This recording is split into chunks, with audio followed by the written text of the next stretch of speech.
ခိုင်ပြည်နယ်မှာကျောင်းဖွင့်လှစ်မှု96%ကျောင်းသူကျောင်းသားတွေကျောင်းတက်ရောက်မှု82%ရှိကြောင်းတွေ့ရပါတယ်။ပညာရေးကိုအလေးထားကြတဲ့ပါဝင်ပတ်သက်သူအားလုံးကိုအထူးကျေးဇူးပင်တင်ရှိကြောင်းကျွန်တော်ပြောကြားလိုပါတယ်။ကျောင်းတွေဖွင့်လှစ်ဖို့စတင်ပြင်ဆင်ချိန်ကစပြီး NLD နဲ့ NLD လိုလားသူအကြမ်းဖက်သမားများအနေနဲ့စာသင်ကျောင်းတွေကိုမိုင်းပစ်ဖောက်ခွဲဖျက်ဆီးမှု109ကြိမ်မီးရှို့ဖျက်ဆီးမှု65ကြိမ်နဲ့နှောက်ယှက်မှု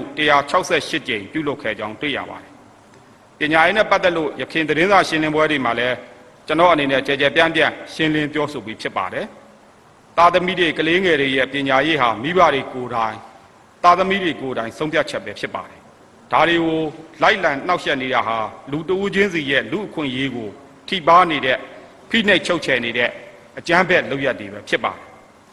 အကြမ်းဖက်သမားတွေကငယ်ရွယ်သေးတဲ့ကျောင်းသားအရွယ်ကလေးငယ်တွေကိုပင်ကျောင်းဝတ်စုံဝတ်ခိုင်းပြီးကျောင်းထဲဝင်ရောက်ဘုံခွဲခိုင်းတဲ့ဖြစ်စဉ်မျိုးတွေ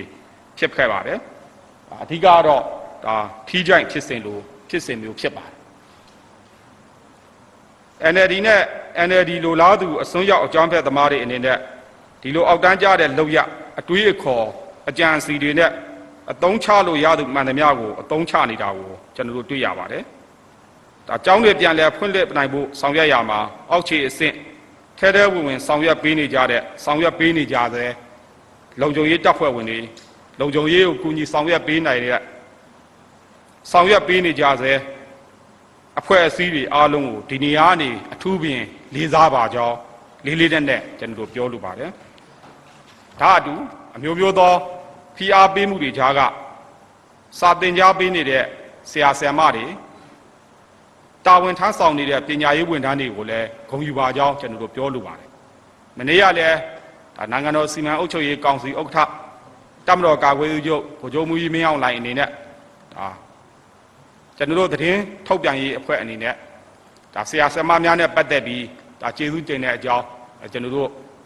ထိခိုက်ဒဏ်ရာရရှိသူတွေတေဆုံးတဲ့လူတွေနဲ့ပတ်သက်ပြီးဝမ်းနည်းတဲ့အကြောင်းမနေ့ကကျွန်တော်တို့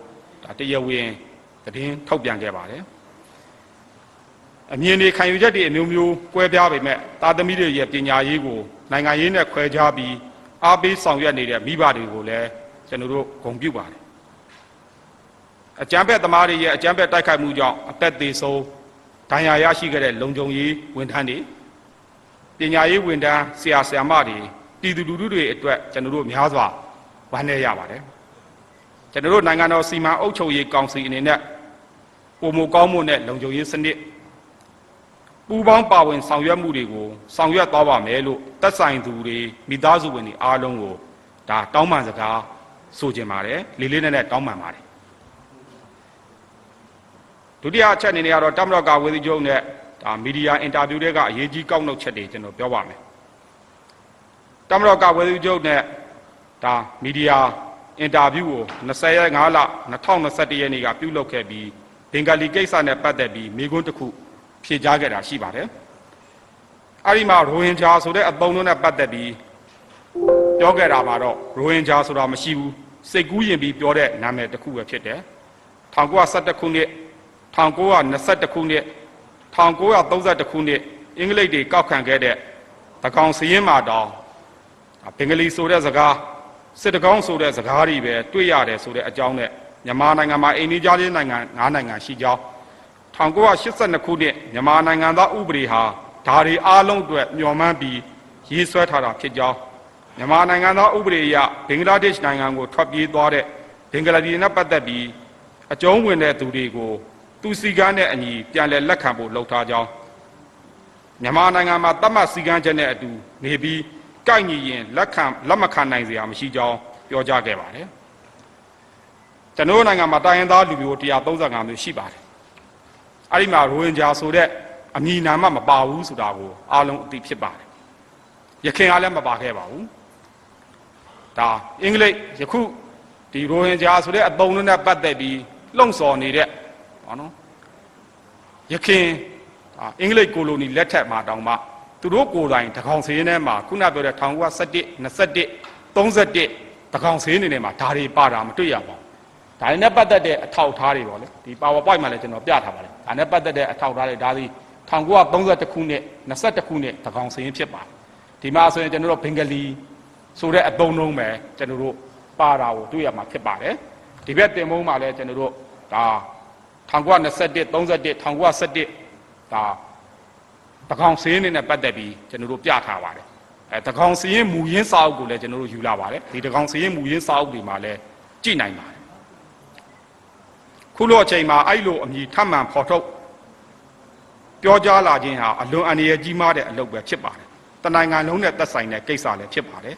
အားလုံးသတိထားကြဖို့ပြောကြားလိုပါတယ်1982ခုနှစ်နိုင်ငံသားဥပဒေဟာဒီလူမျိုးတစ်မျိုးတည်းကိုရည်ညွှန်းပြဋ္ဌာန်းထားတာမဟုတ်ပါဘူး1982ခုနှစ်နိုင်ငံသားဥပဒေနဲ့ပတ်သက်ပြီးအမျိုးမျိုးပြောနေကြတာရှိပါတယ်ဥပဒေပေါ်ပေါက်လာပုံသမားရည်ရွယ်ချက်တွေကိုပြည်သူလူထုနဲ့မီဒီယာများသိစေဖို့အနှဲငယ်ပြောလိုပါတယ်ကျွန်တော်မြန်မာနိုင်ငံမှာလွတ်လပ်ရေးရပြီးချိန်မှာ1948ခုနှစ်ပြည်ထောင်စုမြန်မာနိုင်ငံသားဖြစ်မှုအက်ဥပဒေနဲ့1948ခုနှစ်ပြည်ထောင်စုမြန်မာနိုင်ငံသားအဖြစ်ရွေးချယ်ရေးအက်ဥပဒေဆိုပြီးဥပဒေနဲ့ရကျွန်တော်တို့ပြဋ္ဌာန်းခဲ့ပါတယ်အဲ့ဒီထဲမှာကျွန်တော်တို့မြန်မာနိုင်ငံသားအဖြစ်ရွေးချယ်ရေးအက်ဥပဒေဆိုတာဟာဗြိတိရှလက်အောက်ကနေလွတ်လပ်တဲ့နိုင်ငံဘဝကိုကူပြောင်းတဲ့စက္ကူးမကူကာလအတွင်းမှာမြန်မာနိုင်ငံအတွင်းရောက်ရှိနေတဲ့နိုင်ငံသားတွေကိုမြန်မာနိုင်ငံသားအဖြစ်ခံယူရေးရွေးချယ်ခံယူခံခွင့်ရှိစေရေးရရှိနိုင်ဖို့ပြဋ္ဌာန်းခဲ့တဲ့ဥပဒေပဲဖြစ်ပါတယ်အဲ့ဒီဥပဒေအရကျွန်တော်တို့ဒီမြန်မာနိုင်ငံလွတ်လပ်ရေးရတဲ့အချိန်မှာဒီမြန်မာနိုင်ငံအတွင်းမှာဝင်ရောက်နေထိုင်တဲ့နိုင်ငံသားတွေဟာရွေးချယ်ပိုင်ခွင့်နိုင်ငံသားအဖြစ်ရွေးချယ်ပိုင်ခွင့်သတ်မှတ်ထားတဲ့ရက်စွဲရာ30ရက်4လ1950ရက်နေ့ထိဖြစ်ပါတယ်ထပ်ပြောရရင်မြန်မာနိုင်ငံသားအဖြစ်ရွေးချယ်မယ်ဆိုရင်မြန်မာနိုင်ငံသားအဖြစ်သူတို့ယူခြင်းတယ်ဆိုရင်သူတို့ဆောင်ရွက်နိုင်တဲ့အခွင့်အရေးသည်30ရက်4လ1950ရက်နေ့ထိဖြစ်လို့မလို့30ရက်4လ1950မှာပါမန်အားဖြင့်ကုံဆုံးပြီဖြစ်တဲ့ကြောင့်အဲ့ဒီဥပဒေရဲ့အာနိသင်ဟာအလိုလျောက်ပြက်ပြယ်ပြီးဖြစ်ပါတယ်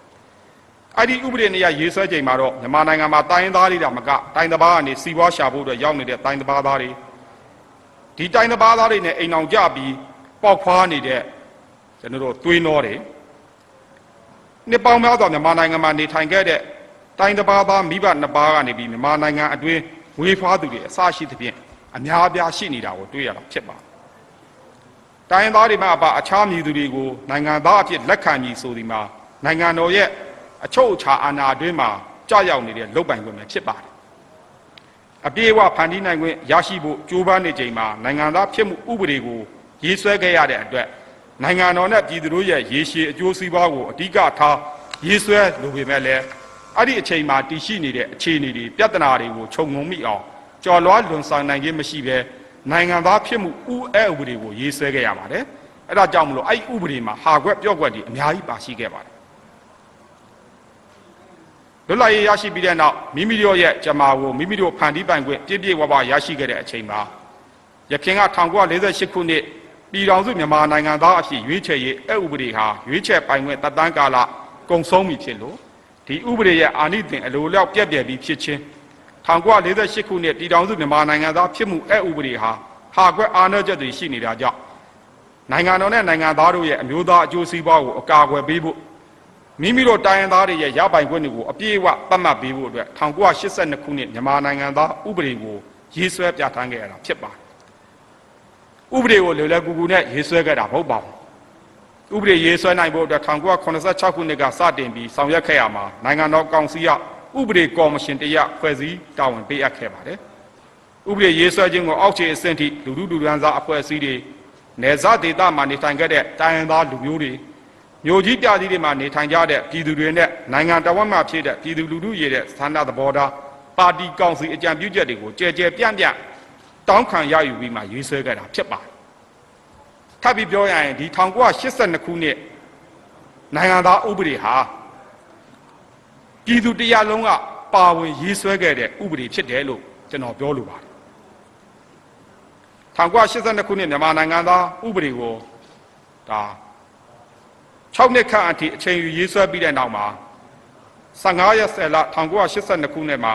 ပြည်သူ့လွှတ်တော်ဥပဒေအမှတ်4ဖြင့်အတည်ပြုကျွန်တော်တို့ပြဋ္ဌာန်းခဲ့ပါတယ်အဲ့ဒီအခါကနိုင်ငံတော်မှာလိုအပ်လို့ပြဋ္ဌာန်းထားတာဖြစ်ပါတယ်တနိုင်ငံလုံးမှာအကျိုးသက်ရောက်မှုရှိပြီးတနိုင်ငံလုံးပြန့်နှံ့ပါတယ် ကျွန်တော်တို့နိုင်ငံအခြားကမ္ဘာနိုင်ငံများနီးတူနယ်မြေဧရိယာထိစပ်နေတဲ့နိုင်ငံတွေဒေသတွေရှိပါတယ်အကြောင်းမျိုးမျိုးကြောင့်ဝင်ရောက်လာသူတွေရှိပါတယ်ဒါဆိုဗီယက်တူမြောင်ဖောက်လုပ်ပြီးကာလမှာကမ္ဘာစံစပါးဈေးကွက်ပွင့်လင်းလာပြီးနောက်အင်္ဂလိပ်တွေကလယ်စိုက်ဖို့ရခိုင်ပြည်နယ်တို့ကိုခေါ်သွင်းလာတဲ့ဘင်္ဂလီတွေရှိသလို1945ခုနှစ်နဲ့1950လောက်မှာမြန်မာနိုင်ငံရဲ့အရှေ့မြောက်ရပ်ကိုဝင်ထွက်လာတဲ့ကုမင်တန်တပ်နဲ့မိသားစုတွေရှိပါတယ်ခေတ်လိုက်အခြားဝင်ထွက်နေသူများလည်းရှိပါတယ်ဒါတွေကိုစစ်စစ်နိုင်ဖို့ပြဋ္ဌာန်းထားတဲ့လိုအပ်ချက်အရပေါ်ထွက်လာတဲ့ဥပဒေဖြစ်ပါတယ်ကျွန်တော်တို့နိုင်ငံတိုင်းမှာတော့လူဝင်မှုကြီးကြပ်ရေးဥပဒေဆိုတာ၎င်းနိုင်ငံရဲ့လိုအပ်ချက်နိုင်ငံရဲ့အကျိုးစီးပွားကိုအဓိကမူတည်ပြီးရေးဆွဲထားတာဖြစ်ပါတယ်ကျွန်တော်တို့အနေနဲ့ရှင်းလင်းစွာပြောကြားလိုတာကတော့ဘယ်လူမျိုးကိုမှနိုင်ငံသားဖြစ်ခွင့်ကန့်သတ်မထားပါဘူးကျွန်တော်ထပ်ပြောပါမယ်ကျွန်တော်တို့အနေနဲ့ရှင်းလင်းစွာပြောကြားလိုတာကဘယ်လူမျိုးကိုမှနိုင်ငံသားဖြစ်ခွင့်ကန့်သတ်မထားပါဘူးဥပဒေစည်းမျဉ်းစည်းကမ်းနဲ့ညီရင်နိုင်ငံသားဖြစ်မှာပဲဖြစ်ပါတယ်နိုင်ငံသားဖြစ်ခွင့်လည်းပေးထားပါတယ်ဖြစ်လည်းဖြစ်နေကြပါတယ်2021ခုနှစ်ဧပြီလအထိနိုင်ငံသားစီစစ်ရေးကကင်ဆောင်သူဘင်္ဂလီဥယျာဉ်3သိန်းကျော်အပါအဝင်နိုင်ငံသားစီစစ်ရေးကအမျိုးသားမှတ်ပုံတင်က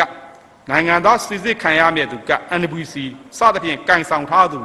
2,500,000 ကျော်ရှိကြောင်းကျွန်တော်ပြောလိုပါတယ်နိုင်ငံသားဖြစ်မှုနဲ့ပတ်သက်ပြီးအပြည်ပြည်ဆိုင်ရာဥပဒေအကြောင်းအရာတရက်ကိုကျွန်တော်ပြောပါမယ်1930ပြည့်နှစ်ဟိတ်ဥပဒေလက်ဆွဲပြုရေးကွန်ဖရင့်မှာချုပ်ဆိုခဲ့တဲ့နိုင်ငံသားဖြစ်မှုဥပဒေအချင်းချင်းပြိပက္ခဖြစ်မှုဆိုင်ရာသဘောတူစာချုပ်1နဲ့2တို့မှာဘလို့ပြဋ္ဌာန်းထားရင်ဆိုရင်ဒါအပြည်ပြည်ဆိုင်ရာဥပဒေပြဋ္ဌာန်းချက်အရနိုင်ငံတိုင်းဟာမိမိတို့ရဲ့ဥပဒေအရမိသူသည်မိမိနိုင်ငံသားဖြစ်သည်ကိုအဆုံးဖြတ်ပေးရမည်လို့ပြဋ္ဌာန်းထားပါတယ်နံပါတ်2အချက်အနေနဲ့လူတစ်ယောက်သည်မြည်သည့်နိုင်ငံသားဖြစ်ကြောင်းကိုမိမိတောင်းခံသောနိုင်ငံ၏ဥပဒေအရသာဆုံးဖြတ်ရမည်လို့ပြဋ္ဌာန်းထားကြောင်းတွေ့နိုင်ပါတယ်ဒီတော့ကျွန်တော်ချုပ်ပြီးပြောလိုတာကဗမာနိုင်ငံအတွင်းမှာနေထိုင်တဲ့မြည်သည့်လူမျိုးကိုမှနိုင်ငံသားဖြစ်ခွင့်ပိတ်ပင်မထားပါဘူးစီကံဥပဒေနဲ့အညီခွင့်ပြုပေးလျက်ရှိပါတယ်နံပါတ်2အနေနဲ့ကတော့နိုင်ငံတော်စီမံအုပ်ချုပ်ရေးကောင်စီအနေနဲ့အခြားကမ္ဘာနိုင်ငံများနီးသူတည်ဆဲလူဝင်မှုကြီးကြပ်ရေးဥပဒေတွေကိုကျော်လွန်ပြီးဆောင်ရွက်မှာမဟုတ်ဘူးလို့ပြောလိုပါတယ်တစ်ဆက်တည်းပြောလိုတာကတော့မတရားအသင်းအကြမ်းဖက်အဖွဲ့အဖြစ်ကြီးညာခံထားရတဲ့ NUG ဆိုတဲ့အဖွဲ့ဟာကျွန်တော်တို့နိုင်ငံထဲမှာမိုင်းထောင်ဘုံခွဲမီးရှို့အဖျက်အမှောက်လုပ်နေတဲ့အဖျက်လုပ်ငန်းတွေကိုလှုပ်ဆောင်လာအောင်နဲ့မကပဲဒီကိစ္စဟာနိုင်ငံတော်ရဲ့အနာဂတ်ပြည်ထောင်စုရဲ့အနာဂတ်တိုင်းရင်းသားလူမျိုး135မျိုးရဲ့အနာဂတ်ကိုပါချိန်ကိုက်ဖို့တက်ဆင်လာတာဖြစ်တယ်ဆိုတာကိုပြည်သူလူထုကိုအသိပေးလိုပါတယ်နံပါတ်3အချက်ကတော့ဗဏ္ဍာရေးနှစ်များပြောင်းလဲခြင်းနဲ့ရုံးပိတ်ရက်များကျွန်တော်တို့ပြောင်းလဲသတ်မှတ်ခြင်းရာထားနေတဲ့အကြောင်းပြောပါမယ်လက်ရှိကျင့်သုံးနေတဲ့ဗဏ္ဍာရေးနှစ်ဟာအောက်တိုဘာလ1ရက်နေ့ကနေစက်တင်ဘာလ30ရက်နေ့ဖြစ်ပြီး2018-19ဘဏ္ဍာနှစ်ကစတင်ပြောင်းလဲခဲ့တာဖြစ်ပါတယ်ယခုပြင်ဆင်သတ်မှတ်ရန်ရာထားနေတဲ့ဧပြီလ1ရက်နေ့ကနေမတ်လ31ရက်နေ့ထိဘဏ္ဍာရေးနှစ်ဟာ1984ခုနှစ်ဧပြီလ1ရက်နေ့ကစတင်တင်သွင်းကြတာဖြစ်ပြီးနှစ်ပေါင်း43နှစ်ကြာခဲ့ပြီဖြစ်ပါတယ်ကျွန်တော်တို့အနေနဲ့ဗန္ဒာရေးနှစ်ကိုရခင်တာဧပြီလ1ရက်နေ့ကနေမတ်လ31ရက်နေ့ထိဒါပြောင်းလဲဖို့ယာထားလျက်ရှိပါတယ်အဓိကတော့ကျွန်တော်တို့ပြောင်းလဲရခြင်းအဓိကအကြောင်းရင်းကတော့ကျွန်တော်တို့မြန်မာနိုင်ငံဟာလေယာစိုက်ပျိုးရေးကိုအဓိကထားဆောင်ရွက်တဲ့နိုင်ငံဖြစ်တဲ့အတွက်လေယာစိုက်ပျိုးရေးလုပ်ငန်းတွေစတင်ဆောင်ရွက်မဲ့ကာလအမီဘတ်ဂျက်ခွဲဝေချပေးပြီးတောင်သူလယ်သမားတွေစိုက်ပျိုးစရိတ်ထုတ်ချီပေးနိုင်ဖို့တောင်သူလယ်သမားတွေအတွက်မိုးရသည့်စိုက်ပျိုးစရိတ်ချင်းငွေတွေကိုမေလနဲ့စက်တင်ဘာလအထိထုတ်ချီပြီးစိုက်ပျိုးရေးလုပ်ငန်းတွေမှာအသုံးပြုပြီးစိုက်ပျိုးသီးနှံတွေကိုဇန်နဝါရီလဖေဖော်ဝါရီလရိတ်သိမ်းပြီးမတ်လမကုန်မီပြန်လည်ပေးဆပ်စေခြင်းဖြင့်တောင်သူလယ်သမားတွေစီရချင်းငွေတွေနှစ်ချင်းပြန်လည်ကောက်ခံနိုင်မှာဖြစ်လို့ဒါအခွန်အခါပိုင်းမှာလည်းအခွန်ထမ်းအများစုကဗန္ဒာရေးနှစ်ရဲ့နောက်ဆုံး3လပတ်မှာတော့အခွန်ပေးဆောင်လက်ရှိတဲ့အတွက်ဒါလက်ရှိဗန္ဒာရေးနှစ်သည်မြန်မာနိုင်ငံရဲ့ငွေကြေးစည်းစိမ်မှုအခက်အခဲဖြစ်တတ်တဲ့မိုးရာသီမှာနောက်ဆုံးကာလရောက်နေမဲ့အစားဇန်နဝါရီဖေဖော်ဝါရီမတ်လတွေမှာကြာရောက်နေမှာဖြစ်တဲ့အတွက်အခက်အခဲလျော်နေစေမှာဖြစ်ပါတယ်နောက်တစ်ခုကတော့ပညာရေးနှစ်သတ်မှတ်မှုပါပညာရေးနှစ်သတ်မှတ်မှုအနေနဲ့အခြေခံပညာကျောင်းတွေဟာဇွန်လမှာကျောင်းဖွင့်နေတာဖြစ်တဲ့အတွက်ဒါပညာရေးအသုံးစရိတ်တွေကိုဘတ်ဂျက်နေ့အရာယာထားချမှတ်ပေးနိုင်တာဖြစ်ပါတယ်နောက်တစ်ခုကတော့အစိုးရတပ်တန်းလွတ်တော်တပ်တန်းနေတဲ့အညီကိုက်ညီမှုရှိတဲ့အတွက်ဒါတွေကိုဆောင်ရွက်ရခြင်းဖြစ်ပါတယ်ပြီးရင်ဒီဗန္ဒာရေးနှစ်သတ်မှတ်ချက်ဟာကမ္ဘာပေါ်မှာရှိတဲ့နိုင်ငံတွေအနက်ဒုတိယအများဆုံးကျင့်သုံးတဲ့ဒါဗန္ဒာရေးနှစ်ဖြစ်ပါတယ်ဒါကြောင့်မလို့ဗန္ဒာရေးနှစ်ပြုပြင်ပြောင်းလဲဖို့အတွက် ယာထားလျက်ရှိကြောင်းပြောလိုပါတယ်နောက်တစ်ခုကတော့ရုံးပိတ်ရက်တွေနဲ့ပတ်သက်ပြီးကျွန်တော်တို့ပြန်လည်သုံးသပ်လျက်ရှိပါတယ်အဓိကတော့အစားထိုးရုံးပိတ်ရက်တွေနဲ့ပတ်သက်ပြီးပြန်လည်သုံးသပ်နေပါတယ်ဒါပေမဲ့လို့ကျွန်တော်တို့မြန်မာယူရသကြံကာလသတင်းကြွကာလတစောင်းတိုင်းကာလရုံးပိတ်ရက်တွေကိုတော့ရှော့မှာမဟုတ်ဘူးလို့ကျွန်တော်တို့ကြိုတင်အသိပေးလိုပါတယ်နံပါတ်၄အချက်အနေနဲ့ကတော့အကြမ်းဖက်တင်တန်းတွေထောက်ပံ့မှုတွေမှာ EAO အဖွဲ့အချို့ရဲ့ပါဝင်ပတ်သက်နေမှုကိုကျွန်တော်တို့ပြောပါမယ်KIA အဖွဲ့ထံမှာစစ်အခြေခံတဲ့ဖောက်ခွဲရေးတင်တန်းတက်ရောက်ခဲ့တဲ့ထူးဝေလင်းနဲ့မင်းဒုက္ခကျော်တို့ကို9ရက်6လ2021ရက်နေ့ကထောက်ကြံမှာလုံခြုံရေးတပ်ဖွဲ့ဝင်တွေကဖမ်းဆီးရမိပါတယ်၎င်းတို့ရဲ့ထွက်ဆိုချက်အရဧပြီလ3ရက်နေ့မှာ၎င်းတို့အပါအဝင်22ဦးဟာ KIA တပ်မဟာ3ကတင်တန်းဖွင့်လှစ်မဲ့စခန်းကိုရောက်ရှိခဲ့ကြောင်းနဲ့တင်တန်းကိုဧပြီလ28ရက်နေ့အထိစုစုပေါင်း145ဦးတက်ရောက်ခဲ့ကြောင်းထုတ်ဖော်ရရှိပါတယ်တင်တန်းစင်ပွဲမှာတော့အကြမ်းဖက်အဖွဲ့ဖြစ်တဲ့ CRPH နဲ့ NLD ကဒါဦးကျော်စိုးလင်းဒေါက်တာမျိုးဝင်းတို့တက်ရောက်ခဲ့ကြောင်းနဲ့ထူးဝယ်လေးအနေနဲ့မေလ23ရက်နေ့သုဝနာဈေးနီးမေလ25ရက်နေ့စံကြောင်းအထူးအုပ်ချုပ်ရေးမှူးရုံးဇွန်လ1ရက်နေ့အာထကလီအလုံးအနီးမှာမိုင်းခွဲမှုတွေပြုလုပ်ခဲ့ကြောင်းစစ်ဆေးတွေ့ရှိရပါတယ်ဒါတော့ကျွန်တော်တို့ KIA တပ်မဟာ3မှာရှိတဲ့ဒါတင်တန်းလေ့ကျင့်နေတဲ့နေရာရဲ့အသေးစိတ်ကျွန်တော်တို့မြေပုံဖြစ်ပါအလားတူပဲ KNU အဖွဲ့ထံကနေပြီးဖောက်ခွဲရေးတင်တန်းတက်ရောက်ပြီးပြန်လာတဲ့လူချောကျော်နိုင်ဦးနဲ့ဇွဲပြေမောင်တို့3ဦးဟာ8ရက်6လ2021ရက်နေ့ကရန်ကင်းမြို့နယ်မှာဖမ်းဆီးရမိခဲ့ပါတယ်၎င်းတို့ရဲ့ထွက်ဆိုချက်များအရကြုံပြော်မျိုးကနေ NLD ပါတီဝင်ဇော်မျိုးအောင်ကကြောက်ကြီးမုံဇရပ်ကြီးဒေသမှာရှိတဲ့ KNU ကဖွင့်လှစ်တဲ့တင်တန်းကိုပို့ဆောင်ခဲ့ကြောင်းနဲ့တင်တန်းကိုရောက်ရှိအောင် NLD ကအားပေးထောက်ခံသူရှေ့နေဦးယူရချစ်ကဆောင်ရွက်ခဲ့ကြောင်းမေလ26ရက်နေ့မှာရန်ကုန်ကိုရောက်ပြီးစမ်းချောင်းမြို့နယ်အစီကံပညာအထက်တန်းကျောင်းအနီးအင်းစိန်ရန်ကုန်အင်းစိန်လမ်းမကြီးဘူတာယုံလမ်းမမှတ်တိုင်မိုင်းထောင်မိုင်းခွဲမှုတွေပြုလုပ်ခဲ့ကြောင်းသိရှိရပါတယ်နောက်တစ်ခုကတော့ကျွန်တော်တို့ဒါတိုင်းသားလက်နက်ကိုင်အဖွဲ့အစည်းတွေတင်တန်းနေရာကိုတွားရောက်ခဲ့တဲ့ဒါရေပုံဖြစ်ပါတယ်နောက်တစ်ခုကတော့ကျွန်တော် KNPP အဖွဲ့ထံကနေပြီးဧပြီလ16ရက်နေ့ကနေ30ရက်နေ့အထိလက်နက်ငယ်နဲ့မိုင်းတင်တန်းတက်ပြီးပြန်လာတဲ့သူ84ဦးကိုဧပြီလ30ရက်နေ့မှာဖရူဆိုမြို့ရှောင်းလမ်းမှာဖမ်းဆီးရမိတဲ့ဖြစ်စဉ်ဖြစ်ပွားခဲ့ပါတယ်။ဇွန်လ6ရက်နေ့မှာတော့မန္တလေးတိုင်းဒေသကြီးမိထီလာမြို့နယ်ကံကောင်းကျေးရွာအနီးရွှေအုံးပင်စားပေါက်ချိုင်မှာမိုင်း200လုံးအပါအဝင်ဖောက်ခွဲဖျက်ဆီးရေးသောဆက်ဆက်ပစ္စည်းအများအပြားသိမ်းဆည်းရမိတဲ့ဖြစ်စဉ်တွေဖြစ်ပါတယ်။ဒီဖြစ်စဉ်တွေဟာပေါ်ထုတ်ပြီးဒါဖြစ်စဉ်တွေကနမူနာလာဖြစ်ပါတယ်။ EAO အဖွဲ့အချို့အနေနဲ့၎င်းတို့တင် जा ပေးလိုက်တဲ့မိုင်းထောင်မိုင်းခွဲသင်္ကန်းစာတွေကိုသုံးပြီးစာတင်ကျောင်းတွေအများပိုင်ပြည်သူပိုင်အဆောက်အုံတွေကိုဖောက်ခွဲဖျက်ဆီးနေကြတယ်ဆိုတာသိရှိဖို့လိုပါတယ်။ EAO အဖွဲ့အားလုံးမို့ပဲအဖွဲ့အချို့တွေကမှတပ်မဟာသို့မဟုတ်တပ်ရင်းအဆင့်အချို့ဟာဒီအကြမ်းဖက်အားပေးတဲ့လုပ်ရက်တွေကိုလုပ်နေကြကြောင်းကျွန်တော်တို့အသိပေးလိုပါတယ်။ဆက်လက်ပြီး NUG CRPH PDF အကြမ်းဖက်အဖွဲ့တွေရဲ့ကြေညာချက်များအဲ့ဒီကြေညာချက်တွေNLD ပါတီဝင်တွေရဲ့အားပေးထောက်ခံသူအစွန်းရောက်တွေရဲ့လှုံ့ဆော်မှုကိုယ်တိုင်ပါဝင်မှုတို့ကြောင့်ဖြစ်ပေါ်လာတဲ့အကြမ်းဖက်မှုတွေအကြမ်းဖက်လုပ်ရတွေမှာပါဝင်ခဲ့တဲ့ပတ်သက်ခဲ့တဲ့သူတွေရဲ့ထွက်ဆိုချက်ပြည်သူလူထုတို့ပြောကြားချက်ဗီဒီယိုဖိုင်တွေကိုကျွန်တော်ပြပါမယ်။ဒါဖောက်ခွဲပစ္စည်းရေးပထမဦးစွာကျွန်တော်တို့ NLD ပါတီဝင်တွေရဲ့ကျွန်တော်တို့ပါဝင်ပတ်သက်နေမှုပြောပါမယ်။ဒါ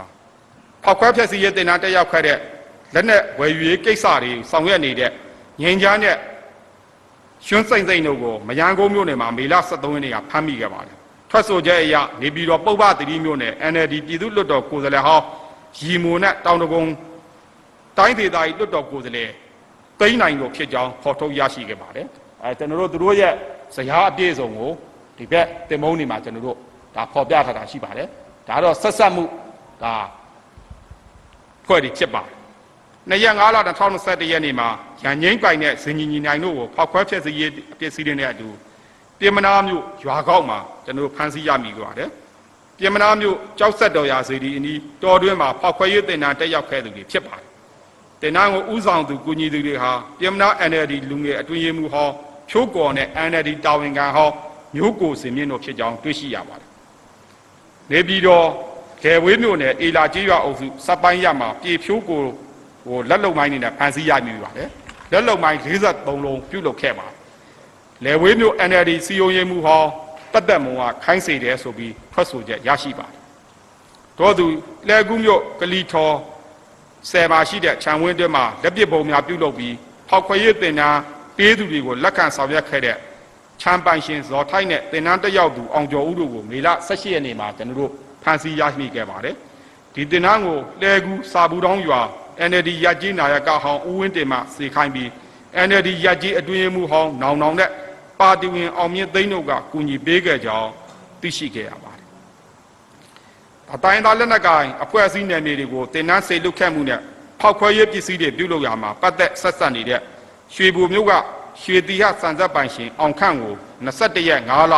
2021ရက်နေ့မှာဖမ်းဆီးရမိပါတယ်စစ်ဆေးချက်တွေအရ16ရက်5လ2021ရက်နေ့မှာ CRPH ကဇော်ဝေဆိုးအပါအဝင်40ဦးခန့်နဲ့ပြုလုပ်ခဲ့တဲ့အစည်းအဝေးတစ်ခုကိုရေဦးမြို့နယ်အမှတ်နှစ်တိုင်းဒေသကြီးလွတ်တော်ဟောင်းကိုယ်စားလှယ်ဟောင်းမြင့်ထွေးမြောင်မြို့နယ်အမှတ်နှစ်တိုင်းဒေသကြီးလွတ်တော်ကိုယ်စားလှယ်ဟောင်းအေးမြမော်မင်းကင်းမြို့နယ်အမှတ်1တိုင်းဒေသကြီးလွတ်တော်ကိုယ်စားလှယ်ဟောင်းခင်မွေးလွင်ဝက်လက်မြို့အမှတ်1တိုင်းဒေသကြီးလွတ်တော်ကိုယ်စားလှယ်ဟောင်းဒေါက်တာနိုင်လွင်တို့နဲ့တက်ရောက်ခဲ့ပြီး PDF ကိစ္စများဆွေးနွေးခဲ့ကြောင်းနဲ့လူငယ်တွေကိုစစ်တင်နှန်းစေလွတ်ခဲ့ကြောင်းအကြမ်းဖက်လုပ်ရတဲ့ဆောင်ရွက်ဖို့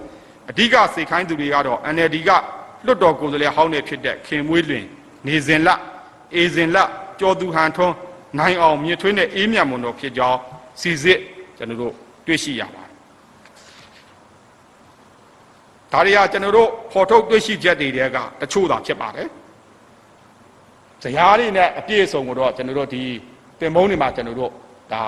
ဖော်ပြထားတာကိုကျွန်တော်တို့တွေ့ရှိရမှာဖြစ်ပါတယ်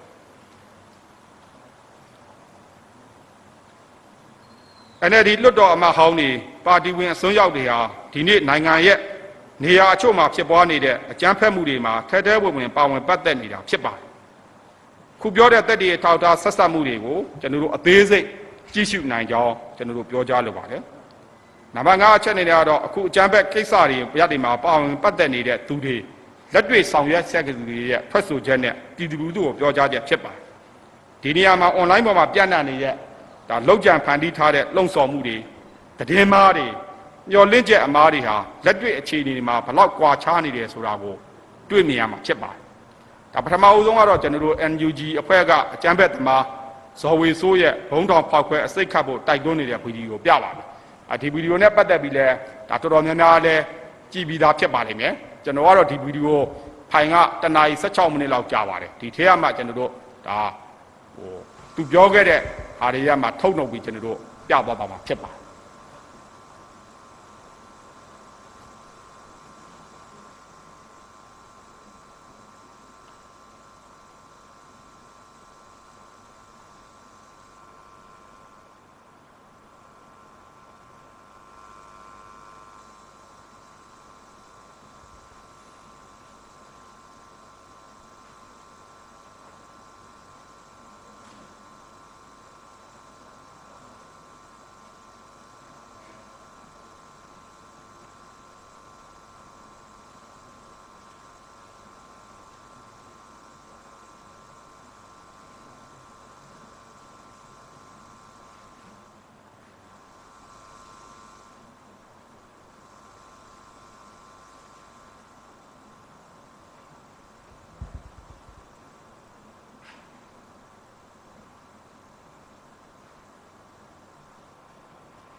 ဒီတစ်ခါကျွန်တော်တို့လုံမှာဟိုတော့နဲ့လုံးဝမတူဘူး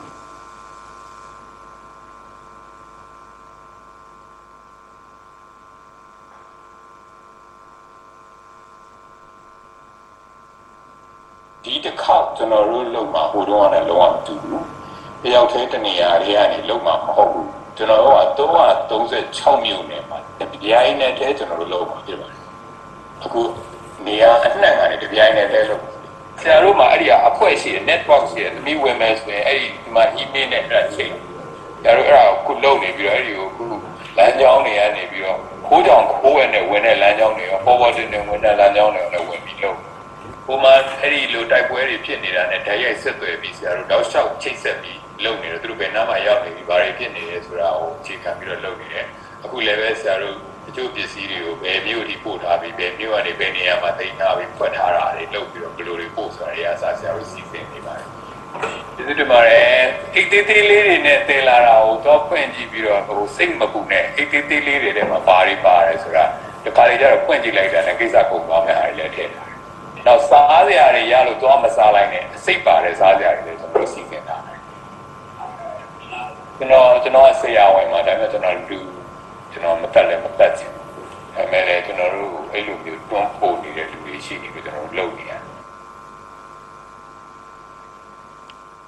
်ဒီဗီဒီယိုဖိုင်နဲ့ပတ်သက်ပြီးဒါဒီဗီဒီယိုဖိုင်ကိုဒါလောက်ကြံဖန်တီးထားတဲ့ဖိုင်လို့လည်းပြောပါတယ်အဲ့ဒီပြောတဲ့အထက်မှာလည်းကျွန်တော်တို့ဒီမီဒီယာအချို့ပေါ့နော်မီဒီယာအချို့ဆိုတာနာမည်ကြီးမီဒီယာအချို့လည်းပါပါတယ်ဒီဗီဒီယိုဖိုင်ရဲ့မူရင်းကတနာရီ16မိနစ်ကြာပါတယ်တချို့လည်းဒီဗီဒီယိုဖိုင်ရဲ့မူရင်းကိုကြည့်ပြီးဖြစ်ရင်ဖြစ်မှာပါဇော်ဝေဆိုးကအစည်းအဝေးတစ်ခုမှပြောခဲ့တာဖြစ်ပါတယ်ခုပြသခဲ့တဲ့ဗီဒီယိုဖိုင်ကသူ့ရဲ့ပြောစကားတွေက34မိနစ်နဲ့တနာရီ10မိနစ်ကျော်ကစကားတွေဖြစ်ပါတယ်အချိန်ကိုငှက်ညသောအဖြစ်လိုသလောက်ပဲကျွန်တော်တို့ပြသတာဖြစ်ပါတယ်ဒီစကားတွေကဘာအထိပ္ပယ်ဆိုတာအကြမ်းဖက်သမားကိုယ်တိုင်အသိဆုံးဖြစ်မှာဖြစ်ပါတယ်ဒါဝဲတချို့မီဒီယာတွေကလောက်ကြံဖန်တီးထားတာလို့ပြောခြင်းဖြစ်ပါတယ်ဒါလောက်ကြံဖန်တီးထားတယ်ဆိုတဲ့ဟာကိုလည်းဝေဝေစာစာထုတ်လွှင့်ခဲ့တာဖြစ်ပါတယ်မီဒီယာများကိုပြောလိုတာကတော့အချို့ကျင့်ဝတ်သိက္ခာမရှိတဲ့မီဒီယာများဟာမီဒီယာရဲ့တာဝန်ဖြစ်တဲ့ပြည်သူတွေကိုကျွန်တော်တို့ပြန်ကြားပေးရန်ပြည်သူတွေကိုပညာပေးရန်ပြည်သူတွေကိုဖျော်ဖြေပေးရန်ဆိုတဲ့လုပ်ငန်းကြောင့်ဖာသုံးလုံးလုပ်ငန်းတွေကိုဒီဇိုင်းမှတ်ဆောင်ရွက်နေတယ်လို့ကျွန်တော်ပြောလိုပါတယ်သူတို့လိုတဲ့လူတွေသူတို့လိုတဲ့လုပ်ငန်းတွေကိုအမှန်တရားကိုဖုံးကွယ်ပြီးဖာပေးပါတယ်သူတို့လိုတဲ့လူတွေသူတို့လိုတဲ့လုပ်ငန်းတွေရဲ့မှားနေတာကိုအဲ့ဒါတွေကိုဖုံးကွယ်ပြီးတော့ဖာပေးပါတယ်သူတို့မလိုတဲ့လူတွေမလိုတဲ့အဖွဲ့တွေရဲ့အမှန်တရားတွေကိုအမားဖြစ်အောင်အတွက်ဖောက်ပြပါတယ်သူတို့ကိုထောက်ပံ့နေတဲ့အဖွဲ့အစည်းတွေသူတို့ကိုမျှော်လင့်နေတဲ့အရာတွေကိုပေးနိုင်မယ်လို့ယူဆနေတဲ့လူပုဂ္ဂိုလ်အဖွဲ့အစည်းတွေနိုင်ငံတွေကိုဖားပါတယ်အဲ့ဒီဖားနေတဲ့မီဒီယာရဲ့ပြောစကားကိုသတိထားကြဖို့ကျွန်တော်ပြောလိုပါတယ်နောက်ပြသမယ့်ဗီဒီယိုဖိုင်ကတော့ကျွန်တော်တို့တမူးကနေမန္တလေးကိုလက်နဲ့လာတဲ့ PDF အဖွဲ့ဝင်3ဦးရဲ့ထွက်ဆိုချက်တွေဖြစ်ပါတယ်ဗီဒီယိုဖိုင်မှာ NLD ပါတီဝင်တွေကအကြမ်းဖက်လုပ်ရတဲ့မှာဘလောက်ထိပါဝင်ပတ်သက်နေတယ်တချို့သတင်းဌာနတွေမီဒီယာအမည်ခံသတင်းဌာနတွေကသတင်းတောက်တွေဘလောက်ထိပါဝင်ပတ်သက်နေတယ်သူတို့ကိုဘလို့မျှော်ချင်းနေပေးပြီးလူငယ်တွေကိုဘလို့လိန်ညာခဲ့တယ်ဆိုတာကိုလက်တွေ့နိုင်မှာဖြစ်ပါတယ်ဒါကတော့ကျွန်တော်တို့စိုင်းဝနာထွန်ဖြစ်ပါတယ်ခေါင်းဆောင်ဒီလက်နဲ့လာတဲ့ခေါင်းဆောင်တစ်ယောက်ဖြစ်ပါတယ်ကျွန်တော်နာမည်ကတော့စိုင်းဝနာထွန်ဖြစ်ပါတယ်ကျွန်တော်ကကြီးမြနိုင်မြို့နယ်မှာနေပါတယ်မြင့်လို့ရတယ်ကျွန်တော်ကတော့တာမန်စီးပွားရေးလုပ်ငန်းလုပ်တဲ့လူငယ်တစ်ယောက်ပါကျွန်တော်အိန္ဒိယနိုင်ငံနယ်စပ်မြို့မိုးရေးကိုစပြီးထွက်ပြေးတင်းရှောင်ခဲ့ပါတယ်မိုးရေးရောက်တဲ့အခါမှာတစ်လလောက်ကျွန်တော်တို့ဘာမှမလုပ်ဘဲနဲ့တော့နေခဲ့ပါသေးတယ်နောက်ပိုင်းမှာ NUG နောက်ဘက်စစ်ဒေသတာဝန်က Saline Access ခံသူကနေပြီးတော့ဆက်သွယ်လာတယ်အဲ့ဒီမိုးရေးမြို့ထဲမှာပဲတမူးမြို့ဘက်ကနေပြီးတော့ထွက်ပြေးတင်းရှောင်လာတဲ့လူငယ်အစုအဖွဲ့တွေရှိပါတယ်အဲ့ဒီလူငယ်အစုအဖွဲ့တွေနဲ့တူတမူးရဲ့ပြည်သူ့လွှတ်တော်ကိုယ်စားလှယ်ဦးနိုင်ဝင်းနောက်တစ်ခါမြို့သားလွှတ်တော်ကိုယ်စားလှယ်ဦးထန်စေးနောက်တစ်ခါတိုင်းဒေသကြီးကိုယ်စားလှယ်ဦးမြင့်နိုင်ဦးနောက်တစ်ခါမြစည်းမမီဒီယာကကိုအောင်ပူပူနောက် ABSDF ကကိုထက်ကျော်ဆိုပြီးတော့ကျွန်တော်ပေါ့နော်အားလုံးကျွန်တော်တို့6ယောက်အရင်ဆုံးစုစည်းလိုက်ကြပါတယ်စုစည်းပြီးတော့တမူးစစ်ဒေသဖြစ်မြောက်ရေးကော်မတီဆိုပြီးကျွန်တော်တို့ဖွဲ့လိုက်ပါတယ်ဒါကလည်း NUG ကနေဒီလိုကော်မတီတွေဖွဲ့ပြီးတော့ပြန်ကျဲနေတဲ့လူငယ်တွေကိုစုစည်းပေးရမယ်လို့ကျွန်တော်တို့ညွှန်ကြားလာတဲ့အတွက်ကျွန်တော်ဒီလိုမျိုးကော်မတီဖွဲ့ပြီးတော့စပြီးတိုင်ရင်တက်ဖွဲ့တွေစစုဖွဲ့မှုတွေစလုပ်ပါတယ်ဒီလိုမျိုးစုဖွဲ့မှုလုပ်ကြမယ်စစ်တမ်းပေးဖို့လိုတယ်လို့ပြောတဲ့အခါမှာဒီ NUG ကကာဝေးထူဝင်ကြီးဒေါက်တာမမမျိုးကနေပြီးတော့ဒီ KNA လက်နက်ကိုင်အဖွဲ့အစည်းကိုမြေတားရက်ခံစာပုံစံမျိုးစာတစ်စောင်ပို့ပြီးတော့ဒီကလေးတွေကိုစစ်တမ်းပေးဖို့အတွက်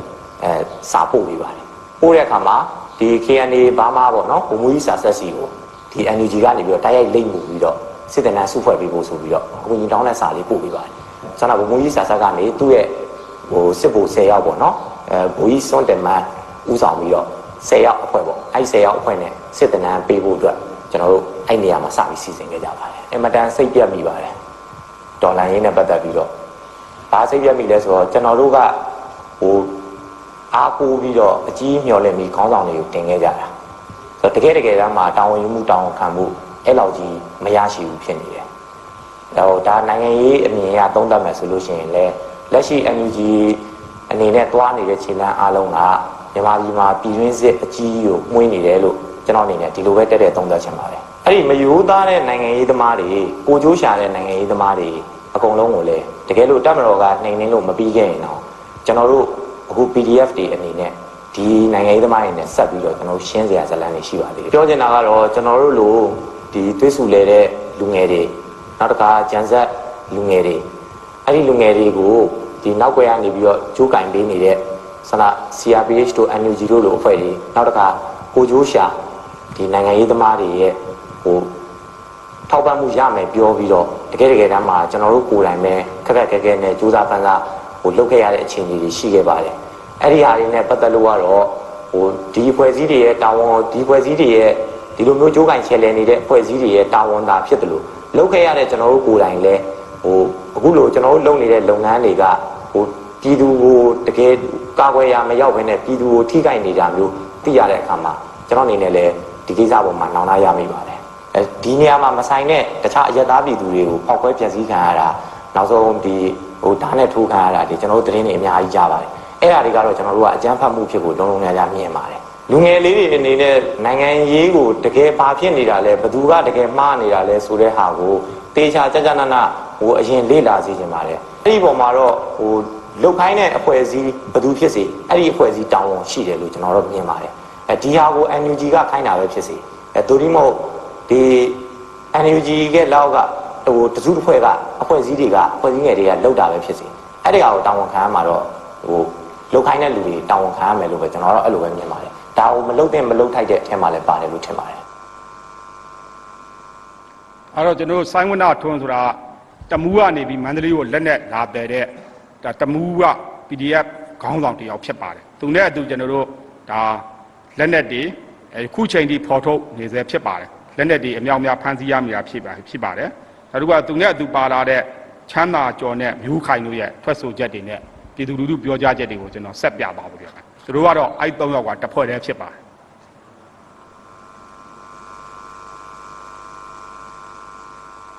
်ကျွန်တော်နာမည်ကတော့ချမ်းသာကျော်ဖြစ်ပါတယ်ဗျကျွန်တော်ကစက်မှုလေယာရုံးမှာအလုပ်လုပ်ပါတယ်ဗျကျွန်တော်ရာထူးကတော့စက်မှုကျွမ်းကျင်9ရာထူးပါဗျနေရာလိပ်စာကတော့တမူးမျိုးစက်မှုလေယာရုံးဝင်အတွင်းမှာပဲနေပါတယ်ဗျဟုတ်ကျွန်တော်ရဲ့ကိုယ်ပိုင်ဆုံးဖြတ်ချက်နဲ့ကျွန်တော် CDN ပြုလုပ်ခဲ့တာပါဗျကျွန်တော်တို့ဒီထောက်ပံ့ပေးမယ်ပါညာအဲ့လိုမျိုးတွေရောပြောလို့ကျွန်တော် CDN ပြုလုပ်ခဲ့တာပါဗျကျွန်တော်3လပိုင်း9ရက်နေ့ကနေစလုပ်ခဲ့တာဆိုတော့အခုကျွန်တော်3လပိုင်းလောက်တော့ရှိလောက်ပြီဟုတ်ကျွန်တော်တို့ထောက်ပံ့ရေးပေးတာကတော့ဒီကျွန်တော်တို့တမူးမှာရှိတဲ့ဒီ CDN supporting ဆိုတဲ့အဖွဲ့ကနေကျွန်တော်တို့ထောက်ပံ့ရေးပေးရခဲ့တာကျွန်တော် CDN ပြုလုပ်ပြီးကြမှာကျွန်တော်ဒီဆန္ဒပြမှုတွေကျွန်တော်အချိန်40လောက်ပေါင်ခဲ့ပါတယ်ဗျကျွန်တော်တို့တမူးမှာကတပိတ်စစ်ကြောင်းရှိတယ်ပေါ့အဲ့တပိတ်စစ်ကြောင်းမှာကျွန်တော်တရက်မှမပြတ်ဘူးပေါ့အဲ့လိုမျိုးကျွန်တော်နေတိုင်းဒီပါလိုက်ပါတယ်ဗျဟုတ်ကျွန်တော်ဆန္ဒပြမှုတွေမပြီးရင်တစ်ချိန်ထိပေါ့ကျွန်တော်ရက်ွက်ထဲကတဲတွေကိုလိုက်ရှင်းလင်းတဲ့အချိန်မှာကျွန်တော်ပေါင်မစ္စည်းမကိုအောင်ပူပေါ့သူတို့နဲ့ကျွန်တော်တို့အတူတူဒီထွက်ပြေးကြတယ်ပေါ့ထွက်ပြေးကြတော့ကိုအောင်ပူကကျွန်တော်ကိုကူညီတောင်းတယ်ဒီသူ့မိသားစုနဲ့သူနဲ့ဟိုအိန္ဒိယနဲ့လိုက်ဖို့အတွက်အားနဲ့ကျွန်တော်တို့ကလိုက်ဖို့ပေးလိုက်တယ်ဗျသူသွားပြီးကြမှာ2ရက်လောက်နေတော့ကျွန်တော်တို့ဒီဖုန်းဆက်တယ်ပေါ့ဖုန်းဆက်ပြီးကျွန်တော်တို့အဲ့မှာနေရတာမလုံခြုံဘူးဆိုပြီးကျွန်တော်တို့ဒီမြန်မာအိန္ဒိယနယ်စပ်ဟိုကျွန်တော်တို့ပို့ဆောင်ပေးတယ်ဗျအားနဲ့ကျွန်တော်တို့အဲ့မှာသွားနေပြီးကြမှာသူကကျွန်တော်တို့ဖုန်းနဲ့ဒီ PDF ထဲဝင်ဖို့အတွက်ကျွန်တော်တို့စီယုံမှုတွေလုပ်ခဲ့တယ်ဗျဟုတ်သူတို့စီယုံတာကတော့ကျွန်တော်တို့ဒီလွတ်တော်အမတ်ဟောင်းနေပါတယ်ပေါ့ကျွန်တော်တို့ဒီ NLD လွတ်တော်အမတ်ဟောင်းနေပါတယ်နောက်ပြီးဒီကိုအောင်ပူကိုတို့ပါတယ်ပေါ့အဲ့လိုမျိုးအဖွဲ့အစည်းတွေပါပဲဟုတ်နိုင်ငံရေးရဒီတမူးမြို့ထဲမှာနေလို့မရတဲ့ဟာတွေပေါ့အဲ့လိုမျိုးဒီနိုင်ငံရေးလုပ်တဲ့လူတွေပါပဲအဲ့ NLD အများစုကတော့ NLD ကလူတွေပေါ့ဟုတ် PDF အဖွဲ့ဝင်လို့တော့ပထမတင်တန်းတော့မတက်ရဘူးဗျကျွန်တော်တင်တန်းမတက်ခိုင်းမနဲ့သူတို့ဒီလွတ်တော်အမတ်တို့လွတ်တော်အမတ်ဟောင်းတွေပေါ့လွတ်တော်အမတ်ဟောင်းတွေရဲ့ဒီကိုအောင်ပူတို့ရဲ့လိုအပ်တဲ့ဒီအတုံးဆောင်စားတောက်လေးတွေပေါ့အဲ့တော့ကျွန်တော်ကတမူးကနေဝယ်ပြီးကြမှာဒီသူတို့နေတဲ့နေရာပေါ့အိန္ဒိယနိုင်ငံတွေကိုကျွန်တော်အဲ့လိုမျိုးပို့ပေးရတယ်ဗျစစ်တင်တန်းတက်မဲ့လူတွေကိုလည်းကျွန်တော်ပို့ဆောင်ပေးရတယ်ဗျအဲ့တင်တန်းနေရာပေါ့ဟုတ်ကျွန်တော်တို့ဒီတမူးခမိတ်ကြီးရွာပေါ့အဲ့မှာရှိရကိုအောင်ပူပေါ့သူကကျွန်တော်တို့လွတ်လိုက်တယ်လွတ်လိုက်တော့ကျွန်တော်ရဝေလွန်ဖြိုးရကောင်းမြတ်အောင်ရ3ယောက်ဆိုင်ငယ်2စီးနဲ့ကျွန်တော်တို့တွားကြိုတယ်ဗျတွားကြိုပြီးအပြန်မှာပန်းတာရွာအဝင်ဒီစာတင်ကျောင်းရှိပေါ့အဲ့မှာကျွန်တော်တို့တိုက်ပွဲဖြစ်တယ်ဗျတိုက်ပွဲဖြစ်တာတော့10မိနစ်လောက်ပဲဖြစ်မှာပေါ့ခုနတွားကြိုတယ်ကိုနောင်နောင်ဆိုတဲ့လူကဒီရင်ဘက်မှာတနတ်မှန်တယ်ပေါ့တနတ်မှန်ပြီးတည်သွားတယ်ပေါ့ တေတော့ကျွန်တော်တို့သူ့ကိုအလောင်းကိုတဲပြီးကျွန်တော်တို့လည်းပြန်ပြီးစုပ်ခွာခဲ့ရတယ်ဟုတ်နောက်ပြီးကျွန်တော်တို့ဒီစာတင်ကျောင်းတွေဘာတွေမိုင်းထောင်နေဒီအများပိုင်းဒီနေရာတွေပေါ့လေအဲ့လိုမျိုးမိုင်းထောင်နေဆိုတာတော့ဒါအရင်သူတို့ဟိုမှာနေတော့ဒီ PDF အဖွဲ့ခေါင်းဆောင်တွေပေါ့ဒီလွတ်တော်မတ်တွေဘာတွေပြောတော့ဒါစစ်တပ်ကလုတ်တယ်လို့ကျွန်တော်တို့အဲ့လိုမျိုးပြောတယ်ကျွန်တော်တို့လည်းအဲ့လိုမျိုးပဲမှတ်ထားခဲ့တယ်ကျွန်တော်ဒီလက်နက်ကိစ္စနဲ့မန္တလေးကိုရောက်တော့ကျွန်တော်တို့တွေ့တဲ့ဟာတွေနဲ့မြေပြင်မှာကျွန်တော်ကွဲလွဲနေရဆိုတာကျွန်တော်တို့ဒီမန္တလေးမှာဘုံခွဲတာတက်မတော်လည်းမဟုတ်ဘူးကျန်တဲ့တခြားအဖွဲ့အစည်းကျွန်တော်တို့ PDF ကလည်းဖြစ်နိုင်တယ်ပေါ့ကျွန်တော်တို့နဲ့လက်နက်အဲ့လိုမျိုးအလဲလှယ်လုပ်တဲ့ရာဇာမင်းတန်းတို့ဆိုရင်ဒီမှာရှိတဲ့လူငယ်တွေပေါ့လူငယ်တွေကိုသူတို့ဖောက်ခွဲရေးပစ္စည်းတွေထောက်ပံ့တယ်ဖောက်ခွဲရေးပစ္စည်းတွေထောက်ပံ့ပြီးကြမှာကျွန်တော်တို့ဒီများပိုင်ပြည်သူနေရာတွေဒီစာတင်ကျောင်းတွေဒီစီဆိုင်တွေမှာဘုံခွဲတော့ဒီကျွန်တော်တို့ကြားရတာတော့ဒီအပြစ်မဲ့တဲ့စီလာထဲတဲ့သူတွေဒီစီဆိုင်မှာလှုပ်တဲ့လူတွေအဲ့လိုမျိုးတွေထိခိုက်ဒဏ်ရာရတယ်ဆိုတော့ဒါ PDF ကလုပ်တယ်ဆိုရင်တော့ကျွန်တော်တို့ရည်ရွယ်ချက်နဲ့လုံးဝမကိုက်ညီဘူးလို့ပဲပြောရမှာဗျဟုတ်အဲ့ဒါတော့ PDF မှာမဟုတ်ဘဲဖွဲ့စည်းရလို့ကျွန်တော်တို့စံနာနဲ့မကိုက်ညီဘူးလို့ပဲကျွန်တော်ပြောရမှာဗျဟုတ်ကျွန်တော်တို့နေတဲ့နေရာပေါ့မြန်မာအိန္ဒိယနယ်စပ်တော်တဲ့စခန်းမှာနေတော့ကျွန်တော်တို့ဒီလွတ်တော်မှာဦးနိုင်ဝင်းကဆက်တွဲတယ်ပေါ့ဆက်တွဲပြီးကျွန်တော်တို့မိုးလင်းမြို့ခေါ်တယ်ပေါ့မိုးလင်းမြို့ကိုရောက်တော့ကျတော့ကျွန်တော်ရဲ့ဒီစိုင်းဝနထွန်းပေါ့စိုင်းဝနထွန်းခေါ်ဘာကွန်းပေါ့သူရဲ့နောက်ကိုမျိုးခိုင်ရဲ့တုံးရောက်ကျွန်တော်မန်းလေးကိုလက်နဲ့တွားတည်ရမယ်လို့ကျွန်တော်တို့ပြောတယ်ဗျပြောတော့ကျွန်တော်တို့အဲ့နေပဲကျွန်တော်တို့ကားနဲ့ဒီမန္တလေးကိုလာခဲ့တယ်မင်းသားကြီးဟိုတယ်မှာကျွန်တော်တို့တဲတယ်ပေါ့တဲပြီးကြမှာကျွန်တော်တို့ဒီရာဇာမင်းတန့်လို့ခေါ်တဲ့လူနဲ့ကျွန်တော်တို့ဒီရွှေညာမီဆိုတဲ့လက်ဖက်ရည်ဆိုင်မှာကျွန်တော်တို့တွေ့ကြတယ်ဗျရာဇာမင်းတန့်ရဲ့စိုင်းဝနထွန်းရဲ့ဒီလက်နဲ့အကြောင်းကိုပြောကြတယ်ပြောပြီးကြမှာသူတို့ကတော့ဒီလက်နက်ကသူတို့တတ်မှတ်ထားတဲ့အရေးအတွက်မရောက်သေးဘူးခဏစောင့်ရအောင်မယ်လို့ပြောတယ်ဗျကျွန်တော်တို့အဲ့ဒါနဲ့ကျွန်တော်တို့လည်းဟိုတယ်ပြန်လာခဲ့တယ်ပြန်လာပြီးစောင့်နေတော့ကျွန်တော်တို့ဖမ်းခံရတယ်ဗျဟုတ်ခုလိုမျိုးအချိန်မှာတော့ကျွန်တော်တို့ကကိုယ့်အကိုတော့အကျိုးရုပ်တယ်လို့ခံစားမိရပါဟုတ်ဘလို့အကြံပြုကျင်လဲဆိုတော့တက်မတော်ဆိုရလုံနေတဲ့လမ်းစဉ်တွေပေါ်မှာတေးချာချာလေးလာပြီးကြမှာကျွန်တော်တို့အကောင်းဆုံးလမ်းကြောင်းတစ်ကြောင်းကိုရွေးချယ်ဖို့အတွက်ကျွန်တော်တို့အကြံပြုကျင်ပါတယ်ဟုတ်သူကတော့ကျွန်တော်တို့တမူက CDM ဝန်ထမ်းဖြစ်ပါတယ် CDM ဝန်ထမ်းကနေမှ PDF နဲ့ဆက်သွယ်မိပြီးဝင်ရောက်သွားပြီးတော့ကြာ NLD လွတ်တော်အမတ်တွေရဲ့စီယုံမှုကြောင့် PDF ထက်မှဝင်ပြီးမှမန္တလေးမှာလက်နက်တည်တဲ့အခါမှာပြီးတဲ့တယောက်ဖြစ်ပါတယ်နောက်တစ်ခုကတော့ကျွန်တော်တို့သူတို့နဲ့တဖွဲ့တည်းပဲဖြစ်တဲ့ဒါစစ်တပ်နာတယောက်ခဲတဲ့တယောက်ကိုကျွန်တော်ပြပါ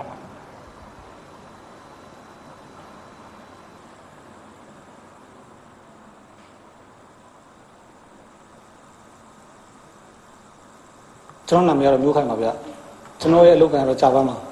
နေရာလိပ်စာကတော့ကျွန်တော်နေတာတော့လုံခင်းကြီးရွာ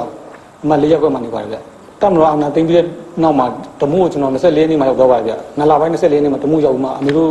့အိမ်မှာနေထားပါတယ်ဗျဆန္ဒပြတဲ့နောက်မှာကျွန်တော်နောက်ကနေလိုက်မှဆန္ဒပြပါတယ်ဗျ3လပိုင်း24ရက်နေ့မှာကျွန်တော်မူလေးတော့ထွက်ပြေးသွားပါတယ်ဗျကျွန်တော်ကဆန္ဒပြသူများရဲ့ဥဆောင်မှုနောက်ကပဲလိုက်ပြတာဗျမူလေးတဲ့ရောက်ပြီးနောက်မှာဦးနိုင်ဝင်းတို့ဦးထန်စီတို့လိုက်မှကျွန်တော်စီးအောင်ပါတယ်ဗျသူတို့ဘိုးကော်မတီ6ယောက်ပေါ့ဘိုးကော်မတီ6ယောက်ကကျွန်တော်လာပြီးစီးအောင်ပါတယ်ကျွန်တော် PDF တွေအကုန်လုံးလုပ်ရမယ်ပေါ့ PDF ထဲမှာတင်တဲ့တက်ရမယ်ပေါ့ PDF တင်တဲ့တက်မှာ PDF တက်မလို့တော့ဝင်ရမယ်ဆိုမှကျွန်တော်တို့ပြောပါတယ်ဗျစီးအောင်တော့ကျွန်တော်နားမလာတော့နေ့လေ7 နာရီလောက်ကနေလာပြီလာပြီးမှညနေ4 နာရီလောက်မှတို့ပြန်သွားဗျတင်နားမှာကကျွန်တော်တို့ထင်သားသလိုမဟုတ်ဗျကျွန်တော်တို့နှစ်ပတ်စမှပြောရချင်မှာကျွန်တော်တို့တင်နားထဲမှာ4ရက်ထပ်ပဲနေပြဗျရောက်ချင်းလေးမှာကျွန်တော်တို့ခဏနားပေါ့ကိုနေတဲ့တဲကွန့်ကိုထိုးရပေါ့တဲထိုးရကျွန်တော်ထင်းခွေတဲ့အော်ပြန်မနေမနဲ့မှာကျွန်တော်တို့10မိနစ်ပြီးရဗျအဲ့ဒါပြီးတော့ကျွန်တော်ပြန်လာပေါ့စိတ်ထဲမှာထင်တာပေါ့ဟိုတကယ်စစ်သားရေးလိုမျိုးတကယ်စစ်ပညာတင်ရအောင်ပေါ့တနက်တွေလည်းမနှုတ်ပြအောင်ပေါ့အမျိုးထင်တာပေါ့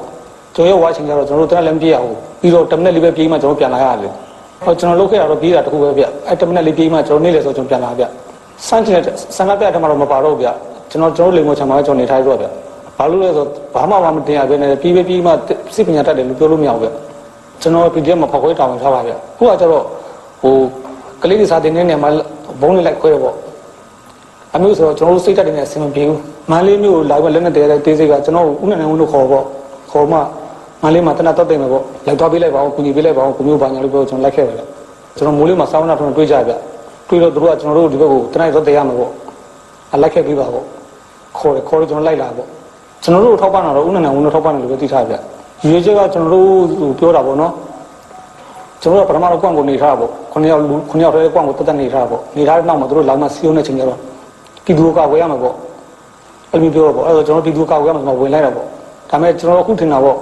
့ဟိုခုနကစာတင်ကျောင်းတွေမှာဘုံလိုက်ခွဲဒီနောက်မှာစာတင်ကျောင်းတွေမှာဘုံလိုက်ခွဲဆိုဒါတော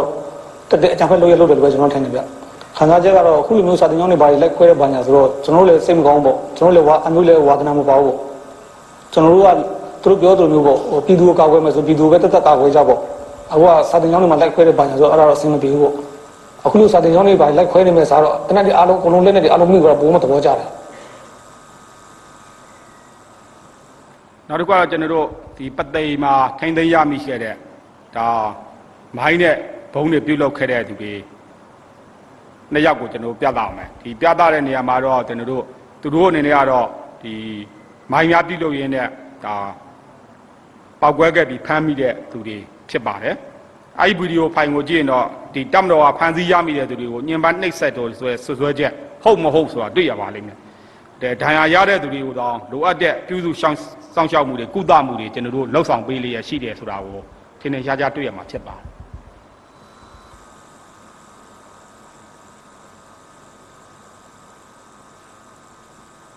ဟုတ်ပြီပါဗျာဟာကျွန်တော်တို့ဘုံကိုကိုယ်တိုင်တက်ဆင်ပြီးတော့ကြာပောက်ကွဲပြီးဒဏ်ရာရတဲ့ဖြစ်ပါတယ်ကျွန်တော်အခုအဘယ်လိုလဲဆိုတော့ရှိတော့ပောက်ကွဲမှုနဲ့ပါဝင်ခဲ့တဲ့ဖြစ်ပါတယ်ဗျာအဝဲမှုကိုလုပ်ဆောင်ခဲ့တဲ့ဖြစ်ပါတယ်ဗျာအဝဲမှုလုပ်ဆောင်နေရပါဝင်ခဲ့တဲ့ပါဝင်သူရောလုပ်ဆောင်နေဖြစ်ပါတယ်ပြီးတယ်လည်းကျွန်တော်တင်နန်းစင်ဝတ်တင်နန်းရဲ့ခွာရတဲ့ခဲ့တဲ့ဖြစ်ပါတယ်စင်ဝတ်တင်နန်းတိတ်နေရတော့လာတော့ကျွန်တော်9ရက်မြတ်တော့ဆက်ရောက်ခဲ့ပါတယ်အကြီးဆုံးလုံးလုံးမတက်ရောက်ခဲ့ပါဘူးနော်တက်ရောက်ပဲကျွန်တော်ပြန်လာခဲ့ပါတယ်ပြန်လာခဲ့ပြီးတော့စောပါဘူးကိုရေးလာကောင်းရဲ့ဝေးချိတ်ဆက်လို့ပြကျွန်တော်ပစ္စည်းဖုံးနဲ့ဖောက်တဲ့ဒီစနစ်ကိုရရှိတယ်ဒီစနစ်ကိုသူတို့တွေရှိကနေပစ္စည်းကိုတည်ပြီးကျွန်တော်တိတ်လို့အတွင်းလို့ပြဆောင်ရပါတယ်ပြဆောင်လို့တော့ဒီအုပ်စုရေးဝန်ထမ်းအဲ့ဒီတာကိုကျွန်တော်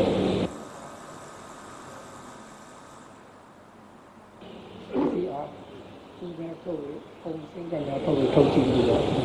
ထုတ်ကြည့်ပြီးရင်ကျွန်တော်ပြန်ထည့်တယ်ထည့်ပြီးတော့ကျွန်တော်ကျိုးစားပြီးပြန်ပြီးတော့ဆက်ပြီးရမှာအဲ့ကိုဆွဲမှလို့ပြောတယ်အခုလိုထပေါက်သွားလို့ဆိုတော့ကျွန်တော်အခုလိုပုံနဲ့ဖြစ်သွားမှာ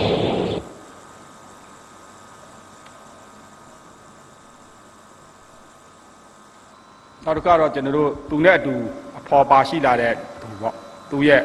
ကျွန်တော်တို့ပြောဆိုချက်ဖြစ်ပါတယ်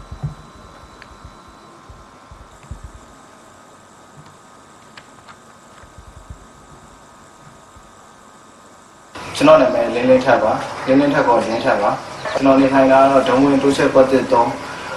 မြတ်ကျောင်းရှိအောင်စရာလမ်းထဲမှာကျွန်တော်မပြီးမပြရရောက်ပါတယ်နေပါတယ်ကျွန်တော် Facebook သုံးနေတဲ့အချိန်မှာတသိန်းအမှတ်နဲ့တရားအောင်မှာအမိုက်ပုံးထဲမှာပုံပေါက်ပွဲဆိုတဲ့ Facebook စာမျက်နှာမှာတက်လာတာကျွန်တော်တွေ့ပါတယ်တွေ့တဲ့အချိန်မှာကျွန်တော်ကိုเจ้าကိုဖုန်းဆက်ပြီးတော့လက်ဖိတ်တိုင်းထိုင်အောင်ကိုเจ้าရေးဆိုပြီးကျွန်တော်လက်ဖိတ်တိုင်းကိုခေါ်ပါတယ်ခေါ်တဲ့အချိန်မှာ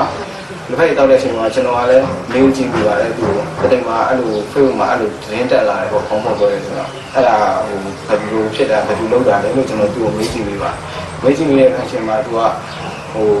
နိုင်ကြီးကိုလောက်တာထင်တယ်ဆိုပြီးတော့ကျွန်တော်ပြောခဲ့ပါတယ်အဲ့ဒီအချိန်မှာဇုံကြီးကကျွန်တော်တို့လက်ဖိတ်တိုင်းထိုင်နေတဲ့အချိန်မှာဖုန်းဆက်လာပါတယ်ဖုန်းဆက်ပြီးတော့ကိုเจ้าကိုအရေးကြီးပြောစရာရှိတယ်ကိုကောင်းတဲ့အိမ်ကိုခဏလာခဲ့ပါလို့ဆိုပြီးတော့ကိုเจ้าကိုနှံ့ခေါ်ပါတယ်ကိုเจ้าကိုနှံ့ခေါ်တဲ့အချိန်မှာဇုံကြီးကဘုံနှလုံးသူ့ရှင်မှာဘုံနှလုံးကိုချပြီးတော့သူဖုန်းကိုကြည့်နေပါတယ်ကြည့်ပြီးတော့ဖုန်းကစင်ကမဖတ်တာဘာဖြစ်လို့လဲမသိဘူးဆိုပြီးတော့သူကဒီဘုံကိုထိုင်ကလေးနေပါတယ်ကျွန်တော်တို့ကဘေးနားမှာထိုင်ပြီးတော့သူလောက်တာကိုလိုက်ကြည့်နေမိပါတယ်လိုက်ကြည့်နေပါတယ်အဲ့ဒီအချိန်မှာပဲကျွန်တော်လည်းစစ်လေးတောက်ရှင်လဲဆိုပြီးတော့ကျွန်တော်လည်းထားလိုက်တဲ့အချိန်မှာပုံးဆိုတဲ့အတိုင်းကြီးကိုကြားလိုက်ရပါတယ်အဲ့လိုကြားလိုက်တဲ့အချိန်မှာကျွန်တော်လည်းဘာမှမသိတော့ဘဲနဲ့အိမ်အောက်ကိုကျွန်တော်ဘယုံလုံးကပြေးဆင်းနေရပါတယ်ဘယုံလုံးကပြေးဆင်းပြီးတော့ကျွန်တော်ဒီအိမ်ရဲ့ဖြစ်ပေါ်ပေါက်ကွဲမှုဖြစ်သွားတဲ့အိမ်ရဲ့အနောက်ဘက်ကအိမ်လေးတွေမှာကျောင်းကြီးတိုင်းကြီးကိုတွေ့တော့ကျွန်တော်ရဲ့ထိမှန်ထားတဲ့နေရာတွေကိုကျွန်တော်ရေးဆင်းနေပါတယ်အဲ့ဒီအချိန်မှာဇော်ကြီးအိမ်အောက်ကိုရောက်လာပါတယ်ဇော်ကြီးအိမ်အောက်ကိုရောက်လာတာတွေ့ပါတယ်အဲ့ဒီအချိန်မှာပြေးကြပေါ့ရဲလာတော့မယ်ပြေးကြဆိုတော့လည်းကျွန်တော်လည်းဇော်ကြီးကိုခေါ်ပြီးတော့အဲ့အိမ်နောက်ဘက်လမ်းအတိုင်းထွက်ပြေးပြီးတော့ကျွန်တော်စက်တော်အကြောင်းလမ်းမူလာလမ်းအကြောင်းမှာ ကျွန်တော်လူလာတိုင်းကျောင်းအိမ်သားထဲမှာကျွန်တော်သူ့ကိုခေါ်ပြီးတော့ဝင်ကုန်းနေမိပါတယ်လူလာတိုင်းကျောင်းထဲမှာခံနေတော့ပါ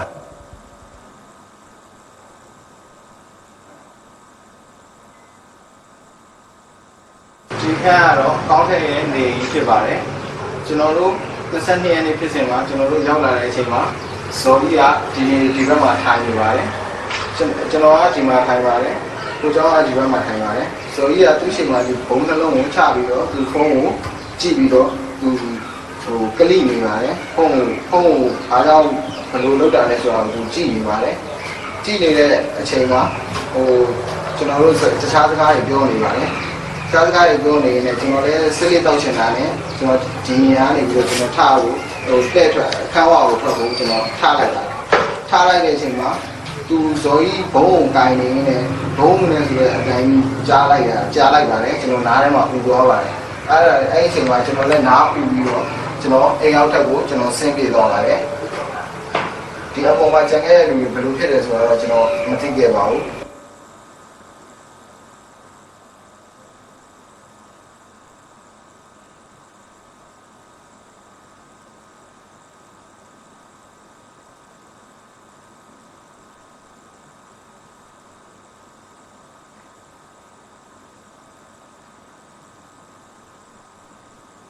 ဒီချိန်မှာကျွန်တော်ပြောချင်တာတခုကတော့စိတ်တက်ကြွနေတဲ့လူငယ်တွေဒီလိုဖောက်ခွဲမှုတွေကိုလုပ်ကိုင်နေတဲ့လူငယ်တွေအတွက်ကျွန်တော်ပြောချင်တဲ့စကားတစ်ခုရှိပါတယ်ကျွန်တော်တို့ကဒီတစ်ပါးကိုဒုက္ခပေးဖို့ကြံရထားတဲ့စိတ်နဲ့လုပ်တဲ့လူငယ်တွေကဘယ်လိုရောက်ပြီးဆိုဘယ်လိုဖြစ်သွားလဲဆိုတော့ဒီတစ်ပါးလည်းဒုက္ခရောက်ခင်ကိုယ်တိုင်လည်းဒုက္ခဝေဒနာကိုခံစားရပါတယ်ကျွန်တော်တို့ဆိုရင်အခုဖြစ်စဉ်ဖောက်ခွဲမှုပါဆိုလို့ရှိရင်ကျွန်တော်ဒီဘက်လက်တစ်ချက်ကျွန်တော်မြင်ထပ်သွားပါတယ်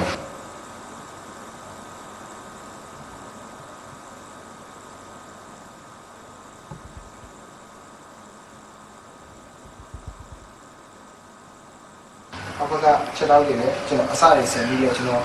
တန်ရာရခဲ့ပါတယ်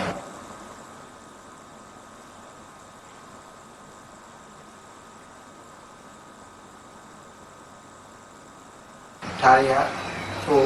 တစ်ပါးကိုဒုက္ခပေးဖို့ခြံရတဲ့လူတွေကဒီလိုမျိုးအဖြစ်ဆိုးနဲ့ကြုံရတယ်ဆိုတော့ကျွန်တော်အခုမှသိခဲ့ရပါတယ်ကျွန်တော်အခုဆိုလို့ရှိရင်ကျွန်တော်မှမိန်းမလည်းရှိပါတယ်မိန်းမကလည်းကိုဝင်နေပါကလေးကလည်း3နှစ်ရှိပါတယ်အမိနဲ့ကလေးပါဒါနဲ့ကျွန်တော်အခုအဲ့လိုမျိုးကျွန်တော်ဆက်လက်စစ်စစ်ကျွန်တော်လိုက်လုပ်ပြီးတဲ့အတွက်ကျွန်တော်အခုချိန်မှာကျွန်တော်မိသားစုနဲ့ခွဲခွာပြီးတော့ကျွန်တော်အခုတယောက်တည်းခုရေရပြည်တဲ့ဒီကိုခံဖို့အတွက်ကျွန်တော်စောင့်နေရပါတယ်ကျွန်တော်မိသားစုနဲ့လည်းကျွန်တော်ခွဲနေရပါတယ်ဒီလိုရဖြစ်တဲ့ပုံမှာကျွန်တော်နောက်လာရအခုချိန်ကျမှကျွန်တော်ရပြီးတော့ကျွန်တော်ဘာမှတက်နိုင်တဲ့အခြေအနေမဟုတ်တော့ပါဘူး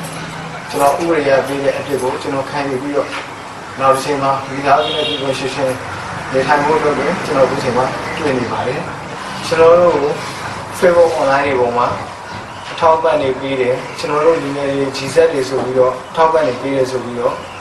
ကျွန်တော် Facebook တွေမှာသတင်းတွေတွေ့ရပါတယ်ဒါပေမဲ့ကျွန်တော်အခုဒီလိုဖြစ်တဲ့အချိန်မှာဆိုလို့ရှိရင်တော့ကျွန်တော်ကြံရနေတဲ့မိသားစုမှာလည်းဘာအထောက်ပံ့မှလည်းမရပါဘူးကျွန်တော်တို့မိသားစုတွေကိုကိုပဲကိုကြောင်းရပါတယ်ကိုလိုအားနဲ့ပဲကိုရုန်းကန်ခဲ့ရပါတယ်ကျွန်တော်အဲဒီ Facebook မှာပြောနေတဲ့သွေးထိုးလှုပ်ဆော်စကားတွေ Facebook မှာပြောနေတဲ့အကြောင်းအရာတွေအားလုံး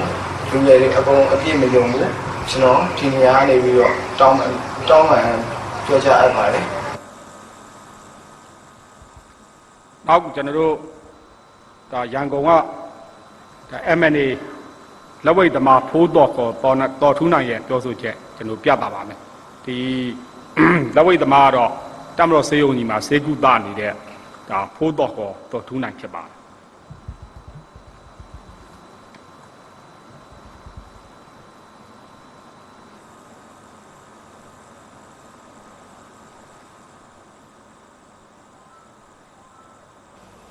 ဆန္ဒပြတာက February ဒုတိယပတ်လောက်ရောက်တော့မှလမ်းလျှောက်တပိတ်တွေစားလိုက်ဖြစ်တော့လိုက်ပြီးတော့နောက်ပိုင်းကျွန်တော်ကန်တော်ကြီးဗိုလ်ချုပ်ကြီးရှိမှထိုင်တပိတ်အဲ့လိုမျိုးမတက်ရက်ပြီးတော့ဘယ်နိုင်ကင်ပြီးဆန္ဒပြခဲ့တာဆ ဆက်သွယ်ရတော့အဲ့ရနေဖုန်းနံပါတ်တစ်ခုရတယ်ပေါ့နော်အဲ့ကိုတန်းစင်ကိုဆိုတော့တယောက်လာမသိဘူးသူကနေပြီးမှဖုန်းနံပါတ်တစ်ဆင့်ရပြီးတော့အဲ့ရကိုချူဆိုတဲ့အကိုကနေပြီးမှကျွန်တော်တနက်ဝယ်ဖြစ်သွားရန်ကုန်ကနေမနက်9 နာရီခွဲလောက်အရင်စထွက်ပြီးတော့တစီ9ဝါလိုက်တယ်တစီ9ဝါလိုက်တာဟို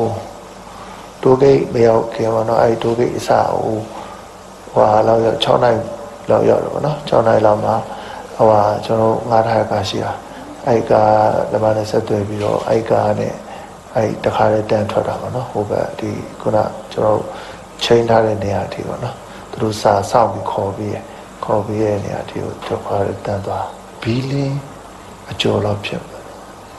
အဲ့လောက်ထိသွားပြီးအဲ့ရနေဒေါ်လာ30ပေါ့နော်သူတို့ဘက်ကိုခေါ်သွားတာပေါ့နော်ကားနဲ့သွားတာများတယ်လမ်းလျှောက်သွားတာတော့ခဏလေးပဲဘယ်လိုပြောရမလဲအဲ့စခန်းရောက်ဖို့အတွက်လမ်းမကနေပြန်ဝင်ရတော့ကားမရောက်စခန်းကိုကြတော့လေအဲ့လိုမျိုးလဲလမ်းလျှောက်ရတာအဲ့ဒါကကျွန်တော်ထင်တယ်KNU တော့တနက်ကျွန်တော်တို့ထုတ်ပြရခါမှာကျွန်တော်အဲ့တနက်ကိုပထမနေချင်းပြန်ပေါ့နော်ကျွန်တော်ယူပြီးတော့ပြန်ပဲပေါ့နော်အဲ့လိုမျိုးစီစဉ်ထားတဲ့ဒါပေမဲ့သူတို့ဘက်ကနေပြီးမှဒီချက်ချင်းပြန်ဖို့အဆင်မပြေဘူးပေါ့နော်နောက်ဆုံးရက်မှာရန်လုပ်ပြီးတော့မိုင်းလုပ်တဲ့ဟာကိုလေသူတို့လုပ်ပြတော့ကျွန်တော်အဲ့ကြီးခဲ့ရန်လုပ်နေမိုင်းလုပ်တိုင်းသူတို့တရုပ်ပြပြီးတဲ့အခါကျတော့အဲ့မှာသူတို့တုံးတဲ့ဒီဒိုနေတာလေးတွေကိုကျွန်တော်တို့ဒီရန်ကုန်မှာလည်းမတွေ့ဘူးကလည်းအပြန်ငယ်ကြီးသူတို့ရှိရပဲတခါတည်းကျွန်တော်မှားခဲ့လိုက်တာပေါ့နော်တော့6000ပြီးပြီးတော့အခု30-40လောက်ရှိပါတယ်တူလားအစီလေးပေါ့အဲ့ဒါလေးကိုကျွန်တော်ဝယ်ခဲ့တယ်အဲ့ဒါကိုလည်းကျွန်တော်မတည်ခဲ့ဘူးထားခဲ့ပြီးတော့မှသူတို့လမ်းပို့ပြရအောင်အဲ့ဒါတွေကိုသူတို့ကအဓိကကတော့ဒီမျိုးပေါ်မှာအလွယ်တကူရှာလို့ရတဲ့ပစ္စည်းတွေနဲ့လက်လုံမိုင်းပေါ့နော်အဲ့ဒါမျိုးသူတို့လုပ်တဲ့ဟာကိုကျွန်တော်တို့သူတို့လုပ်ပြတာပေါ့နော်တရုပ်ပြပုံစံမျိုးပေါ့နော်အဲ့ဒီက9ရက်နေ့မေလ9ရက်နေ့ညဘက်ကျွန်တော်ကိုတင်တန်းနေပါပြပြပြီးတော့နေကင်းလှုပ်ရှားရှိအောင်လုပ်ပါနော်ညဘက်ထမင်းတွေပါစားပြီးတော့ခိုင်းဆိုစောအဲ့ဒီနေ့ကတော့မအိတ်ချင်တရားနဲ့တစ်လုံးနှလုံးလောက်စမ်းပြီးတော့ထပ်လုပ်လိုက်မယ်ဆိုပြီးတော့လုပ်မယ်ဆိုပြီးတော့ခါတိုင်းလုပ်တဲ့ပုံစံပဲခါတိုင်းလုပ်တဲ့ပုံစံတိုင်းပဲဟိုဘက်ရန်ဒီဘက်ရန်ပေါင်းပြီးတော့အဲ့တလမပိုက်ကောပိုက်တွေကိုထည့်ပြီးတော့အပေါ်ကနေပြီးမှတိတ်ပြီးတော့တခုကော်ချောင်းနဲ့ဖိပြီးတော့တူနေရိုက်လိုက်တာနှစ်ချက်ပဲရိုက်သေးတယ်ဒုတိယတစ်ချက်မှာထားတော့အဲ့အချိန်တော့ဒီ online မှာတခုတက်တာဒီကိုခုခံကာဝယ်ပိုင်ခွင့်အပြေအဝရှိတယ်နောက်ကဒီ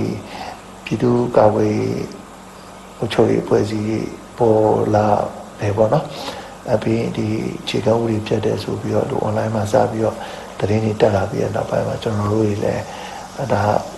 ဥဒေနဲ့ညီလားမညီလားလဲကျွန်တော်တို့မစင်စားဖြစ်တော့ဘူးเนาะလက်ရှိဒီစာသင်ကျောင်းတွေမှာပောက်ခွဲမှုတွေလုပ်တာဒီပြည်သူလူထုကြားမှာပောက်ခွဲမှုတွေဖြစ်နေတာတွေကဒါအကြမ်းဖက်လုပ်ရလို့ပဲကျွန်တော်တို့မြင်တယ်ပေါ့เนาะဒါပြင်းမဲ့တဲ့သူတွေကိုထိခိုက်စေတယ်ပြီးရင်ကိုလူချင်းနဲ့ငြိမ်းချမ်းနဲ့တွားခြင်းနဲ့လမ်းကြောင်းနဲ့လည်းတွေ့ပြီးနေရပေါ့เนาะဒီမိုကရေစီနဲ့လည်းဆန့်ကျင်နေပေါ့နော်အဲ့ဒီလိုရတရားတော့ဒါကျွန်တော်အနေနဲ့တော့သိမကောင်းဆက်ဘယ်လိုပြောရမလဲအကြံဖတ်တယ်လို့ပဲမြင်တယ်အခုဆိုရင်ဒါကျွန်တော်ခန္ဓာကိုယ်90%လောက်ဒီ facial ban ဖြစ်သွားပါတော့မိလာဝါရဲ့အသက်အန္တရာယ်50ပေါ့နော်ဒါတော်တော်လေးကိုကံကောင်းလို့မသိတာပေါ့နော်အသက်လူပြီးတော့မှကိုယ်ဆိုနည်းနည်းတန်ရမစိုးရင်ရတဲ့အချိန်ကြီးရောက်လာတာပေါ့နော်ခံစားရတော့စိတ်မကောင်းနိုင်စိတ်နာတာကျင်တာတွေကတော့ထ ထားလိုက်ပါတော့ပြောမပြတတ်အောင်ပါပဲဒါကတော့ဒါကိုအကူတို့နဲ့ကိုလုံရကြောင့်ကိုဖြစ်တာပေါ့နော်ဟိုအားလုံးကြည်နဲ့တဲ့စနစ်တစ်ခုပေါ့အားလုံးအတွက်တာရုံကြီးများရှိမဲ့စနစ်တစ်ခုပေါ့အဲ့လိုမျိုးကျွန်တော်တို့တောင်းဆိုကြတာပေါ့နော်အခုလိုမျိုးဒီလိုမျိုးဖောက်ခွဲရေးပါညာတစားပို့ပြီးတော့လောက်လာတဲ့အခါမှာလမ်းကြောင်းတွေလွယ်မလိုအပ်တဲ့မထိခိုက်တဲ့လူတွေထိခိုက်ပြီးတော့အဆိုးတွေတဲ့အဆိုးပဲပို့ဖြစ်လာစေတယ်အဲ့အတွက်ပြည်သူတွေကိုတော့ကျွန်တော်အနေနဲ့မြေတားရခိုင်ကြတာကိုယ်အတွက်လည်းမကောင်းသလိုအများအတွက်လည်းမကောင်းဘူးနော်မလုပ်ကြပါနဲ့ချင်းချောက်မှုတွေလည်းမကောင်းကြောင်းတက်တဲ့မတက်ဘူးဆိုတဲ့ပုံမှာလည်းဘယ်လိုပုံထောင်တာတွေရန်ရှာတာတွေဒါလည်းမကောင်းအကုန်လုံးကတစ်ချိန်ကျရင်တဖြည်းဖြည်းနဲ့အဆင်ပြေလာတယ်အဲ့ဒီအချိန်ဒီကိုစိတ်ရှည်ပြီးတော့နီးမဲ့လမ်းမှကြိုးစားအားထုတ်ဖို့ပဲပြောချင်တာပေါ့နော်တို့လမ်းကြီးမှားကုန်ကြပြီပေါ့နော်သွားခြင်းနဲ့လမ်းကြောင်းဟိုတဲ့မရောက်တော့ပဲနဲ့လမ်းကြောင်းတွေလွဲကုန်ကြပြီတုံညာနေပြန်စားကျွန်တော်သွားအခုဆိုလို့ရှိရင်ဒါကျွန်တော်ဆေးရုံမှာတော်တော်လေးတက်တာပျောက်ကင်းလာပြီပေါ့နော်အဓိကတော့ဒါကျွန်တော်ကယ်ခဲ့တာဒီတဘဆေးရုံကကယ်ခဲ့ရပါတော့ကျွန်တော်တကယ်ကိုဆေးရုံနေုံလောက်ကိုရောက်ပြီးတော့မှအဲ့ရနေပြီးမှတမလို့ဆေးရုံရောက်လာတကယ်လို့ဒါဒီဆေးရုံကလက်မခံခဲ့ဘူးဆိုလို့ရှိရင်အခုချိန်မှာကျွန်တော်ဒီလိုမျိုးလည်းပြောနေနိုင်မှာမဟုတ်ဘူးเนาะကျွန်တော်အနေထားတော်တော်လေးကိုဒီ50မှာရှိနေတဲ့အချိန်မှာဒီကဆရာဝန်တွေရောလူနာပြုတွေရောသက်ဆိုင်တဲ့လူတွေတာဝန်ရှိလူတွေအားလုံးကတကယ်ကိုတည်တည်ချာချာဂရုတစိုက်နဲ့တတာပြောက်ကင်းတဲ့အထိကုပြီးခဲ့ကြတယ်တကယ်ကိုအခုချိန်ထိကျွန်တော်အရင်ကမှနွေးထွေးနဲ့တကယ်ကိုခံစားရတယ်ဟိုကျေးဇူးလည်းအရင်တင်ပါတယ်ဒီမှာတော့ကျွန်တော်တို့ဒီဖိုးတော်နဲ့ပတ်သက်ပြီးစဖြစ်ခါသားကြတဲ့အတိုင်းကျွန်တော်တို့ဒီတက်ကပဲဒါအတင်းခေါ်သွားတယ်လို့နှိပ်စက်ထားတယ်လို့ဒါရင်းနေပြောနေလောက်ကြံဖန်တီးလွှင့်နေရတယ်ဒီတမတော်စေယုံမှာတက်နေတဲ့ကာလမှာကိုပဲဒါရေးကြသေးတာတွေ့ရပါတယ်မီဒီယာတွေမှာဒါဖိုးတော်နဲ့ပတ်သက်ပြီးတော့တက်ကပဲနှိပ်စက်ထားတဲ့ပုံစံမျိုးချုပ်ချယ်ထားတဲ့ပုံစံမျိုးရေးနေရလဲတွေ့ရပါတယ်အဲ့လိုရင်းနေပြောနေလောက်ကြံဖန်တီးထုတ်လွှင့်နေတဲ့အချို့မီဒီယာတွေလော်ဘီတွေရဲ့ရည်ရွယ်ချက်ကဘာလဲဆိုတာမိကွန်းထုတ်စရာဖြစ်ပါတယ်ခုနကျွန်တော်ပြောတဲ့ဖသုံးလုံးမီဒီယာတွေဟာပြည်သူလူထုအတွက်အစိတ်အတောက်ဖြစ်စေတယ်ဆိုတာဒါဝမူတည်ပြီးကျွန်တော်တို့ပြောနိုင်ပါတယ်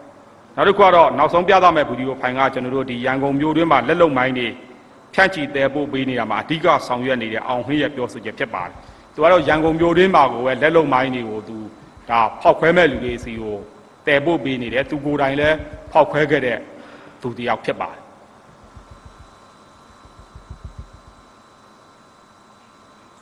ကျွန်တော်နာမည်မောင်ဟိန်းပါခင်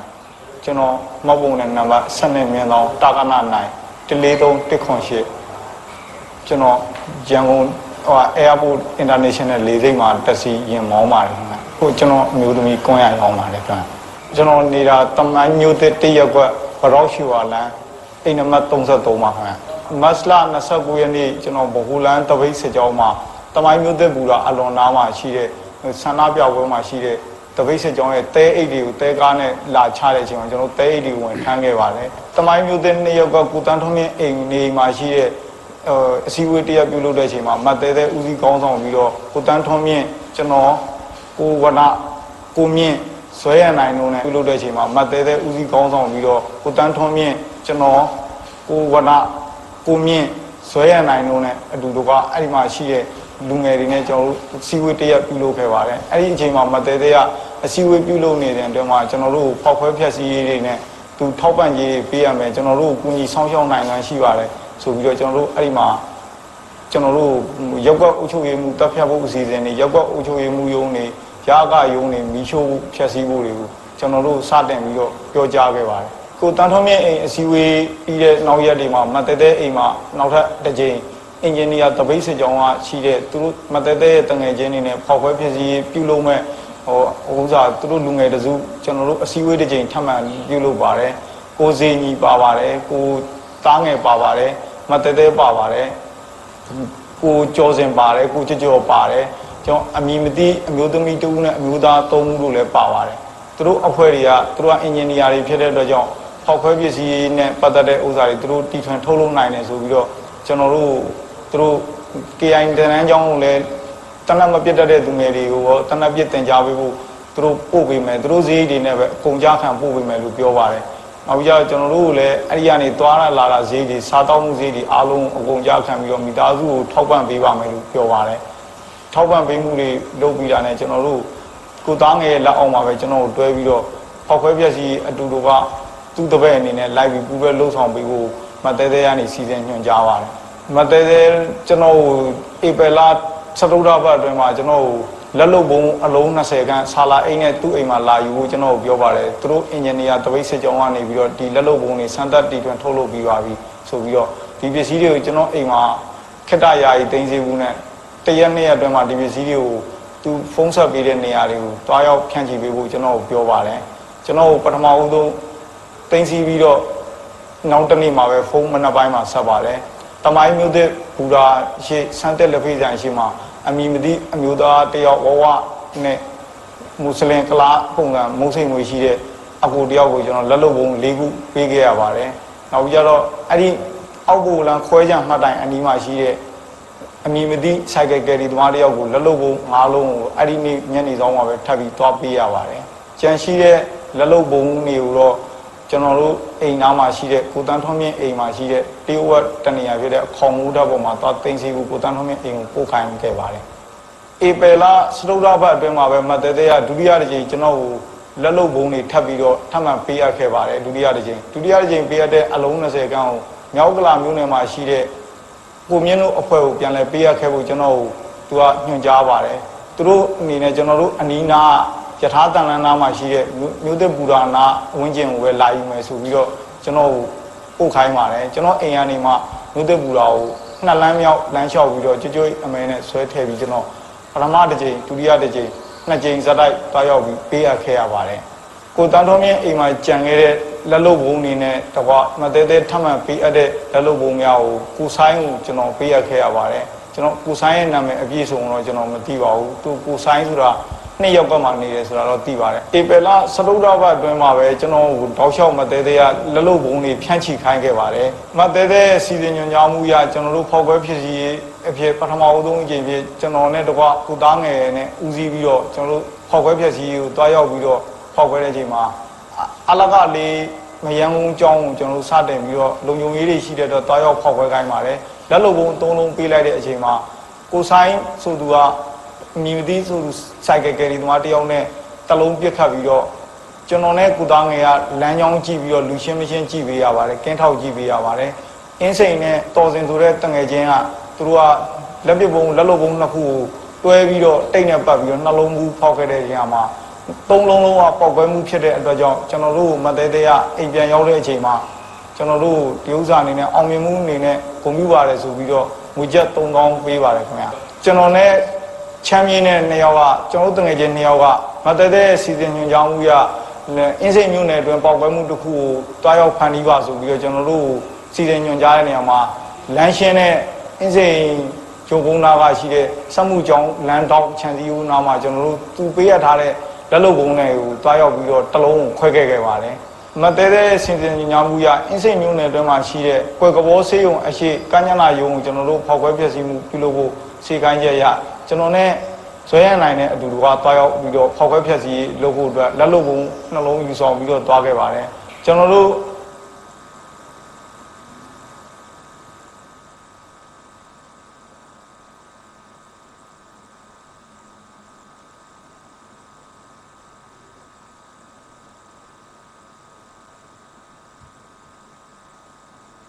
ထပ်မံပြီးတော့မတဲတဲစီစဉ်ညွှန်ကြားမှုတွေရပဲကျွန်တော်တို့ဆက်လက်ပြီးတော့ဖောက်ခွဲဖြတ်စည်းရေးတွေတောက်လျှောက်ဆက်တိုက်လုပ်ခဲ့ရပါတယ်ကျွန်တော်တို့မယန်းကုန်းမြို့နယ်အတွင်းမှာရှိတဲ့မျက်မြင်ကျောင်းကိုတွားရောက်ပြီးတော့တငယ်ချင်း3ယောက်တွားရောက်ဖောက်ခွဲဖို့ပြုလုပ်ခဲ့တဲ့အချိန်မှာကျွန်တော်ကမျက်မြင်ကျောင်းရဲ့အနောက်ဘက်ခြံစည်းရိုးမှာနေပြီးတော့ လမ်းကင်းကြည့်ပေးခဲ့ပါတယ်ဇွဲရနိုင်တဲ့ချမ်းမြေဟာမျက်မြင်ကြောင့်အရှိတ်အပေါ်ဘူလမ်းနေပြီးတော့လက်လုပ်ပုံနှစ်ခုကိုတွားရောက်ပြဖောက်ခဲ့ပါတယ်အောင်မြင်မှုရှိမရှိကိုကျွန်တော်မသိခဲ့ပါဘူးခင်ဗျ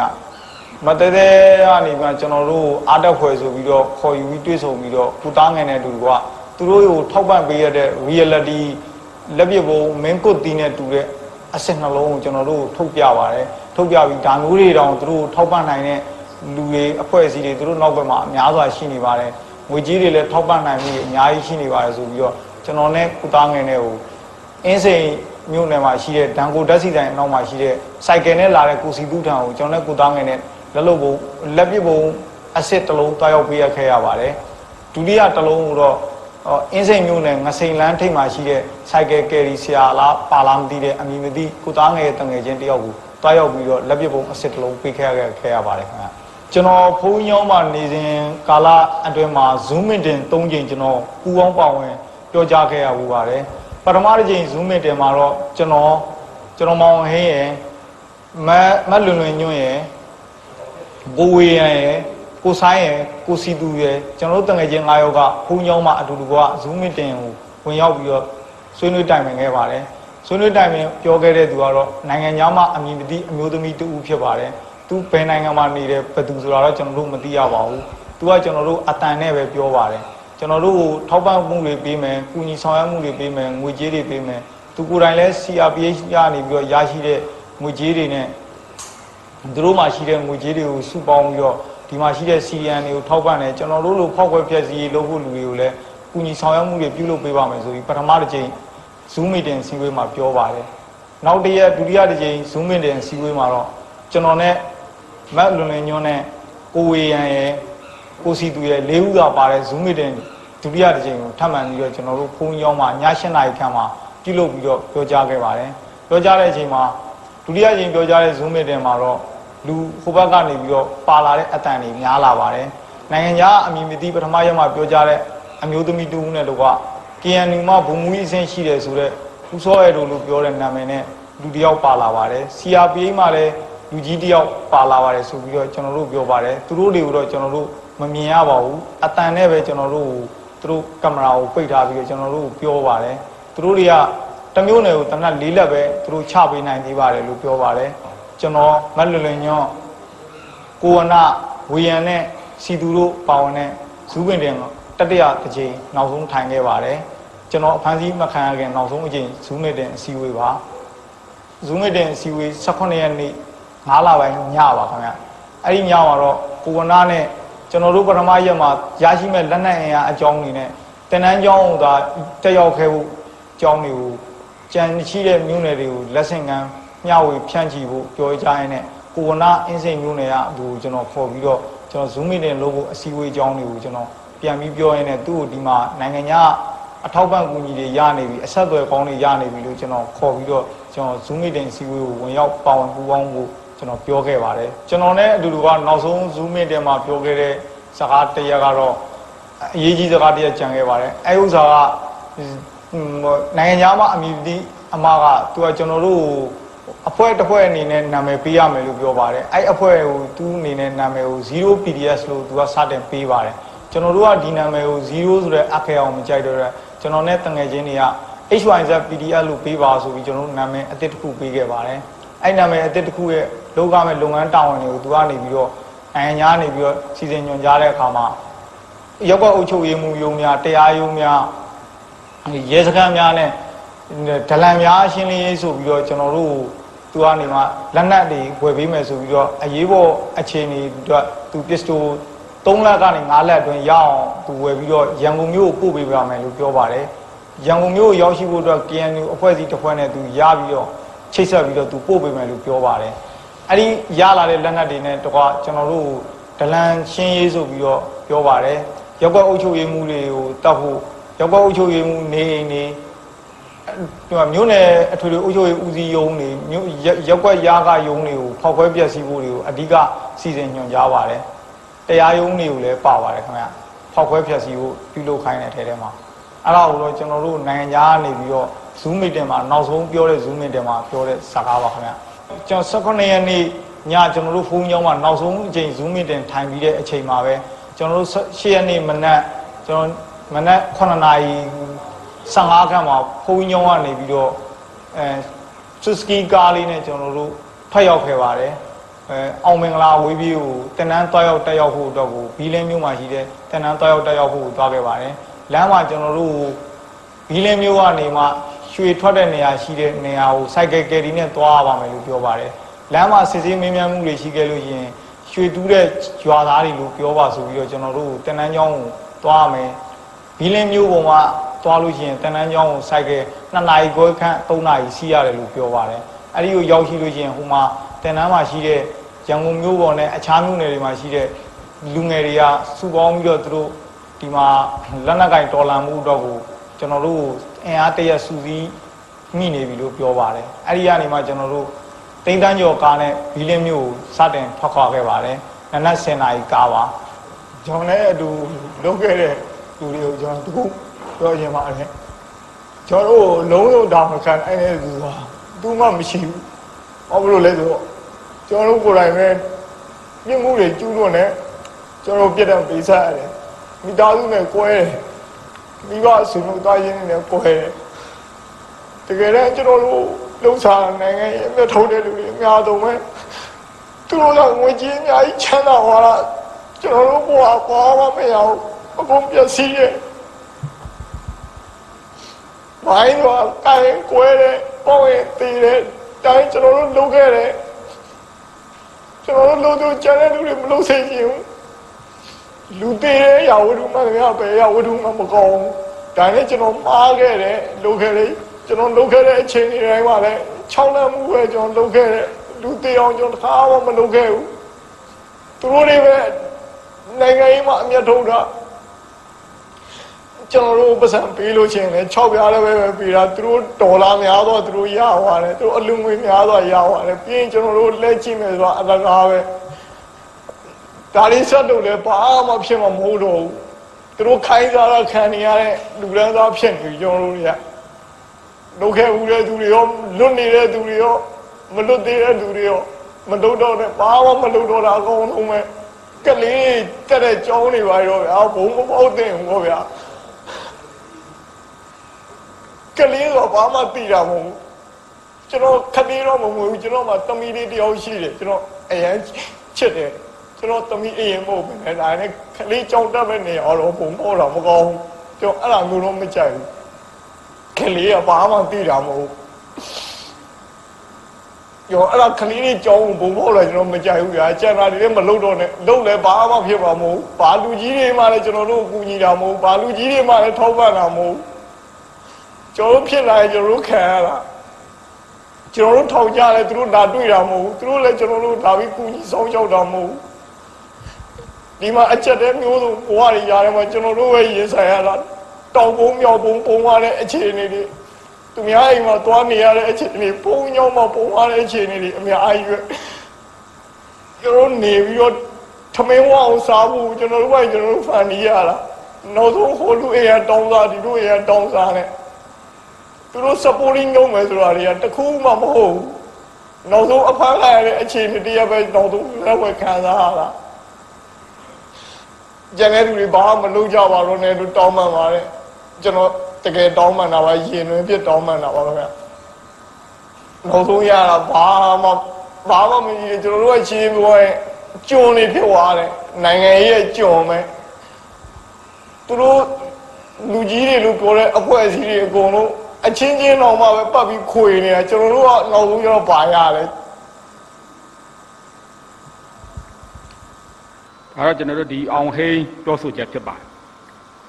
ဒါတွေကတော့ကျွန်တော်တို့ဒီထိမ့်သိမ်းရရှိတဲ့လူတွေကမှဒါအနှဲငယ်ပဲရှိပါသေးတယ်အနှဲငယ်သောသူများရဲ့အချို့သောပြောကြားချက်တွေဒါဖြစ်ပါတယ် online ပေါ်မှာနဲ့ကျွန်တော်တို့ဒါမြောက်ပေးနေတဲ့ lobby တွေအချို့သောကျွန်တော်ခုနပြောခဲ့တဲ့ဖာဆိုတဲ့ဖသုံးလုံးမီဒီယာတွေရဲ့ပြောဆိုချက်လှုံ့ဆော်ချက်ဘာသာမိုင်းတိုက်မှုတွေကဘလောက်တောင်လက်တွေ့အခြေအနေနဲ့ကွာဟနေတယ်ဆိုတာမျက်ဝါးထင်တွေ့မြင်ရမှာဖြစ်ပါတယ်ကျွန်တော်တို့နိုင်ငံသူနိုင်ငံသားပြည်သူလူထုတွေဟာစဉ်းစားဆင်ခြင်နိုင်စွမ်း ရှိတဲ့သူတွေဖြစ်ပါတယ်စဉ်းစားဆင်ခြင်နိုင်စွမ်းရှိတယ်လို့လည်းယုံကြည်ပါတယ်မတမာသူရဲ့ဗဒပါဇက်ဖျားမှာတင်လမ်းဆုံးမသွားဖို့အတွေးဆုံးမသွားဖို့မေတ္တာရက်ခံပန်ကြားလိုပါတယ်အားလုံးကိုကျေးဇူးတင်ပါတယ်အခုဒုတိယပိုင်းအနေနဲ့ကျွန်တော်တို့ဒါ UEC ကပြောဆိုခွင့်ရှိသူကရှင်းလင်းမှာဖြစ်ပါတယ်ပြီးရင်မေးခွန်းများမေးမြန်းခြင်းအစီအစဉ်စတင်မှာဖြစ်ပါတယ်အားလုံးကျေးဇူးတင်ပါတယ်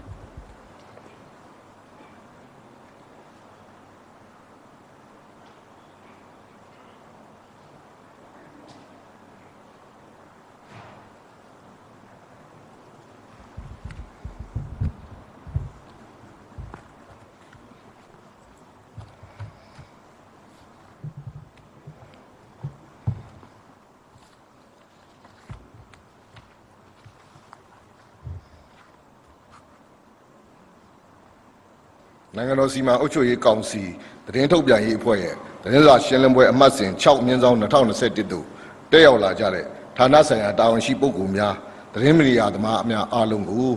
မင်္ဂလာပါလို့ဥစွာနှုတ်ခွန်းဆက်ပါတယ်ကျွန်တော်ကတော့ပြည်ထောင်စုရွေးကောက်ပွဲကော်မရှင်အဖွဲ့ဝင်ဥက္ကမောင်ဦးဖြစ်ပြီးတော့ပြည်ထောင်စုရွေးကောက်ပွဲကော်မရှင်နဲ့စက်လင်းတဲ့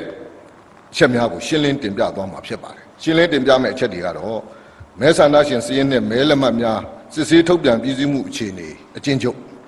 မဲဆန္ဒရှင်စည်းရင်းနဲ့မဲလက်မှတ်များစစ်ဆေးရတဲ့တွေ့ရှိချက်များနဲ့2020ပြည့်နှစ်အထွေထွေရွေးကောက်ပွဲတွင်ဥပဒေနဲ့ညီညွတ်မှုမရှိသောဆောင်ရွက်ချက်များဒါတွေကိုကျွန်တော်တို့တင်ပြမှာဖြစ်ပါတယ်အဲ့ဒီအပြင်ပြည်ထောင်စုရွေးကောက်ပွဲကော်မရှင်လက်ရှိဆောင်ရွက်နေမှုနဲ့ဆက်လက်ဆောင်ရွက်မိများကိုရှင်းလင်းတင်ပြသွားမှာဖြစ်ပါတယ်ပြည်ထောင်စုရွေးကောက်ပွဲကော်မရှင်အနေဖြင့်2020ပြည့်နှစ်အထွေထွေရွေးကောက်ပွဲတွင်အသုံးပြုခဲ့သောမဲဆန္ဒရှင်စည်းနဲ့မဲလက်မှတ်များကိုစစ်ဆေးတွေ့ရှိချက်များကိုထုတ်ပြန်လျက်ရှိရမှာယခုခါမှာတော့ရွေးကောက်ပွဲကျင်းပခဲ့သည့်မြို့နယ်315မြို့နယ်အနက်309မြို့နယ်အတွက်ကျွန်တော်ထုတ်ပြန်ခဲ့ပြီးဖြစ်ပါတယ်မဲဆန္ဒရှင်စည်းထုတ်စစ်ဆေးတွေ့ရှိချက်စည်းချုပ်အရာ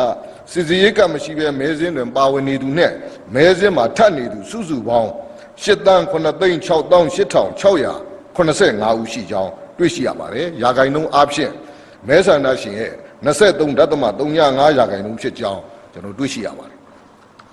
ကျွန်တော်တို့ယခုစစ်ဆေးထုတ်ပြန်မှုများဟာမြို့နယ်တစ်ခုချင်းစီအလိုက်စစ်ဆေးမှုများပဲသာဖြစ်ပါတယ်အခြားတိုင်းဒေသကြီးပြည်နယ်တွေနဲ့တိုက်ဆိုင်စစ်ဆေးမှု cross check ကျွန်တော်တို့ပါဝင်ရင်တော့တပ်မတော်ကထုတ်ပြန်ခဲ့တဲ့မဲမတမာမှုပြုနိုင်ဖြစ်နိုင်တဲ့အရေးအတွက်10,482,116 ဦးရာခိုင်နှုန်းအားဖြင့်28.19 ရာခိုင်နှုန်းတဲ့ဒါပုံမူများပြားမှာဖြစ်ပါတယ်ထုတ်ပြန်ပြီးမြို့နယ်309မြို့နယ်ရဲ့မဲစင်းအပေါ်တပ်မတော်ရဲ့စီစစ်ချက်တွေနဲ့ကျွန်တော်တို့ပြည်ထောင်စုရွေးကောက်ပွဲကော်မရှင်ရဲ့စီစစ်တွေ့ရှိချက်များကိုနှိုင်းယှဉ်တဲ့နေရာမှာလဲကျွန်တော်တို့စီစစ်တဲ့အခြေခံမဲစင်းကွာခြားချက်အရကော်မရှင်ရဲ့စီစစ်တွေ့ရှိမှုတဲ့ဒီတွေ့ရှိမှုကမှတ်ပုံတင်မရှိဘဲပါဝင်နေသူနဲ့မဲစင်းထပ်နေသူစုစုပေါင်း1,204,233ပုံမူများပြားစွာစီစစ်တွေ့ရှိရပါကြောင်းတင်ပြရပါတယ်အလားတူအထက်ပါမြို့နယ်309မြို့နယ်ရဲ့ဆန္ဒမဲလက်မှတ်များကိုမြေပြင်ကွင်းဆင်းစစ်ဆေးခဲ့ရမှာစစ်ဆေးမှုစီရင်ချုပ်အရကွာခြားချက်အနေနဲ့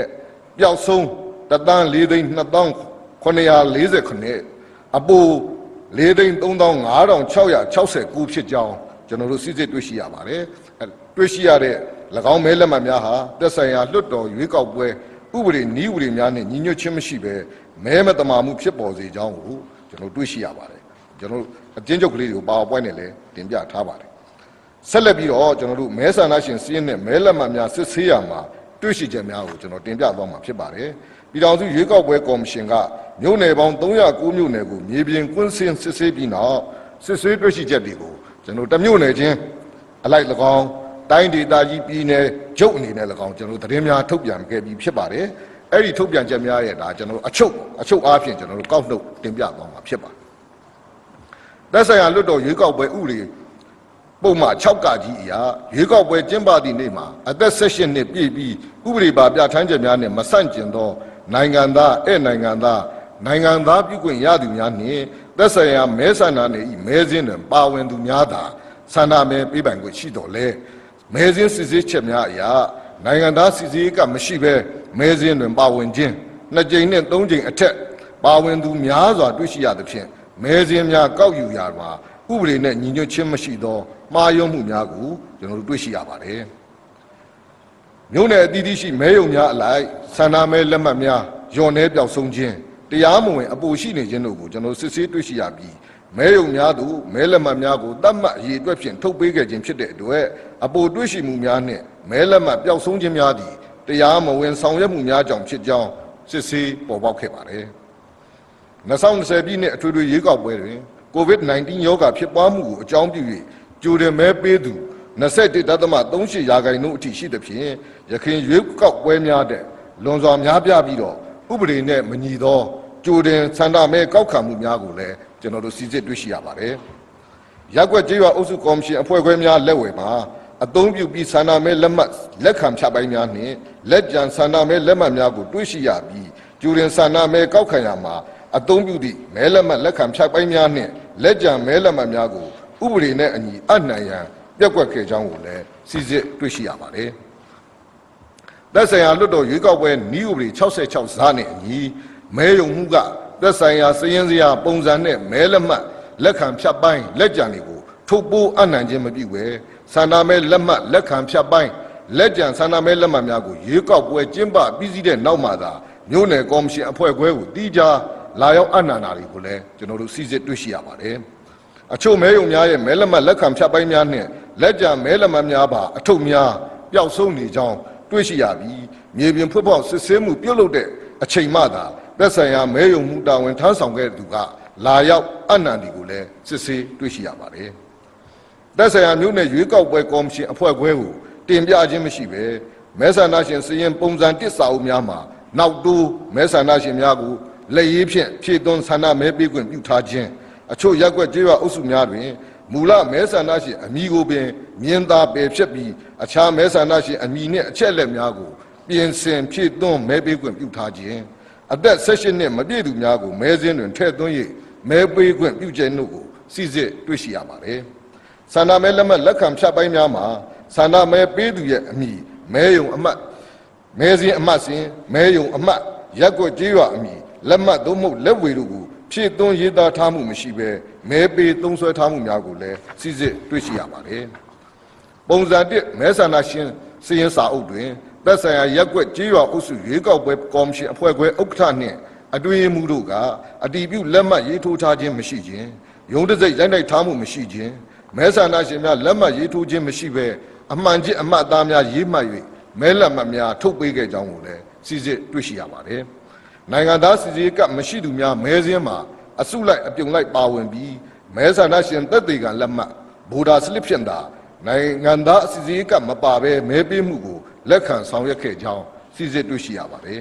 ။ရေစကြိုမြို့နယ်အပါအဝင်မြို့နယ်အချို့ရဲ့ဆန္ဒမဲလက်မှတ်များတွင်မိမိမြို့နယ်မဲဆန္ဒနယ်လွှတ်တော်ကိုယ်စားလှယ်များနှင့်မသက်ဆိုင်သောအခြားမြို့နယ်မဲဆန္ဒနယ်များ၏လွှတ်တော်ကိုယ်စားလှယ်လောင်းများရောနှောပါရှိသည့်ဆန္ဒမဲလက်မှတ်စာအုပ်များကိုလည်းစစ်စစ်တွေ့ရှိရပါတယ်။မဲလက်မှတ်စာအုပ်တို့မှာစောင်းရည်90သာပါဝင်ရမှာဖြစ်တော်လဲမဲလက်မှတ်များရိုက်နှိပ်ဖြန့်ဝေခဲ့စဉ်ကမဲလက်မှတ်စာအုပ်များတွင်စောင်းရည်အပူများရောနှဲမှုများပါရှိနေကြောင်းစစ်စစ်တွေ့ရှိရပါတယ်။ COVID-19 ရောဂါနှင့်ဆက်လင်း၍ကျန်းမာရေးဆိုင်ရာညွှန်ကြားချက်များကိုအကြောင်းပြုကာရွေးကောက်ပွဲကျင်းပရန်အချိန်နီးကပ်မှသာဥပဒေနှင့်ညီညွတ်မှုမရှိသောညွှန်ကြားချက်များထုတ်ပြန်၍မဲစင်းများကောက်ခံမဲပေးစေခြင်းကြိုတင်မဲပေးစေခြင်းများကိုဆောင်ရွက်ခဲ့ကြောင်းကျွန်တော်တို့စစ်စစ်တွေ့ရှိရပါတယ်။ဆက်လက်ပြီးကျွန်တော်2020ပြည့်နှစ်အထွေထွေရွေးကောက်ပွဲနဲ့ဆက်လင်းပြီးစစ်စစ်တွေ့ရှိရတဲ့ဥပဒေနဲ့ညီညွတ်မှုမရှိသည့်ဆောင်ရွက်ချက်များကိုကျွန်တော်ကောက်နှုတ်တင်ပြသွားမှာဖြစ်ပါတယ်။မဲစင်းများပြုစုရန်အတွက်လူဦးရေစည်းရင်အချက်လက်များကောက်ယူတဲ့နေရာမှာရက်ကွက်ကြေးရောအုပ်ချုပ်ရေးမှုများကဥက္ကဋ္ဌအဖြစ်ပါဝင်တဲ့လူဦးရေစည်းရင်ကောက်ယူရေးလုပ်ငန်းအဖွဲ့ကအဓိကဆောင်ရွက်ခဲ့ပါတယ်။မဲစင်းများမြေပြင်ကောက်ယူရာတွင် NLD အစိုးရကခန့်ထားတဲ့ရက်ကြေးအုပ်ချုပ်ရေးမှုများနှင့်အချို့နေရာများတွင် NLD ပါတီရဲ့အောင်နိုင်ရေးအဖွဲ့များပူးပေါင်းကောက်ယူကြောင်းစစ်စစ်သိရှိရပါတယ်။ရင်းတို့စည်းများကောက်ယူတဲ့နေရာမှာရက်ကွက်ကြေးရွာအုပ်စုအတွင်းအမှန်တကယ်နေထိုင်ခြင်းရှိမရှိနိုင်ငံသားစီစီကရှိမရှိသက်ဆိုင်ရာလွှတ်တော်ရွေးကောက်ပွဲဥပဒေအရမဲပေးပိုင်ခွင့်ရှိသူဟုတ်မဟုတ်စီစစ်နိုင်ခြင်းမရှိခဲ့တဲ့အတွက်မဲစည်းမှာနိုင်ငံသားစီစီကမရှိသူများအစုလိုက်အပြုံလိုက်ပါဝင်ခြင်းနိုင်ငံသားစီစီကအမှတ်တစ်ခုတည်းဖြင့်မဲစည်း2ကြိမ်3ကြိမ်နဲ့အထက်ပါဝင်နေခြင်းတို့ကိုစစ်စစ်တွေ့ရှိရပါတယ်။သက်ဆိုင်ရာလွှတ်တော်ရွေးကောက်ပွဲဥပဒေအခန်း6မဲစည်းပြုစုခြင်းပါပုံမှန်115ခန့်ငယ်တွင် မဲဆန္ဒနယ်များရှိဆန္ဒမဲပေးကွန်ရှိသူမည်သူမဆိုသက်ဆိုင်ရာမဲဆန္ဒနယ်၏မဲစဉ်တစ်ခုမှအပအခြားမဲဆန္ဒနယ်၏မဲစဉ်၌တစ်ချိန်တည်းတွင်အမည်စဉ်ပါဝင်ခြင်းမရှိစေရဟုပြဋ္ဌာန်းထားတော်လဲမဲစဉ်များကောက်ယူရာတွင်ဥပဒေနှင့်ညီညွတ်ခြင်းမရှိသောမှားယွင်းမှုများကိုတွေ့ရှိရပါသည်သက်ဆိုင်ရာလွှတ်တော်ရွေးကောက်ပွဲဥပဒေပုံမှန်16ခါခွေအရာမဲစဉ်တွင်ပါဝင်ခွင့်မရှိဘဲပါဝင်ကြောင်းတွေ့ရှိလျင်ထိုအမည်များကိုမဲစဉ်မှပယ်ဖျက်ရမည်ဟုပြဋ္ဌာန်းထားတော်လဲပယ်ဖျက်ခြင်းမရှိဘဲထည့်သွင်းမဲပေးခဲ့တာများကိုလည်းစစ်စစ်တွေ့ရှိရပါတယ်အသက်60နှစ်နဲ့အထက်မဲဆန္ဒရှင်များကျူးရင်မဲပေးရန်အတွက်ရွေးကောက်ပွဲနေ့မတိုင်မီ29ရက်10လ2020ရက်နေ့ကစတင်ပြီးဆောင်ရွက်နိုင်ကြောင်းရခိုင်ပြည်ထောင်စုရွေးကောက်ပွဲကော်မရှင်ကညွှန်ကြားချက်ထုတ်ပြန်ဆောင်ရွက်ခဲ့တဲ့အတွက်ကျူရင်ဆန္ဒမဲများကောက်ခံတဲ့နေရာမှာအချို့နေရာများမှာ NLD ပါတီအောင်နိုင်ရေးအဖွဲ့များပါဝင်၍နေအိမ်များသို့တွားရောက်ခါဆောင်ရွက်ခဲ့သဖြင့်ဥပဒေနဲ့မညီသောမဲပေးမှုဖြစ်စဉ်များပေါ်ပေါက်ခဲ့ပါတယ်။ COVID-19 ရောဂါနှင့်ဆက်လင်း၍ကျန်းမာရေးဆိုင်ရာညွှန်ကြားချက်အရမိမိမဲဆန္ဒနယ်သို့ပြန်လည်ဆန္ဒမဲပေးခြင်းမပြုနိုင်တဲ့မဲဆန္ဒရှင်များကြိုတင်ဆန္ဒမဲပေးရန်အသိပေးကြေညာချက်ကို8ရက်10လ2020ရက်နေ့နှင့်ညွှန်ကြားချက်ကို17ရက်10လ2020ရက်နေ့တို့တွင်ရခိုင်ပြည်ထောင်စုရွေးကောက်ပွဲကော်မရှင်ကထုတ်ပြန်ကြေညာဆောင်ရွက်ခဲ့ပါတယ်။ယင်းညွှန်ကြားချက်များကြောင့်မဲစဉ်များထပ်ချင်းနိုင်ငံသားစီစီကမရှိသူများအစုလိုက်အပြုံလိုက်မဲစဉ်တွင်ထည့်သွင်း၍မဲပေးခဲ့ခြင်းတို့ကိုဆောင်ရွက်ခဲ့ကြောင်းကျွန်တော်စစ်စစ်တွေ့ရှိရပါတယ်။မဲဆန္ဒရှင်များဆန္ဒမဲပေးတဲ့အခါမှာနိုင်ငံသားစီစီကမရှိသူမဲဆန္ဒရှင်များမဲပေးခွင့်ရရှိရေးအတွက်ရခိုင်ပြည်ထောင်စုရွေးကောက်ပွဲကော်မရှင်က19ရက်8လ2020ရက်နေ့တွင်ညွှန်ကြားချက်ထုတ်ပြန်၍ဆောင်ရွက်ခဲ့သဖြင့်မဲယုံများမှာနိုင်ငံသားစီစီကစီစစ်မှုမပြုနိုင်သောမဲဆန္ဒရှင်သက်သေခံလက်မှတ်များဖြင့်မဲပေးခဲ့ခြင်းကြောင့်သက်ဆိုင်ရာလွှတ်တော်ရွေးကောက်ပွဲဥပဒေများနှင့်ညီညွတ်မှုမရှိသောနိုင်ငံသားဖြစ်ကြောင်းအတည်မပြုနိုင်သူများကိုမဲပေးခွင့်ပြုခဲ့ခြင်းနိုင်ငံသားစီစီကအမှတ်တစ်ခုတည်းဖြင့်2ကြိမ်3ကြိမ်နဲ့အထက်မဲစဉ်တွင်ပါဝင်သူများမဲပေးခွင့်ရရှိခဲ့သဖြင့်သက်ဆိုင်ရာလွှတ်တော်ရွေးကောက်ပွဲဥပဒေပုံမှန်59ပါပြဋ္ဌာန်းချက်များကိုကျူးလွန်ဖောက်ဖျက်မှုများရှိခဲ့ကြောင်းစစ်စစ်တွေ့ရှိရပါတယ်။ရွေးကောက်ပွဲနေ့တွင်မဲယုံများနဲ့အသုံးပြုခဲ့တဲ့ဆန္ဒပြုအမှန်ကျစ်တစိမ့်တုံးများနှင့်ဆက်လင်း၍ဆောင်ရွက်ရာတွင် UEC တစိမ့်မပါရှိသည့်အမှန်ကျစ်တစိမ့်တုံးရိုက်နှိပ်ထားသောမဲလက်မှတ်များကိုတွေ့ရှိပါကလည်းခိုင်လုံမဲအဖြစ်သတ်မှတ်မည်ဖြစ်ကြောင်းညွှန်ကြားခဲ့ခြင်းသည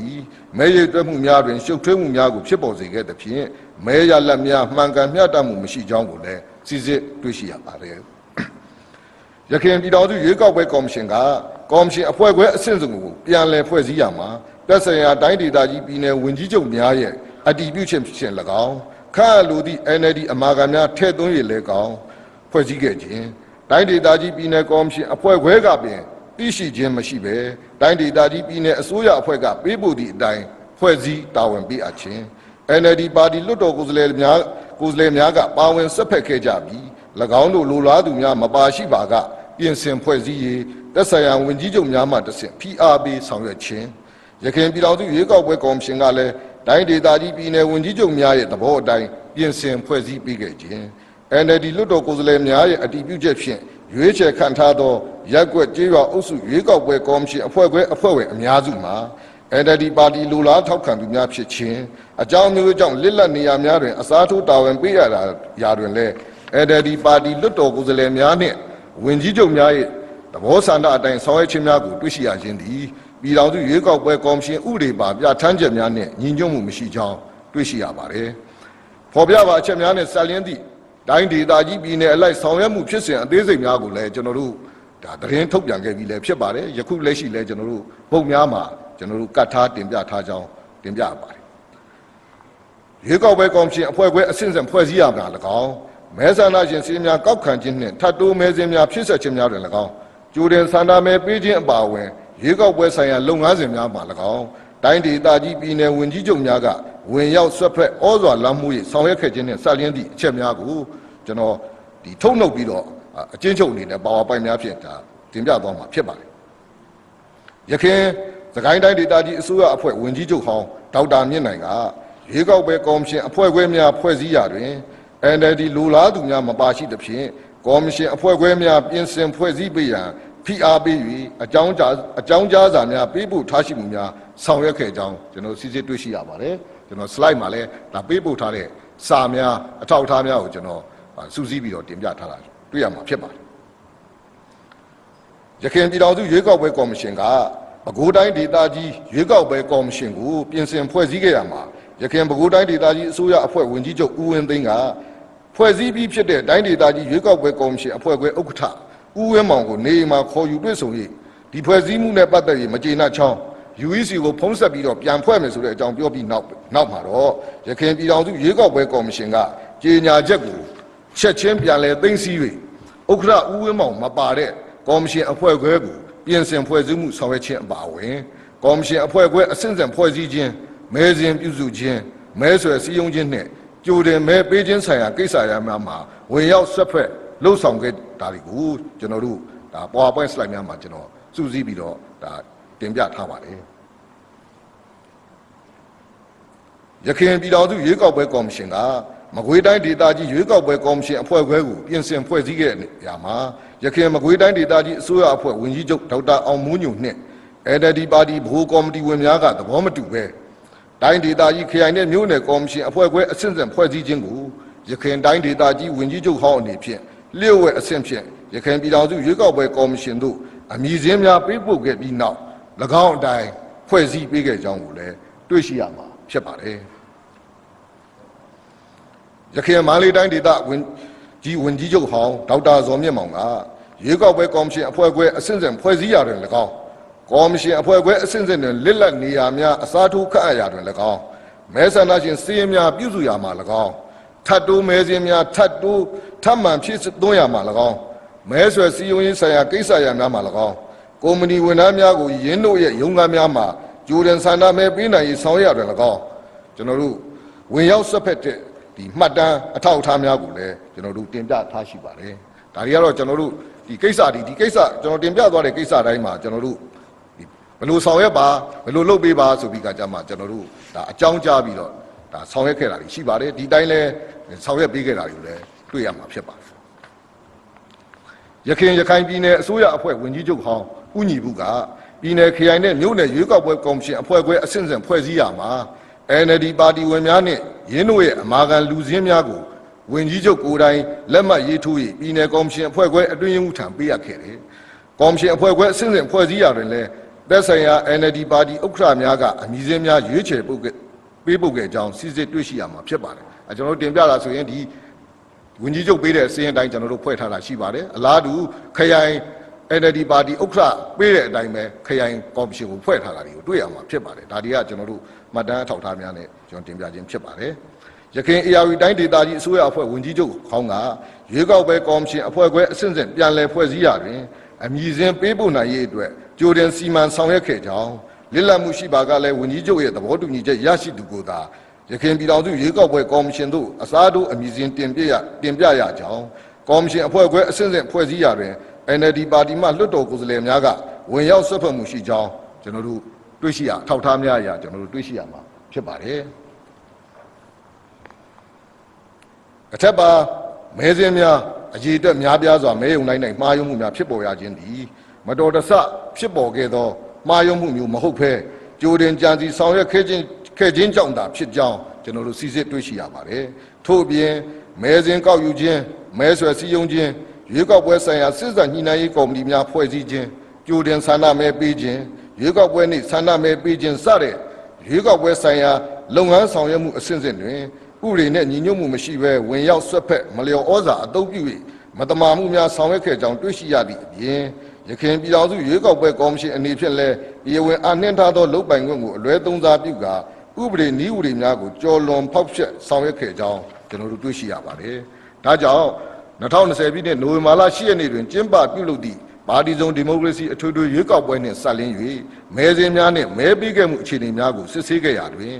NLD ပါတီသည်ရွေးကောက်ပွဲတွင်ရင်းတို့ပါတီတစ်ခုတည်းသာအနိုင်ရရှိပြီးအစိုးရအဖွဲ့ဖွဲ့စည်းနိုင်ရေးအတွက်ပြိုင်ဘက်ပါတီများနှင့်လွှတ်တော်ကိုယ်စားလှယ်လောင်းများ၏မဲဆွယ်စည်းရုံးရေးအပါအဝင်ရွေးကောက်ပွဲဆိုင်ရာလုပ်ငန်းဆောင်ရွက်မှုများကိုအားလုံးကို COVID-19 ရောဂါကာကွယ်ထိန်းချုပ်ရေးဆိုင်ရာကန့်သတ်ချက်တားမြစ်ချက်များကိုအလွဲသုံး၍လည်းကောင်းအုပ်ချုပ်ရေးအာဏာကိုအလွဲသုံး၍လည်းကောင်းကန့်သတ်ထိန်းချုပ်ခဲ့ပြီးနိုင်ငံတော်အာဏာကိုမတရားရယူနိုင်ရန်ကြိုတင်ကြံစည်ဆောင်ရွက်ခဲ့ကြောင်းစစ်စစ်တွေ့ရှိရပါတယ်။အထက်ပါစစ်စစ်ချက်များအရသက်ဆိုင်ရာလွှတ်တော်ရွေးကောက်ပွဲဥပဒေနည်းဥပဒေများနှင့်ညီညွတ်မှုမရှိသည်ကိုစစ်ဆေးတွေ့ရှိရသဖြင့် ကျင်းပပြီးစီးခဲ့တဲ့2020ပြည့်နှစ်အထွေထွေရွေးကောက်ပွဲသည်လွတ်လပ်၍တရားမျှတမှုမရှိသည်ကိုတွေ့ရှိရပါကြောင်းတင်ပြအပ်ပါတယ်။ယခုဆက်လက်ပြီးပြည်ထောင်စုရွေးကောက်ပွဲကော်မရှင်ရဲ့လက်ရှိဆောင်ရွက်နေမှုနဲ့ဆက်လက်ဆောင်ရွက်ပြီးများကိုရှင်းလင်းတင်ပြမှာဖြစ်ပါတယ်။ပြည်ထောင်စုရွေးကောက်ပွဲကော်မရှင်အနေဖြင့်2020ပြည့်နှစ်အထွေထွေရွေးကောက်ပွဲတွင်အသုံးပြုခဲ့သောမဲစင်းနှင့်ဆန္ဒမဲလက်မှတ်များကိုစစ်ဆေးထုတ်ပြန်လျက်ရှိရာမှာယနေ့အထိ309မြို့နယ်အတွက်သတင်းထုတ်ပြန်ပြီးဖြစ်ပါတယ်။6မြို့နယ်သာကြန့်ရှိပြီးဆက်လက်ထုတ်ပြန်သွားမှာဖြစ်ပါတယ်။မဲစင်းများတွင်တစ်ကြိမ်တည်းပို၍အကြိမ်ကြိမ်ပါဝင်နေခြင်းကြောင့်သက်ဆိုင်ရာမဲဆန္ဒရှင်အနေဖြင့်မြို့နယ်တစ်မြို့နယ်အတွင်းရှိရပ်ကွက်ကျေးရွာအုပ်စုများ၌ကြိုတင်ဆန္ဒမဲပေးမိနေ့ရက်များတွင်ကြိုတင်ဆန္ဒမဲပေးခြင်းကိုတစ်ကြိမ်တည်းပို၍ဆောင်ရွက်နိုင်ပြီးရွေးကောက်ပွဲကျင်းပသည့်နေ့မဲရုံမှာလည်းတစ်ကြိမ်ထပ်မံပြီးတော့ဆန္ဒပေးနိုင်ခြင်းမဲစရင်ပါရှိရာမြို့နယ်ရပ်ကွက်ကျေးရွာအုပ်စုများသည်ခရီးမကွာဝေးပဲကပ်လျက်ရှိသည့်အခြေအနေတွင်မဲမတမာမှုပြုလုပ်သူမဲဆန္ဒရှင်အနေဖြင့်ကြိုတင်ဆန္ဒမဲပေးခြင်းကိုတစ်ကြိမ်နဲ့ပို၍ဆောင်ရွက်နိုင်ခြင်းရွေးကောက်ပွဲကျင်းပသည့်နေ့တွင်မဲရုံ၌လက်သန်းမှင်မတို့ဘဲရှောင်လွဲကာအခြားမဲစင်းပါရှိသည့်မဲရုံများတွင်ဆန္ဒမဲပေးခြင်းများဆောင်ရွက်နိုင်သဖြင့်ဤတော်စုရွေးကောက်ပွဲကော်မရှင်အနေဖြင့်မဲစင်းပုံစံ1တွင်လက်မှတ်ရေးထိုးထားသည့်အထောက်အထားများအရာတစ်ကြိမ်နဲ့ပို၍ဆန္ဒမဲပေးမှုများကိုအသေးစိတ်စီစစ်လျက်ရှိပါတယ်ဒီလိုစီစစ်တဲ့အခါမှာလည်း2ကြိမ်ဒါပေးထားတဲ့ဒါ2ကြိမ်3ကြိမ်ဒီလိုပေးထားတဲ့အထောက်အထားများအချက်လက်များကိုလည်းကျွန်တော်တွေ့ရှိနေရပါတယ်ပြည်ထောင်စုရွေးကောက်ပွဲကော်မရှင်အနေဖြင့်2020ပြည့်နှစ်အထွေထွေရွေးကောက်ပွဲ၌ကြုံတွေ့ရတဲ့ချိုးယွင်းအားနည်းချက်များကိုစစ်ဆေးသုံးသပ်၍နောင်ကျင်းပပြုလုပ်မည့်ရွေးကောက်ပွဲများကိုပုံမကောင်းမွန်စနစ်ကျစွာဆောင်ရွက်နိုင်ရေးအတွက်သက်ဆိုင်ရာလွှတ်တော်ရွေးကောက်ပွဲဥပဒေများကိုပြင်ဆင်ရေးဆောင်ရွက်ခြင်းနဲ့အချိုးကျကုစားပြုစနစ် PR အပါအဝင်မြန်မာနိုင်ငံနဲ့တင့်လျော်မည့်ရွေးကောက်ပွဲစနစ်အသုံးပြုနိုင်ရေးညှိနှိုင်းဆွေးနွေးဆောင်ရွက်လျက်ရှိကြောင်းတင်ပြအပ်ပါတယ်ပြီးခဲ့တဲ့မေလ21ရက်နေ့မှာလည်းနေပြည်တော်ပြည်ထောင်စုရွေးကောက်ပွဲကော်မရှင်ရုံးမှာပြည်ထောင်စုရွေးကောက်ပွဲကော်မရှင်နှင့်နိုင်ငံရေးပါတီများတွဲဆုံညှိနှိုင်းအစည်းအဝေးပြုလုပ်ခဲ့ပါတယ်လက်ရှိနိုင်ငံရေးပါတီ62ပါတီနဲ့59ပါတီမှတာဝန်ရှိသူများတက်ရောက်ခဲ့ပြီး PR စနစ်ကျင့်သုံးရေးအပါအဝင်အထွေထွေကိစ္စရပ်များကိုဆွေးနွေးခဲ့တာမှာပါတီအများစုက PR စနစ်ကျင့်သုံးရေးကိုမူအားဖြင့်ထောက်ခံကြောင်းနဲ့မြန်မာနိုင်ငံနဲ့တင့်လျော်တဲ့ဒီဇိုင်းရွေးချယ်သတ်မှတ်ရေးများကိုဆွေးနွေးညှိနှိုင်းနိုင်ခဲ့ပါတယ်။ညီကုန်းချုပ်အနေနဲ့တင်ပြလိုတာကတော့ပြည်ထောင်စုရွေးကောက်ပွဲကော်မရှင်သည်နိုင်ငံတော်စီမံအုပ်ချုပ်ရေးကောင်စီရဲ့နိုင်ငံတော်တာဝန်ထမ်းဆောင်ရာတွင်ဆောင်ရွက်ရမည့်ရှေ့လုပ်ငန်းစဉ်9ရပ်ပါလုပ်ငန်းစဉ်1ဖြစ်တဲ့မဲစင်းစစ်ဆေးခြင်းအပါအဝင်လှုပ်ဆောင်တဲ့လှုပ်ဆောင်တိုက်တီများကိုဥပဒေနဲ့အညီဆက်လက်ဆောင်ရွက်လျက်ရှိပါကြောင်းနှင့်လုပ်ငန်းစဉ်9ဖြစ်သည့်အရေးပေါ်ကာလဆိုင်ရာပြဋ္ဌာန်းချက်များနှင့်အညီဆောင်ရွက်ပြီးစီးပါကဖွဲ့စည်းပုံအခြေခံဥပဒေ2008ခုနှစ်နဲ့အညီလွတ်လပ်ပြီးတရားမျှတသောပါတီစုံဒီမိုကရေစီအထွေထွေရွေးကောက်ပွဲကျင်းပရေးအတွက်ဆက်လက်ဆောင်ရွက်သွားမည်ဖြစ်ကြောင်းကျွန်တော်တင်ပြအပ်ပါတယ်အားလုံးကိုကျေးဇူးတင်ပါတယ်ဆက်လက်ပြီးတော့ကျွန်တော်တို့မီဒီယာများအနေနဲ့မိခွန်းများကျွန်တော်တို့မေးမြန်းနိုင်ပါတယ်ဟုတ်ကဲ့မင်္ဂလာပါခင်ဗျ One News သတင်းဌာနကပါဒီမေလ21ရက်နေ့က UEC နဲ့နိုင်ငံရေးပါတီတို့တွဲဆုံဆွေးနွေးပွဲမှာ UEC ဥက္ကဋ္ဌဦးသိန်းစိုးကဒီရွေးကောက်ပွဲဥပဒေကိုချိုးဖောက်ခဲ့တဲ့ NLD ပါတီကိုဖျက်သိမ်းတဲ့အထိပေါ့လို့လှုံ့ဆော်သွားမယ်လို့ပြောကြားခဲ့တာကိုဒီသတင်းမီဒီယာအချို့ကထုတ်လွှင့်ထားရှိပါတယ်ဒါနဲ့ပတ်သက်ပြီးဒီလိုလှုံ့ဆော်မှုရှိမရှိသိလို့ပါတယ်ခင်ဗျဟုတ်ကဲ့ပါကျွန်တော်တို့ဒီပြည်တော်စုရွေးကောက်ပွဲကျွန်တော်ဖွဲ့စည်းပုံအခြေခံဥပဒေအရ၎င်းကျွန်တော်ပြည်တော်စုရွေးကောက်ပွဲကော်မရှင်ဥပဒေအရတော်၎င်းနိုင်ငံရေးပါတီများမှတ်ပုံတင်ခြင်းဥပဒေအရတော်၎င်းဒီနိုင်ငံရေးပါတီများကိုကြီးကြပ်ဖို့နိုင်ငံရေးပါတီများကိုမှတ်ပုံတင်ခြင်းအစပယ်ဖျက်ခြင်းလုပ်ငန်းတွေကိုပြည်တော်စုဆောင်ရွက်ခြင်းတာဝန်ဟာပြည်တော်စုရွေးကောက်ပွဲကော်မရှင်ရဲ့တာဝန်ဖြစ်ပါတယ်အဲ့တော့နိုင်ငံရေးပါတီများအနေနဲ့လည်းကျွန်တော်တို့သတ်မှတ်ထားတဲ့ဒီဟောပေါ့နိုင်ငံရေးပါတီတည်ထောင်တဲ့နေရာမှာဝန်ခံချက်တွေရှိပါတယ်နောက်လိုက်နာဆောင်ရွက်မဲ့အချက်တွေရှိပါတယ်ပုံမှန်30ဆိုရင်ဒီလိုကျူးလွန်တဲ့လူတွေကိုလက်ဒီပါတီဝင်ပြစ်မထားရတာတွေရှိပါတယ်နောက်နိုင်ငံရေးပါတီများရပ်တည်ပိုင်ခွင့်မရှိတဲ့ပုံမှန်7ကကြီးနောက်ကျွန်တော်တို့နည်းဥပဒေ15ဒီအချက်တွေကိုနိုင်ငံရေးပါတီများအနေနဲ့လိုက်နာဆောင်ထိတ်ရမှာဖြစ်ပါတယ်အကယ်၍များဒီပုံမှန်များကိုကျူးလွန်နေဆိုရင်တော့ဖွဲ့စည်းပုံခြေရာဥပဒေပုံမှန်400ခွန်မှာလည်းပြဋ္ဌာန်းထားပါတယ်ပုံမှန်နိုင်ငံရေးပါတီများဥပဒေပုံမှန်7ကကြီး15တို့မှာနည်းဥပဒေ15တို့မှာပြဋ္ဌာန်းထားတဲ့အတိုင်းဆက်လက်ရပ်တည်ပိုင်ခွင့်မရှိစေတဲ့ပြစ်မှုများကိုချက်လက်များကိုကျူးလွန်ရင်တော့ဥ ဥပဒေနဲ့အညီဆောင်ရွက်ရမှာဖြစ်ပါတယ်ဒီလိုလုပ်တဲ့အခါမှာ NLD ပါတီမှမဟုတ်ပါဘူးဂျန်တဲ့ပါတီတွေရောအားလုံးကျွန်တော်တို့ဒီအချက်လက်တွေကိုကျူးလွန်ကြောင်းကျွန်တော်တို့ကော်မရှင်ကတွေ့ရင်တော့ဖွဲ့စည်းပုံအခြေခံဥပဒေပုံမှန်408အတိုင်းပဲဒီကော်မရှင်ကနိုင်ငံရေးပါတီအဖြစ်ပယ်ဖျက်ရမှာဖြစ်ကြောင်းကျွန်တော်လည်းဖြေကြားလိုပါဟုတ်ကဲ့နောက်တစ်ခုကတော့ဒီ NLD ပါတီရဲ့ဘိုးအလုံးမှုဆောင်အဖွဲ့ရဲ့ဒီဇွန်လ10ရက်နေ့ကထုတ်ပြန်ကြေညာချက်ထဲမှာလွတ်တော်ကိုယ်စားလှယ်များအပေါ်လွတ်တော်ကိုယ်စားလှယ်အဖြစ်တရားဝင်ရည်တည်ပိုင်ခွင့်မရှိသေးတဲ့ပုဂ္ဂိုလ်လို့သတ်မှတ်ပြီးဒီ CRPH တို့ NUG တို့ PDF တို့မှာပါဝင်ပတ်သက်ခြင်းမရှိကြောင်း PRP 66အတင်းအဓမ္မခံဝင်ဂတိလက်မှတ်ရေးထိုးမှုတွေနဲ့ပတ်သက်ပြီးရေးသားထားတာတွေ့ရပါတယ်အဲ့ဒီကြေညာချက်နဲ့ပတ်သက်ပြီးဗာများပြောဖို့ရှိပါလဲခင်ဗျာဟုတ်ကဲ့ကျွန်တော်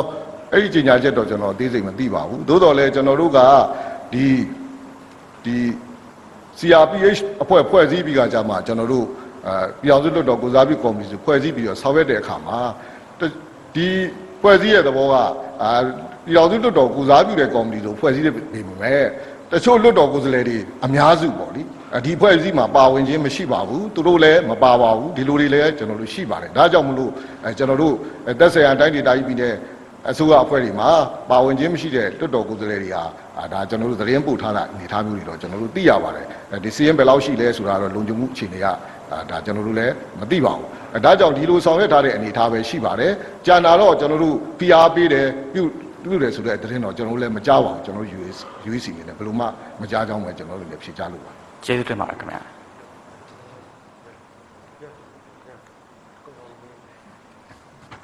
ကျွန်တော်တော့မေးချင်ပါ UEC ကိုမေးမယ်လို့ကြံအောင်လားမသိဘူးဗျUEC နဲ့ပတ်သက်ပြီးမေးကြရှိရင်မေးပြပါပြီးမှသာကျွန်တော်တို့ဆက်ပြီးကကြမှာဗိုလ်ချုပ်စောမင်းထွန်းကဖြေကြားမှာဖြစ်ပါတယ်မေးတော့ရှိပါကမေးပြပါခင်ဗျာကျွန်တော်တို့97 media ရင်းနောက်ချုပ်နန္ဒလင်းတို့ပဲပါကျွန်တော်မေးချင်တာကတော့ဟောပါနော်ဒီပြည်တော်စုရွေးကောက်ပွဲကော်မရှင်အနေနဲ့နောင်လာမယ့်ရွေးကောက်ပွဲမှာ PR စနစ်ကျင့်သုံးမယ်ဆိုရင်ပေါ့နော်အဲ့ PR စနစ်နဲ့ပတ်သက်ပြီးတော့ကြိုတင်ဆောင်ရွက်ထားမှုအခြေအနေတွေကိုသိချင်ပါခင်ဗျာအဲ့လေးပြကြားပေးစေလိုပါတယ်ဟုတ်ကဲ့ပါကျွန်တော်တို့ဒီနောင်လာမယ့်ရွေးကောက်ပွဲများမှာမြန်မာနိုင်ငံနဲ့တင့်လျော်တဲ့ဒီရွေးကောက်ပွဲစနစ်ပြောင်းလဲကျင့်သုံးနိုင်ရေးကိစ္စကိုကျွန်တော်တို့လက်ရှိလဲကျွန်တော်တို့သုံးသပ်ဆောင်ရွက်လျက်ရှိပါတယ်အဲ့ဒီနေရာမှာကျွန်တော်တို့ခုမှဆောင်ရွက်တာမဟုတ်ပါဘူးဒီကိစ္စနဲ့ပတ်သက်လို့ရှိရင်ရွေးကောက်ပွဲစနစ်များကျင့်သုံးရေးနဲ့ဆက်လင်းရေးပထမအကြိမ်လွှတ်တော်တက်တန်းမှာကျွန်တော်တို့အမျိုးသားလွှတ်တော်ကိုယ်စားလှယ်တဦးရဲ့အဆိုကိုမဲခွဲဆုံးဖြတ်တဲ့နေရာမှာအများစုထောက်ခံတဲ့အတွက်အဆိုအောင်မြင်ခဲ့ပြီးအမျိုးသားလွှတ်တော်ရွေးကောက်ပွဲများတွင်ချိုးကျကူစားပြုစနစ် PR စနစ်ကျင့်သုံးရေးဆိုင်ရာအဆိုအကောင့်ထဲပေါ်ရေးကော်မရှင်ကို73ရက်6လ2014ရက်မှာအမျိုးသားလွှတ်တော်ကဖွဲ့စည်းတာဝန်ပေးအပ်ခဲ့ပြီးရင်းကော်မတီကအစီရင်ခံစာတင်သွင်းတဲ့အဆင့်အထိကျွန်တော်ရောက်ခဲ့တာရှိပါတယ်လက်ရှိပြည်အောင်စုရွေးကောက်ပွဲကော်မရှင်အနေနဲ့လည်းနောင်ရွေးကောက်ပွဲများမှာအချိုးကျကူစားပြုစနစ်ကျင့်သုံးနိုင်တဲ့လားလာနဲ့ပတ်သက်ပြီးတော့ပြည်တော်စုရွေးကောက်ပွဲကော်မရှင်နဲ့နိုင်ငံရေးပါတီများပထမအကြိမ်တွေ့ဆုံညှိနှိုင်းအစည်းအဝေးမှာ၎င်းဒုတိယအကြိမ်ညှိနှိုင်းအစည်းအဝေးမှာ၎င်းတွေ့ဆုံဆွေးနွေးခဲ့ပါတယ်နိုင်ငံရေးပါတီအများစုကမူအားဖြင့်သဘောတူပြီးတော့အကြံပြုဆွေးနွေးခဲ့တာရှိပါတယ်စာတမ်းများလည်းကျွန်တော်တို့ပေးပို့ထားတာရှိပါတယ်PR စနစ်ကျင့်သုံးနိုင်ရေးအတွက်ပြည်တော်စုရွေးကောက်ပွဲကော်မရှင်နိုင်ငံရေးပါတီများနဲ့တတ်သိပညာရှင်များစုပေါင်းဆွေးနွေးဝဲကိုလည်းကျွန်တော်တို့ဒါကျင်းပရန်စီစဉ်ထားကြောင်းကျွန်တော်တို့စီစဉ်ထားပါတယ်ရင်းဆွေးနွေးပွဲမှာမြန်မာနိုင်ငံနဲ့ကိုက်ညီတဲ့ PR ရွေးကောက်ပွဲဒီဇိုင်းတွေကိုသုံးသပ်ဆွေးနွေးကြမှာဖြစ်ပါတယ်ပြည်တော်စုရွေးကောက်ပွဲကော်မရှင်အနေနဲ့လည်းနိုင်ငံတကာမှာကျင့်သုံးနေတဲ့ဒီရွေးကောက်ပွဲစနစ်တွေကိုလေ့လာဆန်းစစ်ဆွေးနွေးသုံးသပ်လျက်ရှိပါတယ်အကယ်၍ရွေးကောက်ပွဲစနစ်ပြောင်းလဲကျင့်သုံးမယ်ဆိုရင်လက်ရှိရွေးကောက်ပွဲဥပဒေနည်းဥပဒေလုပ်ငန်းလမ်းညွှန်အချို့တော့ပြောင်းလဲမှုဆောင်ရွက်မှာဖြစ်တဲ့အတွက်ဒါတွေကိုလည်းလိုက်လျောညီထွေဖြစ်အောင်ကျွန်တော်တို့သုံးသပ်ဆောင်ရွက်လျက်ရှိပါတယ်အချိုးကျကိုစားပြုစနစ်ရဲ့အခြေခံသဘောအရဒီမဲဆန္ဒနယ်ကိုကျေပြန့်သတ်မှတ်ပြီးတော့ကိုယ်စားလှယ်အရေးအတွက်ကိုတော့ဒါကျွန်တော်တို့အချိုးကျခွဲဝေတဲ့သဘောပဲဖြစ်ပါတယ်ဒါအချင်းချုပ်ပါအဲ့တော့မဲဆန္ဒရှင်များမဲဆန္ဒနယ်များသတ်မှတ်ခြင်းနဲ့ပြင်ဆင်သတ်မှတ်ခြင်းတို့ဆောင်ရွက်ရမှာလိုအပ်တဲ့အတွက်ကျွန်တော်တို့ဒီလိုဆောင်ရွက်ဖို့အခွင့်အာဏာကလည်းကျွန်တော်တို့ဥပဒေများအရာပြည်ထောင်စုရွေးကောက်ပွဲကော်မရှင်ရဲ့ဒါဒီတာဝန်နဲ့လုပ်ပိုင်ခွင့်ဖြစ်တဲ့အတွက်ဥပဒေနဲ့အညီမဲဆန္ဒနယ်များကိုပြင်ဆင်သတ်မှတ်ဖို့တော့လိုအပ်ကြောင်းကျွန်တော်တွေ့ရှိရပါတယ်နိုင်ငံသားများရဲ့ရွေးကောက်ပွဲဆိုင်ရာအတွေ့အကြုံဗဟုသုတနဲ့စာတတ်မြောက်မှုပေါ်မှာမူတည်ပြီးတော့မိမိနိုင်ငံရဲ့ဗကတိအခြေအနေနဲ့ကိုက်ညီတဲ့ရိုးရှင်းလွယ်ကူတဲ့စနစ်ကိုရွေးချယ်ကျင့်သုံးရမယ်လို့လည်းကျွန်တော်တို့သုံးသပ်ပါတယ် ရွေးကောက်ပွဲတာဝန်ထမ်းဆောင်ရမယ့်ကော်မရှင်အဖွဲ့ခွဲများနဲ့ရွေးကောက်ပွဲဝန်ထမ်းများအတွက်လေ့ကျင့်ပညာပေးအစီအစဉ်များမဲဆန္ဒရှင်ပြည်သူများအတွက်နိုင်ငံသားအသိပညာပေးအစီအစဉ်များကိုလည်းကြဲကြဲပြန့်ပြန့်ဆောင်ရွက်ဖို့လိုအပ်တာဖြစ်ပါတယ်။ဒါကြောင့်ကျွန်တော်တို့ရွေးကောက်ပွဲစနစ်ပြုပြင်ပြောင်းလဲရေးနဲ့ဆက်လင်းပြီးတော့ဆက်ဆက်ဌာနများနိုင်ငံရေးပါတီများတတ်သိပညာရှင်များနဲ့ကျွန်တော်ဆွေးနွေးညှိနှိုင်းပြီးတော့ကျွန်တော်ဆက်လက်ပြီးတော့အကောင်းဆုံးဖြစ်အောင်ဆောင်ရွက်သွားမယ်ဖြစ်ကြောင်းဖြေကြားလိုပါတယ်။ကျေးဇူးတင်ပါတယ်ခင်ဗျာ။ဟုတ်ကဲ့မင်္ဂလာပါကျွန်တော် NHP သတင်းအေဂျင်စီကအဒီယာချုပ်ဝင်းဦးပါဆရာခုနပြောရတဲ့အထဲမှာပါပါတယ်ဒီပြီးခဲ့တဲ့2020ရွေးကောက်ပွဲမှာကဒီမြို့နယ်အဆင့်ဒီမဲဟိုသာမှားယွင်းမှုသဘောမျိုးပေါ့နော်အဲ့လိုမျိုးရှိသွားတဲ့အခါမှာဆရာတို့အခုဒီရွေးကောက်ပွဲကော်မရှင်အနေနဲ့ကအဲ့ဒီလိုမျိုး2020မှာမှားခဲ့တဲ့ဖြစ်စဉ်တွေအတွက်ဒီရက်ကြီးတို့မြို့နယ်တို့ရွေးကောက်ပွဲကော်မရှင်တွေအဖွဲ့တွေကိုအရေးယူဖို့ရှိမရှိဆိုတာလေးသိကြပါလေဟုတ်ကဲ့ပါကျွန်တော်တို့ဒီရွေးကောက်ပွဲနဲ့ပတ်သက်လို့ရှိရင်ကျွန်တော်တို့ပြည်ထောင်စုရွေးကောက်ပွဲကော်မရှင်ဥပဒေလည်းရှိပါတယ်လွှတ်တော်ရွေးကောက်ပွဲဥပဒေတွေလည်းရှိပါတယ်တာမန်အဖြစ်တော့ကျွန်တော်တို့ရွေးကောက်ပွဲမှာနှစ်ပိုင်းပေါ့တစ်ပိုင်းကတော့ရွေးကောက်ပွဲဟိုတာဝန်ယူဆောင်ရွက်ရတဲ့ရွေးကောက်ပွဲကော်မရှင်နဲ့ကော်မရှင်အဖွဲ့ခွဲအဆင့်ဆင့်နောက်တစ်ခုကတော့ကျွန်တော်တို့ရွေးကောက်ပွဲမှာမဲပေးတဲ့လူတွေရှိတယ်ဒီအပိုင်းနှစ်ပိုင်းရှိပါတယ်အဲ့တော့ကျွန်တော်တို့တာမန်အဖြစ်တော့ကျွန်တော်တို့ဥပဒေရဲ့သဘောအရတော့ဒီတာဝန်ထမ်းဆောင်ခဲ့တဲ့ကော်မရှင်အဖွဲ့ခွဲအဆင့်ဆင့်ကတာဝန်ရှိပုဂ္ဂိုလ်များဟာမိမိရဲ့လုပ်ငန်းတာဝန်ကိုသဘောရိုးနဲ့ဆောင်ရွက်ပြီးကြတော့ဒီမှားယွင်းရှိခဲ့ရင်တော့ကျွန်တော်တို့ဥပဒေက immunity ပေးထားပါတယ်သို့တော်လည်းရည်ရွယ်ချက်ရှိတကယ်ကိုချိုးဖောက်တယ်ဆိုရင်တော့ဒါကင်းလွတ်ခွင့်ပေးမထားပါဘူးဒါကြောင့်ဒီချက်နှစ်ချက်ပေါ်မှာကျွန်တော်သုံးသပ်ရမှာဖြစ်ပါတယ်အလားတူပဲကျွန်တော်တို့မဲဆန္ဒမဲပေးတဲ့လူတွေကတော့ရွေးကောက်ပွဲရဲ့အခန်း73ရွေးကောက်ပွဲဆိုင်ရာပြစ်မှုများကျူးလွန်ရင်အဲ့ဒီပြစ်မှုများနဲ့ပုံမှန်များပါအချက်လက်များကိုကျူးလွန်ရင်တော့ကျူးလွန်တဲ့အတိုင်းကျွန်တော်တို့ဥပဒေအရအရေးယူခြင်းဖြစ်ခံမှာဖြစ်ပါတယ်ဒါတွေလည်းကျွန်တော်တို့သက်ဆိုင်ရာမြန်မာနိုင်ငံရဲတပ်ဖွဲ့မှာဒီမှုကိစ္စတွေနဲ့လည်းဆောင်ရွက်မှုတွေလည်းကျွန်တော်ရင်ပတ်တွေမှာလည်းတင်ပြပြီးဖြစ်ပါတယ်ဒါတွေကတော့သူ့ဥပဒေအတိုင်းများသောအားဖြင့်တစ်နှစ်ဖြစ်စေနောက်ပြီးတော့ဓာငွေ3သိန်းဖြစ်စေထိုက်တင်တဲ့ပြစ်မှတ်နှစ်ခုလုံးပဲဖြစ်စေတော့ကြခံနိုင်ပါတယ်ဒါပေမဲ့လိန်လယ်တိုင်တိုင်းနဲ့ဆိုရင်တော့3နှစ်3သိန်းအထိကျွန်တော်တို့ပြစ်ဒဏ်ကြခံနိုင်ပါတယ်ဒီဥပဒေနဲ့အညီပဲကျွန်တော်ဆက်ဆောင်ရွက်နေပါတယ်ဟုတ်ကဲ့ပါဒုတိယမေးခွန်းလေးကတော့ဟိုလက်ရှိပေါ့နော်လက်ရှိအခြေအနေအကျဉ်းချုပ်အရဒီနိုင်ငံရေးပါတီပေါ့နိုင်ငံရေးပါတီတွေမှာဟိုအများအားဖြင့်အားနည်းနေကြတယ်အားနည်းနေတဲ့အခြေအနေမှာဒီကျွန်တော်တို့ဒီရှေ့ဆက်သွားမဲ့ဒီမိုကရေစီအတွက်ကဒီအားနည်းချက်တွေကဖြစ်လာနိုင်တဲ့အနေအထားကိုတွေ့မြင်နေရတယ်ပေါ့နော်ဒါပြင်နိုင်ငံရေးလေးလာသူတွေရဲ့သုံးသက်ချက်တွေရောပါတယ်ပေါ့အဲ့ဒီအတွက်ဆရာတို့ဒီ UEC အနေနဲ့ပေါ့နော်ဒီနိုင်ငံရေးပါတီတွေအားကောင်းလာအောင်လို့အတွက်ဘယ်လိုမျိုးပံ့ပိုးမှုတွေလမ်းညွှန်မှုတွေပေါ့နော်ဒါဟိုဆောင်ရွက်သွားမယ်ဆိုတဲ့ဥစ္စာအစီအစဉ်တွေရှိတယ်ဆိုရင်လည်းအဲ့ဒါလေးသိကြပါပဲဟုတ်ကဲ့ပါကျွန်တော်တို့ဒီဒီမိုကရေစီစနစ်မှာတော့နိုင်ငံရေးပါတီတွေကအရေးကြီးပါတယ်ဒါကြောင့်နိုင်ငံရေးပါတီတွေဟာကျွန်တော်တို့ဒါဒီနဲ့ပတ်သက်ပြီးတယ်ကျွန်တော်တို့ပြည်အောင်စုရွေးကောက်ပွဲကော်မရှင်နဲ့အလေးထားပါတယ်ဒီဥပဒေနိုင်ငံရေးပါတီများမှပုံတင်ခြင်းဥပဒေနည်းဥပဒေများနဲ့အညီလဲကျွန်တော်တို့ကြက်မှတ်ဆောင်ရွက်လည်ရှိပါတယ်ဒီလိုဆောင်ရွက်တဲ့အခါမှာနိုင်ငံရေးပါတီများဟာမိပါတီရဲ့နိုင်ငံရေးအယူဝါဒယုံကြည်ချက်အတိုင်းပဲလွတ်လပ်စွာနဲ့စီးရုံးပြီးကြမှာဆောင်ရွက်ခွင့်များလဲကျွန်တော်တို့ပေးထားပြီးလဲဖြစ်ပါတယ်အလားတူပဲသူတို့ပြည်အောင်စုရွေးကောက်ပွဲကော်မရှင်အနေနဲ့တော့နိုင်ငံရေးပါတီတွေနဲ့လိုအပ်ဒီခုနဥက္ကဋ္ဌကြီးကျွန်တော်တို့ရဲ့ကော်မရှင်ဥက္ကဋ္ဌကြီးပြောသလိုပါပဲမကြာခဏကျွန်တော်တွေ့ဆုံညှိနှိုင်းဆွေးနွေးပြီးကြတော့နိုင်ငံရေးပါတီတွေနဲ့ပတ်သက်ပြီးကြတော့လိုအပ်တဲ့အချက်တွေကျွန်တော်တို့ကော်မရှင်ကဥပဒေနဲ့အညီကူညီပေးနိုင်တဲ့အချက်တွေကိုလည်းကျွန်တော်ကူညီပေးသွားမှာဖြစ်ပါတယ်ပြီးကြတော့နိုင်ငံရေးပါတီများရဲ့စွမ်းဆောင်ရည်နဲ့ဒါအည်သွေးတွေပုံမြစ်မားရေးအတွက်လည်းကျွန်တော်တိုက်တွန်းပြီးတော့ဆောင်ရွက်သွားမှာဖြစ်ပါတယ်အလားတူပဲပြီးခဲ့တဲ့ရွေးကောက်ပွဲ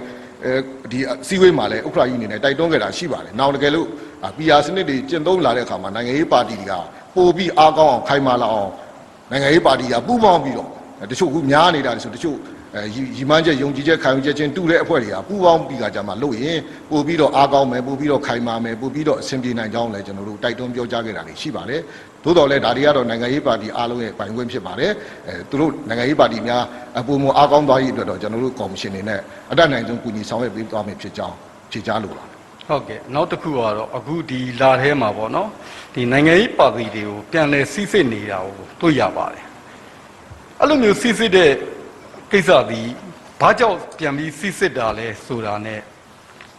ဘလို့ဆက်ပြီးဆောင်ရွက်သွားဖို့အစီအစဉ်ရှိတယ်ဆိုတဲ့ဟာလေးသိကြပါတယ်ဟုတ်ကဲ့ကျွန်တော်တို့နိုင်ငံရေးပါတီတွေကိုကျွန်တော်တို့ခုနကျွန်တော်တင်ပြသလိုပါပဲဒါဖွဲ့စည်းပုံအခြေခံဥပဒေရတော့၎င်းရွေးကောက်ပွဲကော်မရှင်ဥပဒေရတော့၎င်းနိုင်ငံရေးပါတီများမှတ်ပုံတင်ခြင်းနဲ့ဒီဥပဒေနဲ့နည်းဥပဒေရတော့၎င်းနိုင်ငံရေးပါတီတွေကိုကြီးကြပ်ဖို့တာဝန်ကကော်မရှင်ရဲ့တာဝန်ဖြစ်ပါတယ်ဒီတာဝန်ရှိတဲ့နေရာမှာကျွန်တော်တို့နိုင်ငံရေးပါတီများဟာ2008ခုနှစ်ဖွဲ့စည်းပုံအခြေခံဥပဒေကိုလေးစားလိုက်နာဖို့လည်းတာဝန်ရှိပါတယ်နောက်ပြီးတော့ဖွဲ့စည်းပုံအခြေခံဥပဒေ400ပါအချက်တစ်ချက်ရနဲ့ညှိစွန်းတယ်ဆိုရင်လည်းဆက်လက်ရပ်တည်ပိုင်ခွင့်မရှိပါဘူးဒါကြောင့်ကျွန်တော်တို့ပုံမှန်408အရမှတ်ပုံတင်ခွင့်ပေးနိုင်တဲ့ UEC ကပါတီကိုဖျက်ရမယ်တာဝန်လည်းရှိပါတယ်နိုင်ငံရေးပါတီများမှတ်ပုံတင်ခြင်းဥပဒေပုံမှန်3အရဆိုရင်လည်းပါတီတည်ထောင်ခွင့်တင်ပြတဲ့နေရာမှာပါတီတည်ထောင်တဲ့လူတွေဟာပုံမှန်4ပါအချက်များနဲ့ကိုက်ညီရမယ့်သူတွေဖြစ်ရပါမယ်ပုံမှန်6ပါအချက်များကိုစောင့်ထိန်လိုက်နိုင်ရမယ့်သူလို့လည်းဝန်ခံချက်ပါရှိရမှာဖြစ်ပါတယ်ပါတီဝင်တွေကိုစီးရုံးတဲ့အခါမှာလည်းကျွန်တော်တို့နိုင်ငံရေးပါတီပုံမှန်10ပါအကြီးချင်းများနဲ့ကိုက်ညီသူများကိုသာစီးရုံးရမှာဖြစ်ပြီးတော့မကိုက်ညီရင်ပါတီကနေပြီးတော့ဒါထုတ်ပယ်ရမှာဖြစ်ပါတယ်အလားတူပဲနိုင်ငံရေးပါတီတစ်ခုဟာနိုင်ငံရေးပါတီမှတ်ပုံတင်ခြင်းဥပဒေပုံမှန်7ကကြီးပါအချက်တွေကိုလည်းတရားရနဲ့ညှိစွန်းရင်လည်းကျွန်တော်နိုင်ငံရေးပါတီအဖြစ်ဆက်လက်ရပ်တည်ပိုင်ခွင့်မရှိဘဲနဲ့7ခါခွေးရပါတီကိုကော်မရှင်ကဒီမှတ်ပုံတင်ခြင်းကိုပယ်ဖျက်ပြီးကြတော့ပါတီကိုဖျက်သိမ်းရမှာဖြစ်ပါတယ်အဲ့တော့နိုင်ငံရေးပါတီများမှတ်ပုံခြင်းနည်းဥပဒေ15မှာလည်းဒီတိုင်းပဲပြဋ္ဌာန်းထားပါတယ်ဖြစ်ပါတယ်အဲ့တော့ပြည်အောင်စုရွေးကောက်ပွဲကော်မရှင်အနေနဲ့ကတော့ဖွဲ့စည်းပုံအခြေခံဥပဒေပြည်အောင်စုရွေးကောက်ပွဲကော်မရှင်ဥပဒေနဲ့နိုင်ငံရေးပါတီမှတ်ပုံတင်ခြင်းဥပဒေတို့အရာနိုင်ငံရေးပါတီများဟိုတာဝန်ရှိတဲ့နဲ့အညီဒါလိုအပ်တဲ့ချက်အရာကျွန်တော်တို့ဒီဟာအားလုံးမှာပါတီအားလုံးကိုကျွန်တော်တို့ဒါဥပဒေနဲ့အညီစစ်စစ်ဆောင်ရွက်ခြင်းဖြစ်ကြောင်းဖြေကြားလို့ဟုတ်ကဲ့နောက်ဆုံးတစ်ခုလေးပေါ့ဆရာဒီခုနအရှိရပြောသွားသလိုပဲဒီ NLD ပါတီကိုဖျက်သိမ်းနိုင်ခြေရှိတဲ့အနေထားမှာအခုဒီလူထုကြားမှာကဟိုအပြန်အလှန်ပြောဆိုနေတဲ့ဥစ္စာတွေကဒီ NLD ကအနိုင်ရပါတီဖြစ်ထားတဲ့အတွက်ကြောင့်လွယ်နဲ့ဖျက်သိမ်းလို့မရနိုင်ဘူးဆိုတဲ့အခြေအနေမျိုးပြောဆိုမှုမျိုးရှိပါတယ်အဲ့ဒီအပေါ်မှာရောဆရာတို့ UEC အနေနဲ့ဘယ်လိုတုံ့ပြန်ပြောကြားခြင်းလဲဆိုတာလေးဟုတ်ကဲ့ကျွန်တော်တို့ UEC အနေနဲ့ကတော့တိကျတုံ့ပြန်ရမရှိပါဘူးကျွန်တော်တို့ကတွေ့ရှိချက်တွေကိုဒီဟိုကော်မရှင်ဥက္ကဋ္ဌကြီးဦးစီးတဲ့ကျွန်တော်တို့ကော်မရှင်အဖွဲ့ဝင်အားလုံးပါတဲ့စီမံခန့်ခွဲရေးကော်မတီအစည်းအဝေးရတာလားကျွန်တော်တို့ဆုံးဖြတ်တာဖြစ်ပါတယ်ဥပဒေနဲ့အညီပဲဆက်လက်ဆောင်ရွက်သွားမည်ဖြစ်ကြောင်းတင်ပြလိုပါတယ်ကျေးဇူးပါကျွန်တော်မြန်မာတန်တော်စိန်သတင်းစာဌာနအိဒါဥပ္ပကိုကြီးပါကျွန်တော်တို့ပြည်တော်စုရွေးကောက်ပွဲကော်မရှင်ကနေပြီးတော့ဇွန်လ10ရက်နေ့ကနေပြီးတော့နိုင်ငံရေးပါတီတွေပါတီဝင်အင်အားတောင်းတာတွေ့ပါတယ်အဲ့တော့ပါတီဝင်အင်အားတောင်းတဲ့နေရာမှာမပေးတဲ့ပါတီတွေဖြတ်သိမ်းမှုရှိမရှိရယ်ဟိုတမျိုးနယ်တွင်ဆိုလို့ရှိရင်လူကြီး1000ပေါ့လေတိုင်းပြည်လုံးဝင်ပြိုင်မယ်ဆိုရင်1000ဆိုတာလေအဲ့ဒါတွေသိကြပါတယ်ဟုတ်ကဲ့ပါကျွန်တော်တို့နိုင်ငံရေးပါတီများဥပဒေမှတ်ပုံတင်ခြင်းဥပဒေနည်းဥပဒေများမှာလည်းပါရှိပါတယ်နိုင်ငံရေးပါတီတစ်ခုဟာတိုင်းတနိုင်ငံလုံးဒါကျွန်တော်စီယုံမဲ့ပါတီဖြစ်ရင်ကျွန်တော်တို့အင်အား1000နောက်ပြီးကြမှာကျွန်တော်တို့ဒီတိုင်းဒေသကြီးနဲ့ပြည်နယ်တစ်ခုပါပဲစီယုံမဲ့ပါတီဖြစ်ရင်အင်အား900အနည်းဆုံးရှိရမယ်အဲ့ဒီစီယုံကိုကျွန်တော်တို့စီကိုပေးပို့ထားရတာရှိပါတယ်အလားတူပဲကျွန်တော်တို့တကယ်လို့များအဲ့ထက်ကလူတွေကတေဆုံးတယ်ကွယ်လွန်တယ်နှုတ်ထွက်သွားရင်တော့၎င်းနောက်ပြီးကြမှာနောက်တော့နိုင်ငံရေးပါတီဝင်အစ်စ်များကျွန်တော်တို့လက်ခံထပ်ပြီးတော့ကျွန်တော်တို့စူးစီးရရှိရင်တော့၎င်းကျွန်တော်တို့ update ပေးရတာရှိပါတယ်ဒီလိုဆောင်ရွက်တဲ့အခါမှာကျွန်တော်တို့အခုဒီအချက်လက်တွေစီစဉ်စရာတွေကျွန်တော်တို့ပြည့်ပြည့်စုံစုံကျွန်တော်တို့ရရှိဖို့လိုအပ်ပါတယ်ဒါလိုအပ်တဲ့အတွက်ကျွန်တော်တို့ဓာတ်တွေကိုဒီပါတီတွေကနေပြီးကြမှာစဉ်းစားရတယ်ကျွန်တော်တို့လည်းဒီပါတီတွေကိုဒီအင်အားတွေအတိုင်းသတ်မှတ်တဲ့အရေးအတွက်အတိုင်းရှိမရှိကိုစစ်စစ်နိုင်မှုအတွက်ကျွန်တော်တို့တောင်းခံထားခြင်းပဲဖြစ်ပါတယ်ဒီတွေ့ရှိချက်တွေပေါ်မှာမူတည်ပြီးမှကျွန်တော်တို့ကဥပဒေနဲ့ညီပဲဆက်လက်ဆောင်ရွက်ပါမှာဖြစ်ပါတယ်ကျေးဇူးတင်ပါတယ်ဟုတ်ကဲ့မြေကားပါဗျကျွန်တော်ကတော့အမှန်တရားသတင်းကြနေရကျွန်တော်တင်နိုင်တော့ပါဗျကျွန်တော်တခုမေးချင်တာကဟိုခုနတော့ပေါ့နော်ကျွန်တော်တို့ဒီမဲဆန္ဒတွေနဲ့ပတ်သက်ပြီးတော့ဟိုမဲစင်းတွေဘယ်လိုပုံဖော်လာတယ်ပြီးတော့ပါတီတွေကိုဘယ်လိုဖြတ်သိမ်းမယ်ပြီးတော့မှကျွန်တော်တို့မြန်မာနိုင်ငံနဲ့တင့်တော်တဲ့ဒီဇိုင်းမျိုးတွေကိုဖော်ဆောင်မယ်ဆိုပြီးတော့ဆရာနေပြီးတော့ပြောတယ်ပေါ့နော်အဲ့တော့ကျွန်တော်တခုသိချင်တာကဒီရွေးကောက်ပွဲကဘယ်အချိန်တော့မှများပြန်လည်ပြီးတော့ကျင်းပမယ်ဆိုတော့တစ်ချက်တော့သိတယ်ဟုတ်ကဲ့ပါကျွန်တော်တို့ဒီနိုင်ငံတော်စီမံအုပ်ချုပ်ရေးကောင်စီရဲ့ရှေ့လုပ်ငန်းစဉ်9ရက်မှာလည်းပါပြီးဖြစ်ပါတယ်ဒ ဒီရေးပေါ်ကာလဆိုင်ရာပြဋ္ဌာန်းချက်များနဲ့ဆောင်ရွက်ပြီးတဲ့အခါမှာကျွန်တော်တို့6လအတွင်းကျွန်တော်တို့ကော်မရှင်ကရွေးကောက်ပွဲကိုကျင်းပပေးရမှာဖြစ်ပါတယ်ဒီပေါ်မှာမူတည်ပြီးတော့ကျွန်တော်တို့ကဒီသတ်မှတ်တဲ့ timeline ပေါ့ကျွန်တော်တို့အဲ့သတ်မှတ်တဲ့ timeline တွေမှာကျွန်တော်တို့အနေနဲ့ဆောင်ရွက်ပေးသွားမယ်ဖြစ်ကြောင်းပဲဖြစ်ကြလို့ကျေးဇူးတင်ပါကျွန်တော်တို့က UEC ကိုမေးလို့ပြီးသွားပြီထင်ပါတယ်ဒါဟိုဒီဘက်တရားရေးဘက်ကိုမေးချင်ပါတယ်ဟုတ်ကဲ့အားလုံးကျေးဇူးတင်ပါတယ်ခင်ဗျ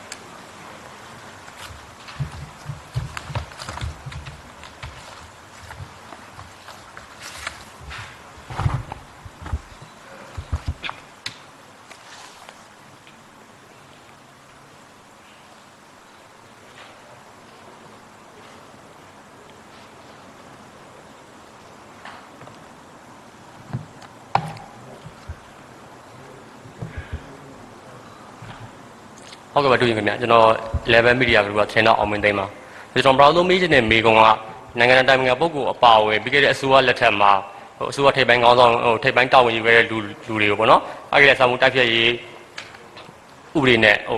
ရေးယူခဲ့တာဆိုပြီးတော့ထုတ်ပြန်ထားတာတွေ့ရတယ်ဒီလိုရေးယူရဆိုရင်လည်းရန်ကုန်ဒေသကြီးဝန်ကြီးချုပ်ဦးဖြိုးမင်းသိန်းကထွက်ဆိုခဲ့တယ်ပေါ့နော်ဒီလက်ပေးခဲ့ရမှုတွေနဲ့ပတ်သက်ပြီးရေးယူတယ်ဆိုပြီးတော့လည်းဒါသတင်းတွေမှာဖော်ပြထားတာတွေ့ရတယ်ဒီလိုမျိုးအလားတူပဲပေါ့နော်ဒီစေပိုင်ကုမ္ပဏီဥက္ကဋ္ဌဒီဆိုလို့ရှိရင်လည်းဒါနိုင်ငံတော်တိုင်ပင်ခံပုဂ္ဂိုလ်ကိုဒီလိုမျိုးလက်ပေးခဲ့ရမှုတွေရှိတယ်ဆိုတော့ဟိုသတင်းထုတ်ပြန်ချက်ကိုဒါဝန်ကြီးတို့ဒီသတင်းစာရှင်းလင်းပွဲမှာပြခဲ့မှုကလည်းရှိတော့ဒီကိစ္စတွေမှာဆိုရင်ဒါလက်ယူရဲဆိုတဲ့ပုဂ္ဂိုလ်တွေကိုကြတော့ဒါအရေးယူရဲဆိုပြီးထုတ်ပြန်ထားတယ်ဒါပေမဲ့လက်ပေးခဲ့တဲ့ဆိုတဲ့ပုဂ္ဂိုလ်တွေကိုဝန်ကြီးတို့အနေနဲ့ဒီလိုထွက်ဆိုခဲ့တဲ့လူတွေကိုအရေးယူပါလားပေါ့နော်နောက်ပြီးတော့ဒီလူတွေကိုဒါမှမဟုတ်လို့ရှိရင်လည်းတခြားတော့ပေါ့နော်ဥပဒေနဲ့အရေးယူခြင်းမရှိဘဲနဲ့ကင်းလွတ်ခွင့်ပေးမှာလားဆိုတာသိချင်ပါတယ်ဗျဒီကျွန်တော်တို့အဂရိလိုက်စားမှုတိုက်ဖျက်ရေးဥပဒေ55နဲ့63တို့အရတရားစွဲဆိုရေးယူနိုင်ရေးဆောင်ရွက်လျက်ရှိတဲ့ကိစ္စတွေမှာတော့ဒီအဂရိလိုက်စားမှုကျွန်တော်တို့ဒါတိုက်ဖျက်ရေးဥပဒေစုံစမ်းစစ်ဆေးတွေ့ရှိချက်များအရပြစ်မှုထင်ရှားတော့ပုံမှန်55အရသူကအရေးယူခံရမယ့်အမှုတွေရှိတာပေါ့လေဒါနဲ့ပတ်သက်ပြီးတော့ကျွန်တော်တို့ဆောင်ရွက်လျက်ရှိတယ်ဆောင်ရွက်တဲ့နေရာမှာခုနပြောတဲ့တက်တည်ခံချက်တွေရှိတယ်ခုနပြောတဲ့ဥစ္စာဒီမှာဥပဒေထဲမှာတော့အဂရိလိုက်စားမှုတိုက်ဖျက်ရေးဥပဒေထဲမှာတော့ဒီလက်ပေးစုကိုလိုက်ယူတော့ပါတာပေါ့ကျွန်တော်ပြောလို့တာကတော့ဒီနိုင်ငံတော်စီမံအုပ်ချုပ်ရေးကောင်စီအနေနဲ့ဒီကျွန်တော်လှုပ်ဆောင်နေတဲ့အရာတွေဒီခုနပထမဆုံးဒါရည်မှန်းချက်ဖြစ်တဲ့ UEC ဖွဲ့စည်းပြီးတော့ဘယ်စင်းနေစစ်ဆေးတာပဲဖြစ်တယ်ဒါမျိုးစစ်ဆေးနေရင်လည်းဒီပြင်အကြောင်းအရာတွေတွေ့လာတဲ့အတွက်ကျွန်တော်တို့ဒါဆောင်ရွက်ရတာဖြစ်တယ်အဲ့လိုဆောင်ရွက်တဲ့နေရာမှာတက်တည်ခံချက်အပြည့်အစုံရရှိတဲ့အကြောင်းမလို့ခုလိုတရားစွဲတင်တာဖြစ်တယ်တရားစွဲတင်တဲ့နေရာမှာခုနပြောတဲ့မေခွန်းနဲ့ဆက်ဆက်ပြီးပြောရတော့တရားစွဲတင်တဲ့နေရာမှာကျွန်တော်တို့ကဥပဒေရဲ့အထက်မှာဘယ်သူမှမရှိပါဘူးတရားဥပဒေအတိုင်းပဲဖြစ်စေရမယ်လို့ကျွန်တော်ပြောချင်ပါတယ်ဒုတိယတစ်ခုကတော့ဒီပြီးခဲ့တဲ့အစိုးရအဖွဲ့မှာပေါ့နော်ရန်ကုန်တိုင်းဒေသကြီးမှာအစိုးရအဖွဲ့တာဝန်ယူခဲ့တဲ့ပုဂ္ဂိုလ်တော်များများကိုဒီအင်စိန်တောင်မှာထိန်းသိမ်းထားတယ်ဆိုပြီးတော့သတင်းတွေလည်းထွက်ပေါ်နေတယ်။နောက်ပြီးတော့ဒါမဲ့ဒိန်းနာတစ်ခုရဲ့အင်တာဗျူးမှာဆိုလို့ရှိရင်တော့ဒီအစိုးရအဖွဲ့ဝင်တွေကိုတွေ့ခဲ့ရပြီမယ်ပေါ့နော်။ဒီရန်ကုန်တိုင်းဒေသကြီးဝန်ကြီးဦးဖြိုးမင်းသိန်းကတော့ဒီထောင်ထဲမှာမတွေ့ရဘူးဆိုပြီးတော့ဒီထွက်လာသူတွေကိုအင်တာဗျူးရေးထားတာမျိုးကျွန်တော်တို့ဖတ်လိုက်ရတယ်။အဲ့တော့လက်ရှိချိန်မှာပေါ့နော်ဒီရန်ကုန်တိုင်းဒေသကြီးဝန်ကြီးဦးဖြိုးမင်းသိန်းကိုဘယ်လိုနေရာမှာထိန်းသိမ်းထားပြီးတော့သူ့ကိုဘယ်လိုမျိုးစစ်ဆေးမမြဲမှုတွေဆောင်ရွက်နေလဲဆိုတာသိချင်ပါခင်ဗျ။ကျွန်တော်တတိယအကြိမ်သတင်းစာရှင်းလင်းပွဲလောက်ကြတာမသိဘူးပြောခဲ့ပူပါတယ်။ဒီဦးဖြိုးမင်းသိန်းနဲ့အကုန်လုံးကအင်းစိန်ထောင်ထဲမှာတော့မဟုတ်ပါဘူးတချို့ဝန်ကြီးအဟောင်းတွေရှိတယ်တချို့တာဝန်ရှိသူတွေရှိတယ်တချို့သူတွေဟာကျွန်တော်ပြောခဲ့သလိုပဲတက်မတော်ရိတ်တာတွေမှာပဲရှိပါတယ်တက်မတော်ရိတ်တာတွေမှာပဲကောင်းမွန်စွာထားလျက်ရှိတယ်ဆိုတာကျွန်တော်ပြောခဲ့ပြီးဖြစ်ပါတယ်ဒါတော့ရန်ကုန်တိုင်းတစ်ခုတည်းမှာမဟုတ်ဒီမှာရှိတဲ့ဥပမာပြောနေပြီးတော့မှကျွန်တော်ပြောခဲ့တဲ့ UEC အဖွဲ့ဝင်တွေဘယ်မှာရှိလဲဆိုတာ UEC အဖွဲ့ဝင်တွေဒီလေဒီတက်မတော်ရိတ်တာတွေမှာပဲကောင်းမွန်စွာထားရှိတယ်လို့ကျွန်တော်ပြောခဲ့ပြီးဖြစ်ပါတယ်အဲ့ဒီနေရာမှာပဲရှိပါတယ်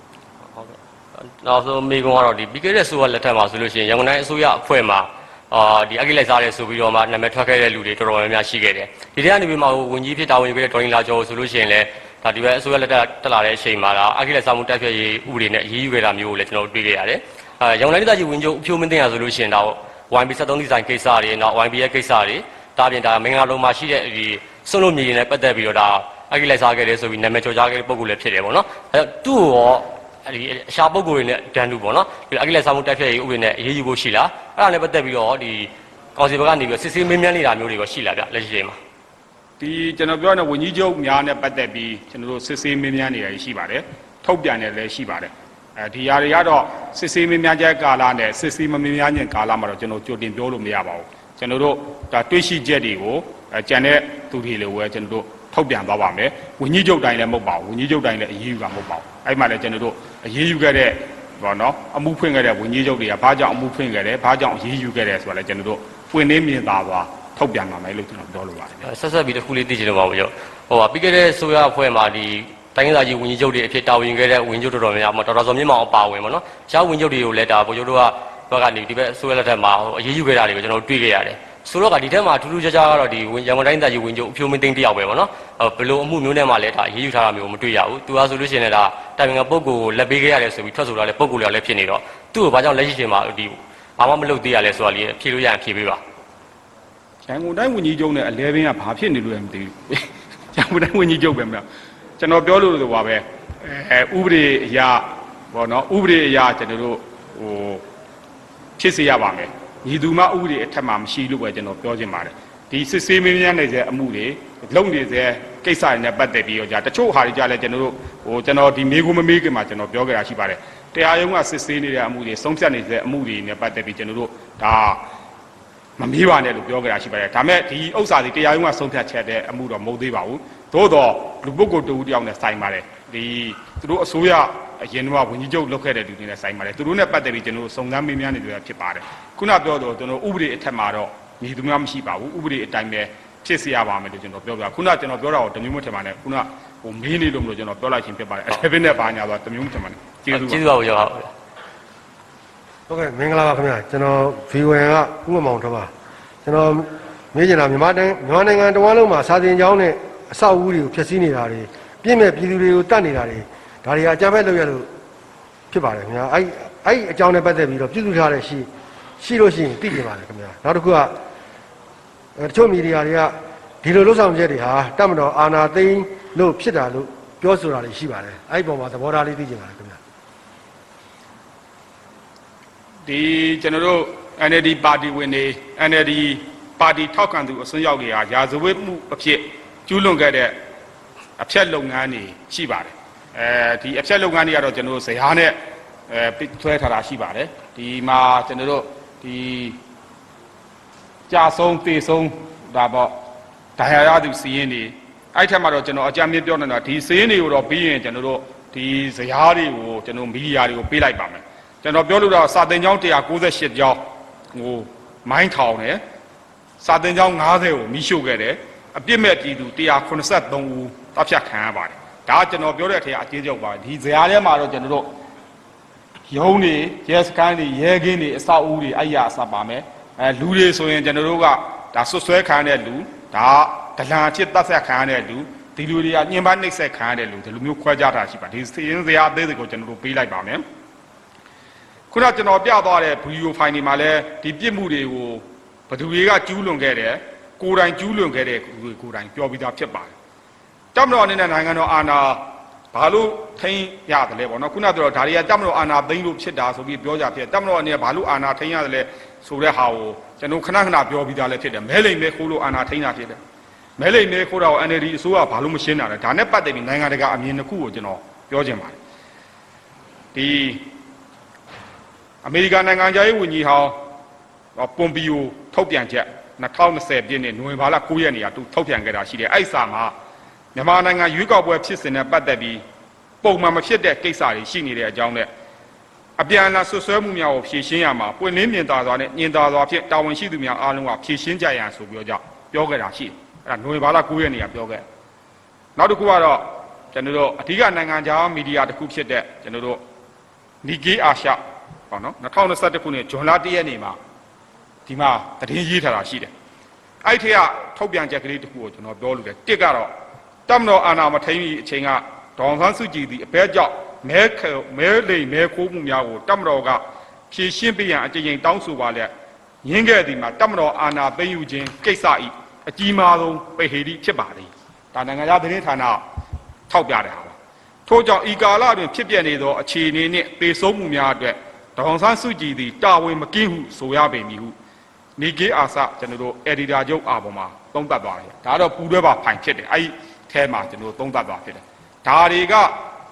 ခုနပြောလို့ကျွန်တော်အတွေးနဲ့ပေါ့နော်ကျွန်တော်တို့ဒီအစိုးရပိုင်းကကျွန်တော်တို့အတွေးနဲ့ဒီအကြောင်းပြချက်တွေဒီအကြောင်းပြချက်တွေတောင်းလို့ညင်းနေရင်ပြောနေရင်ကျွန်တော်တို့ရဲ့အာဘော်တွေပဲဖြစ်မယ်နိုင်ငံခြားအာဘော်တစ်ခုကိုကျွန်တော်ထောက်ပြတာဖြစ်တယ်နိုင်ငံခြားအာဘော်တစ်ခုကိုထောက်ပြတာဖြစ်တယ်သူတို့ဒီဘယ်ဘက်ကနေပြီးရေးနေတဲ့သူတွေတုံးသူတို့ဒီဘယ်ဘက်ကရှိနေတဲ့သူတွေဆိုတာအကုန်လုံးသိပြီးဖြစ်တယ်အဲ့လူတွေကိုယ်တိုင်ကိုအဲ့လိုမျိုးဝေဖန်ခဲ့တယ်ဆိုတာကိုကျွန်တော်တို့ဒါပြောဆိုလိုပါတယ်ကျေးဇူးတင်ပါတယ်ဟုတ်နောက်တစ်ခုကလေဘူဘာပေါ့ဗျာနိုင်ငံရေးအခြေအနေရကြကြောင်းလေဘဏ်လုပ်ငန်းမှာဥပဒေအချို့တွေထုတ်ပါတယ်တော့ဒါပေမဲ့အောက်မှာတော်တော်လေးကတန်းကရဖြစ်နေတာပေါ့နော်အစင်မပြေမှုတွေဖြစ်နေတယ်အဲနောက်တစ်ခုကတပ်ပြည့်ပင်စင်ဝန်ထမ်းတွေကြာဆုံးတေဆုံးစစ်မှုထမ်းတွေရဲ့စစ်မှုထမ်းစုချင်းငွေတွေအပတ်စဉ်ထုတ်ယူနေရတာပေါ့နော်အဲ့ဒါကြောင့်အခက်အခဲဖြစ်နေတယ်အဲ့တော့တလုံးတစ်ခဲတည်းရအောင်ထုတ်ပေးဖို့အစီအစဉ်ရှိမရှိပါတော့အဲ့ဒါနဲ့တစ်ဆက်ဆက်တယ်နောက်တစ်ခုကအပြင်မှာကျွန်တော်တို့ KB တွေဝိမန်းကြီးတွေကလုံးဝထုတ်လို့မရဘူးအဲ့တော့ဘာကြောင့်ထုတ်လို့မရလဲဆိုတော့ဘဏ်ကထုတ်မပေးလို့ပြောတယ်အဲ့တော့ဘဏ်မှာပတ်စံမရှိလို့ထုတ်မပေးတာလားအဲ့ဒါကဘလို့ကြောင့်လဲဖြစ်တယ်ဆိုတာသိကြပါတယ်ခင်ဗျာနောက်ရာခိုင်နှုန်းတွေကလည်းတော်တော်များများတောင်းနေကြတာပေါ့နော်ထုတ်တာရောထုတ်တဲ့အချိန်ရောလွှဲတဲ့အချိန်ရောတော့အဲ့ဒါလေးတခုဘလို့များအဆင်ပြေအောင်လုပ်ပေးမလဲဆိုတာသိကြပါတယ်ဒီဟွာပေါ့ပြီးရင်တော့ကျွန်တော်တို့ဘိုးဘန်ကတာဝန်ရှိသူနဲ့စီပါကူပေါ့ဗန္ဒာကြီးကတာဝန်ရှိသူလည်းကျွန်တော်တို့ဖြေပြမှာကျွန်တော်တို့ဒီအငိမ့်သားလာတာနဲ့ပတ်သက်ပြီးရခုနပြောတဲ့ဟာလေးတွေကျွန်တော်တို့ဒါကျွန်တော်ဘက်ကနေပြီးပြီလောက်ဖြေပေးပါမယ်ဒီအငိမ့်သားများအနေနဲ့ပြင်ဆင်လာတာထုတ်ဖို့အတွက် EP စနစ်ကိုတော့2012ခုနှစ်ဩဂုတ်လမှာကျွန်တော်စတင်ဆောင်ရွက်ခဲ့တယ်အဲ့မှာကျွန်တော်တို့ဒါလှုပ်ဆောင်ရမယ့်လုပ်ငန်းတွေရှိပါတယ်အဲ့ထက်မှကျွန်တော်တို့ကနဦးစုချင်းနဲ့ပင်စင်လာတာထုတ်ယူပြီးတဲ့နောက်မှာတော့လာစဉ်ထုတ်ယူမဲ့ပင်စင်ငွေအတွက်ဆောင်ရွက်ရမယ့်စနစ်ကတော့ EPC စနစ်နဲ့အငိမ့်သားလာတာထုတ်ယူခြင်းကိုဘဏ်တို့နှစ်ကြိမ်လာရောက်ရန်မလိုတော့တာတွေဘဏ်ဖွင့်ရက်ဘဏ်လုပ်ငန်းချိန်များမြည်သည့်နေ့ရက်မလို့ထုတ်ယူနိုင်ခြင်းနေဒါတွေဆောင်ရွက်နိုင်အောင်ကျွန်တော်ဆောင်ရွက်ပေးလျက်ရှိပါတယ်နောက်တစ်ခုကတော့ဘဏ်ဝင်ဆောင်ကကျပ်20ပေးပြီး ATM စရင်းတို့လွှဲပြောင်းပြီး ATM ကပ်ဖြင့်ထုတ်ယူနိုင်ရေးကျွန်တော်တို့ဒါဆောင်ရွက်လျက်ရှိပါတယ်ခုနပြောတဲ့အခက်အခဲတို့တော့ကျွန်တော်ရှိမှန်းလည်းသိပါတယ် ATM ကပ်ကနေပြန်ထုတ်ရတဲ့အခက်အခဲတွေကို ATM ကပ်ကနေထုတ်လို့မရတဲ့အခက်အခဲတွေတော့ဒါတွေဆောင်ရွက်လျက်ရှိတောင်သိရတယ်နောက်တစ်ခုကတော့ဒီ ATM ကပ်နဲ့ပြင်ဆင်လာတာထုတ်ယူမယ်ဆိုရင်ပထမဦးစွာမြန်မာစီးပွားရေးဘဏ်ကို ATM ကပ်ပြုလို့မှာဖြစ်ပြီး ATM ကပ်ရတာနဲ့ ATM ကပ်အမှတ်ကိုမြည်သည့်လမှာလွှဲပြောင်းပေးစေလို့ကြောင်းအကြောင်းကြားထားပြီးကြရှောက်ထားကြတဲ့ရှောက်မှာဖြစ်တယ်ပြီးရင်တော့ Mobile Money MPT Pay Mytel Pay တွေနဲ့လည်းပြင်ဆင်လာတာထုတ်ယူနိုင်အောင်ကျွန်တော်တို့ဆောင်ရွက်လျက်ရှိတယ်ဆိုတော့ကျွန်တော်တို့တွေ့ရှိရပါတယ်ကျန်တဲ့အချက်လက်တွေကတော့ကျွန်တော်တို့ဒီဘိုးဘန်အနေနဲ့ဟောနော်ခုနဒီဘဏ်လုပ်ငန်းဆိုင်ရာကိစ္စတွေနဲ့ပတ်သက်ပြီးဘိုးဘန်အနေနဲ့ကျွန်တော်တို့ဖြည့်ပေးနိုင်တာရှိရင်ဖြည့်ပေးသေးလို့ပါတယ်ဘုတို့တင်ပြသွားတာတော်တော်လေးပြည့်စုံသွားပါခင်ဗျာကျွန်တော်တို့ KP တို့ဝိမန်တို့ကိစ္စတွေကလည်းဒီကက်ကဲတွေကိုဘိုးဘန်ကနေပြီးတော့သိရှိပြီးတော့ဖြစ်ရှင်းလက်ရှိနေပါတယ်အသေးသေးသိရှင်လို့ရှိရင်တော့ကျွန်တော်တို့တိကျထပ်ပြီးမေးပေးပါကျွန်တော်တရားတင်ထန်တာကိုပြန်ဖြေချပေးမယ်ကြောင်းဖြေချလိုပါတယ်ဒါပေမဲ့အခုပေါ့လက်တော်ဖြစ်နေတဲ့ဟာဘယ်လိုလုပ်ဖြေရှင်းမလဲပေါ့ကျွန်တော်ထုတ်လို့မရဘူးဝိမန်ကြီးထုတ်လို့မရဘူးတော့ထုတ်လို့ရှိရင်လည်းရာခိုင်နှုန်းတော်တော်14ရာခိုင်နှုန်းပေးရတယ်ဆိုတော့9000ကို4000ကိုပေးရတယ်အဲ့လိုမျိုးပေါ့နော်အဲ့ဒါတွေနဲ့နောက်ပြီးထုတ်မပေးဘူးတချို့ကကျွန်တော်တို့ဘာထုတ်လို့မရဘူးဘာထုတ်လို့မရတဲ့အတွက်ကျွန်တော်တို့ငွေမရှိဘူးထုတ်မပေးနိုင်ဘူးဆိုတော့အဲ့တော့ဘာမှဘာကြောင့်ဒီလိုဟိုဖြစ်နေလဲဆိုတာလေအဲ့ဒါကြီးတခါလေးရှင်းကျွန်တော်လောဆယ်ဖြေလို့မရသေးပါဘူး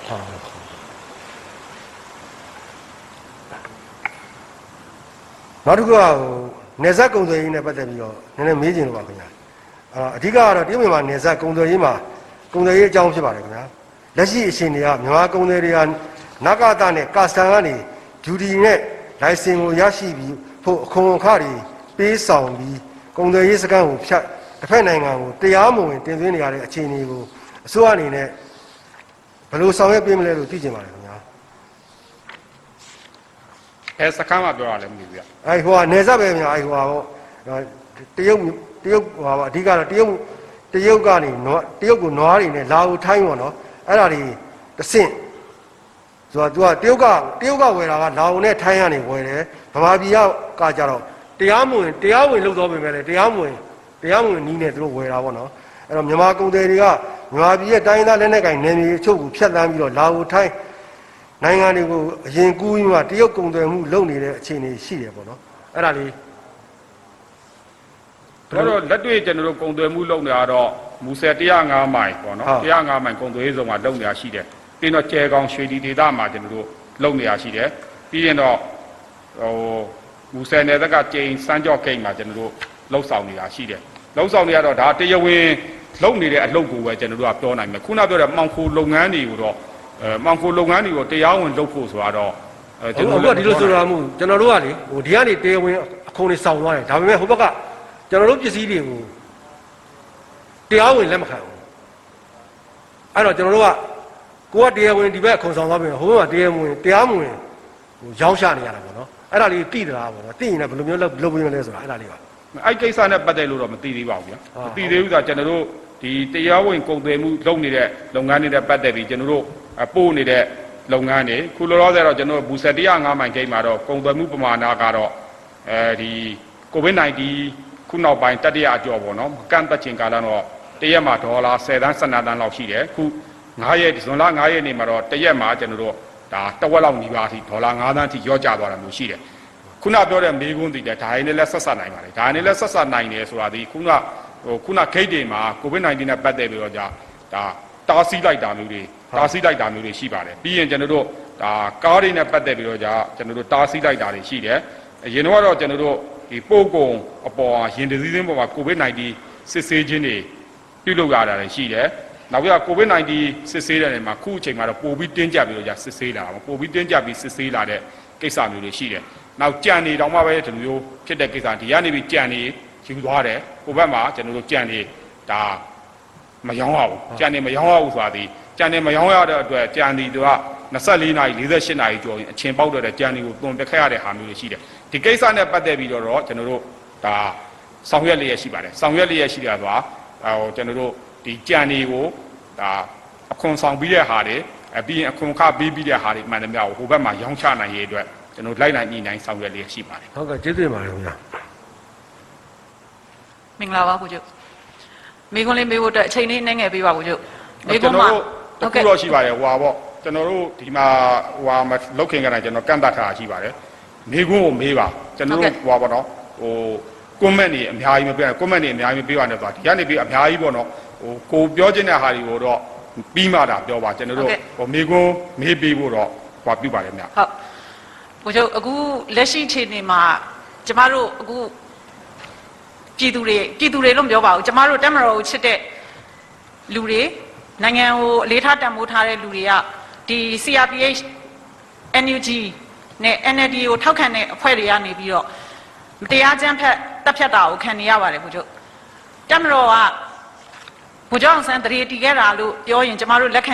ခံပါတယ်ဒါပေမဲ့ဗိုလ်ချုပ်ကြီးနေဝင်းကတဆင့်တက်မတော်ကိုခက်ခဲစွာမွေးဖွားထူထောင်ခဲ့ပါတယ်ဒီဗိုလ်ချုပ်မှုကြီးဦးတန်းရွှေခင်မှာတော့ကျမတို့တက်မတော်ကနိုင်ငံလေမှာထဲဝါစွာရပ်တည်နိုင်ခဲ့ပါပြီဗိုလ်ချုပ်မှုကြီးမင်းအောင်လှိုင်ခင်မှာတော့ NUG ပဲဖြစ်စေ CRPH ပဲဖြစ်စေအခြားနိုင်ငံကပဲဖြစ်စေကျမတို့နိုင်ငံကိုဘလို့ပဲလာရောက်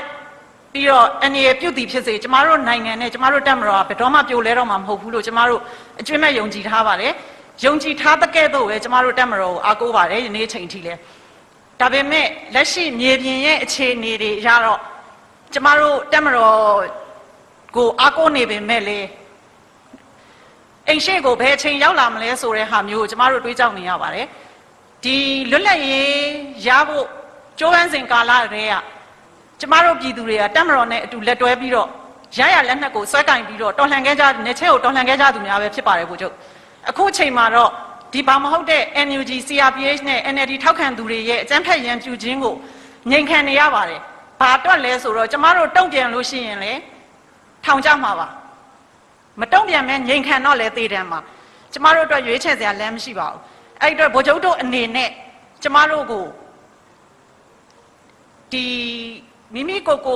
ပြေဝစွာခုခံကာကွယ်နိုင်တဲ့မိမိတို့ရဲ့အသက်အန္တရာယ်ကိုကာကွယ်နိုင်တဲ့လက်နက်မျိုးကိုကျမတို့မှာကင်ဆောင်ခွင့်ပြုပါလို့ကျမတို့တောင်းဆိုခြင်းပါတယ်နောက်တစ်ခုကတော့ဘာဖြစ်လို့လဲဆိုတော့ကျမတို့ကဥပဒေဘက်တော်သားများဖြစ်ကြပါတယ်ကျမတို့မှာကားပေါ်ဖြစ်စေအိမ်မှာဖြစ်စေ